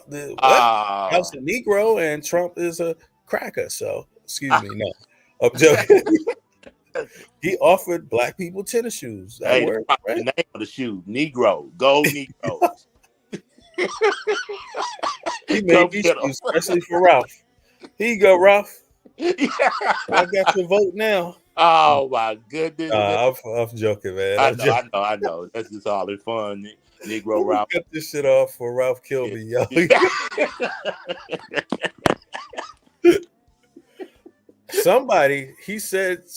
Somebody said black people were pleased with those tennis shoes, man. So I don't know. And that picture of him being locked up, it resonated. And that goes back to what D. Williams was saying. Man, my man Negro Ralph sold out for some tennis shoes. For some tennis shoes, man. Tennis shoes and an autographed T-shirt of Trump being locked up. What the hell? Hey, he sold out for some tennis shoes and a lap dance from Sexy Red. He done. I'm both. I mean, I tell you, man. I can already tell you, y'all. I mean, I shouldn't do it, but anyway. But I put it to you like this: you can imagine who I'm voting for already. I'll just put it to you like that. I will be diplomatic for the sake of conversation, but so far, like I said, I'd rather vote for an old senile man than Trump. Sorry. It's just that way. You gotta, but it's just the logistics. The Democrats have a machine, they have policy, one dude dies ain't going to change the show. You know what I'm saying? The Democratic policy is pretty much going to stay identical. The Republicans, they ain't got no damn policy. It's like every man for himself out there. It's the Wild West of the Republicans, man. You may as well just roll the dice and take a guess. I don't know, man. I'm reconsidering for some tennis shoes, a lap dance. I'll tell you what, if he throw a slab of ribs in there, man, he might get me for real. I mean, he might just do that. See, that's the crazy thing about Trump, yo. He can get that done. He get some ribs done. That's what I mean, I'm looking for for anybody though. I'm still serious about well, I put it to you like this. If I didn't have to ask for something for black people, right? Which would be reparations or like immigration. Yeah. But for me, it's like reparations. Just give me my money and you do whatever the fuck else you want. Bring all the people in you need. Just give me my damn reparations so I can get the hell out of here. But if I don't get that, right, then I would say what I would want for Americans is paid education, healthcare, universal healthcare, and paid education, and housing, better housing benefits for more housing benefits for families. Right. That's what I would say. Those three things, that's what I would say. But and if I can't get that, then just give me my reparations, man. Give my money. Yeah. Let me do for self after that. Right. And then just throw it on like a vagabond and be like, bye-bye, America. Hit the road. Yeah. Right. Going to some other country where I can just buy a house and sit down and relax for a minute. Yeah. Buy a house in the jungle. Fuck it. Yeah. Right. All right. Well, I think that's about it for today, brother. I appreciate you so much. It's been interesting, E. Walker. It's good having you up and having a chance to really dialogue with you today. You know what? I can't say I was surprised, but I was delightfully surprised. I didn't expect anything worse, but it was just good to see that. Okay, that's great, man. It was a good conversation, and also with Al. What was Al's last name, man? I forgot his last name. I don't know. Let me look in here. I got to go back and see. And let me get this right here. Let me see. Al, he was here for a minute. It was a good dialogue, and then Tar came up also. We didn't really stick to the main topic, but that's okay. You got to change it around sometime. Yeah, it was Al Morris. Al Morris was up here. Yeah, and then it was Divinely Inspired and Ralph and Tar. Yeah, I appreciate everybody for hopping up and share. I'm gonna be back tomorrow, y'all. What's up with that? Look forward to it, man. I thank you for having me, allowing me to come up. Most of the time, man, to be honest with you, I'm in the building. a lot of times I pull it up on my big screen, man, and just watch it on my TV. Me and my wife sit back and just kick, on the couch and kind of watch you guys do your thing. But I'm always in the house, man, so just always remember that, man. But if I'm a lot of times on the road too, if I'm not actually in the chat, I'm on the road listening. I'm on my truck because I don't have a driver right now, so I'm driving it myself. But right. I'm always around, man. So if not, I'll try to catch you guys on the archives. But one thing I have to say to everybody in the chat, everybody's good people, man. D. Williams, man, and Queen Andrea, really, really good people. And I just appreciate you guys allowing me to just hang out with y'all and just dialogue. I appreciate that. Shaka, man, great guy, man. Good dude. Heck of a course that he's given me. He's a heck of a teacher, man. He's really a solid brother, man, with a solid teacher, and teach me a lot with his meta nature as well. So, man, you guys are a great team, great family, man. I'm glad to be a part of it. I appreciate that, brother. Be good, E. And I see you tomorrow, man. And you're welcome anytime, brother. Appreciate it. Most definitely. Guys, have a good one. Yeah, you too, brother. Have a good evening. Hey, everybody, I'm out for the evening. Thanks so much for joining me again and for joining us, for a really nice conversation. I mean, we talked about immigration a little bit. We talked about Trump and Biden, and we got some different perspective. I mean, what was amazing was Shaka was like, he was like, man, Biden, I seen him slip up at the tongue too many times. And I was like, really? I hadn't seen that. But then we had Tar and Ralph up here. They got a chance to talk about what they would want out of the next president. And I think they're going to be back tomorrow and saying they might have some more ideas about that. But then we had E and we had Al Morris up here, and we had continued to talk. And it actually got kind of deep now. We talked a lot about some of our philosophies and views. It got really philosophical, actually, about Black people and about our heritage and culture and politics, the future, how we see ourselves on the global scale right now, and also just in the Americas too. So it was a real good talk. I appreciate everybody once again for coming out. Those of you that are coming in late, please rewind the tape and you'll get to hear some of the shenanigans. And otherwise, I'm gonna see you guys tomorrow. Bless.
You gotta be one into the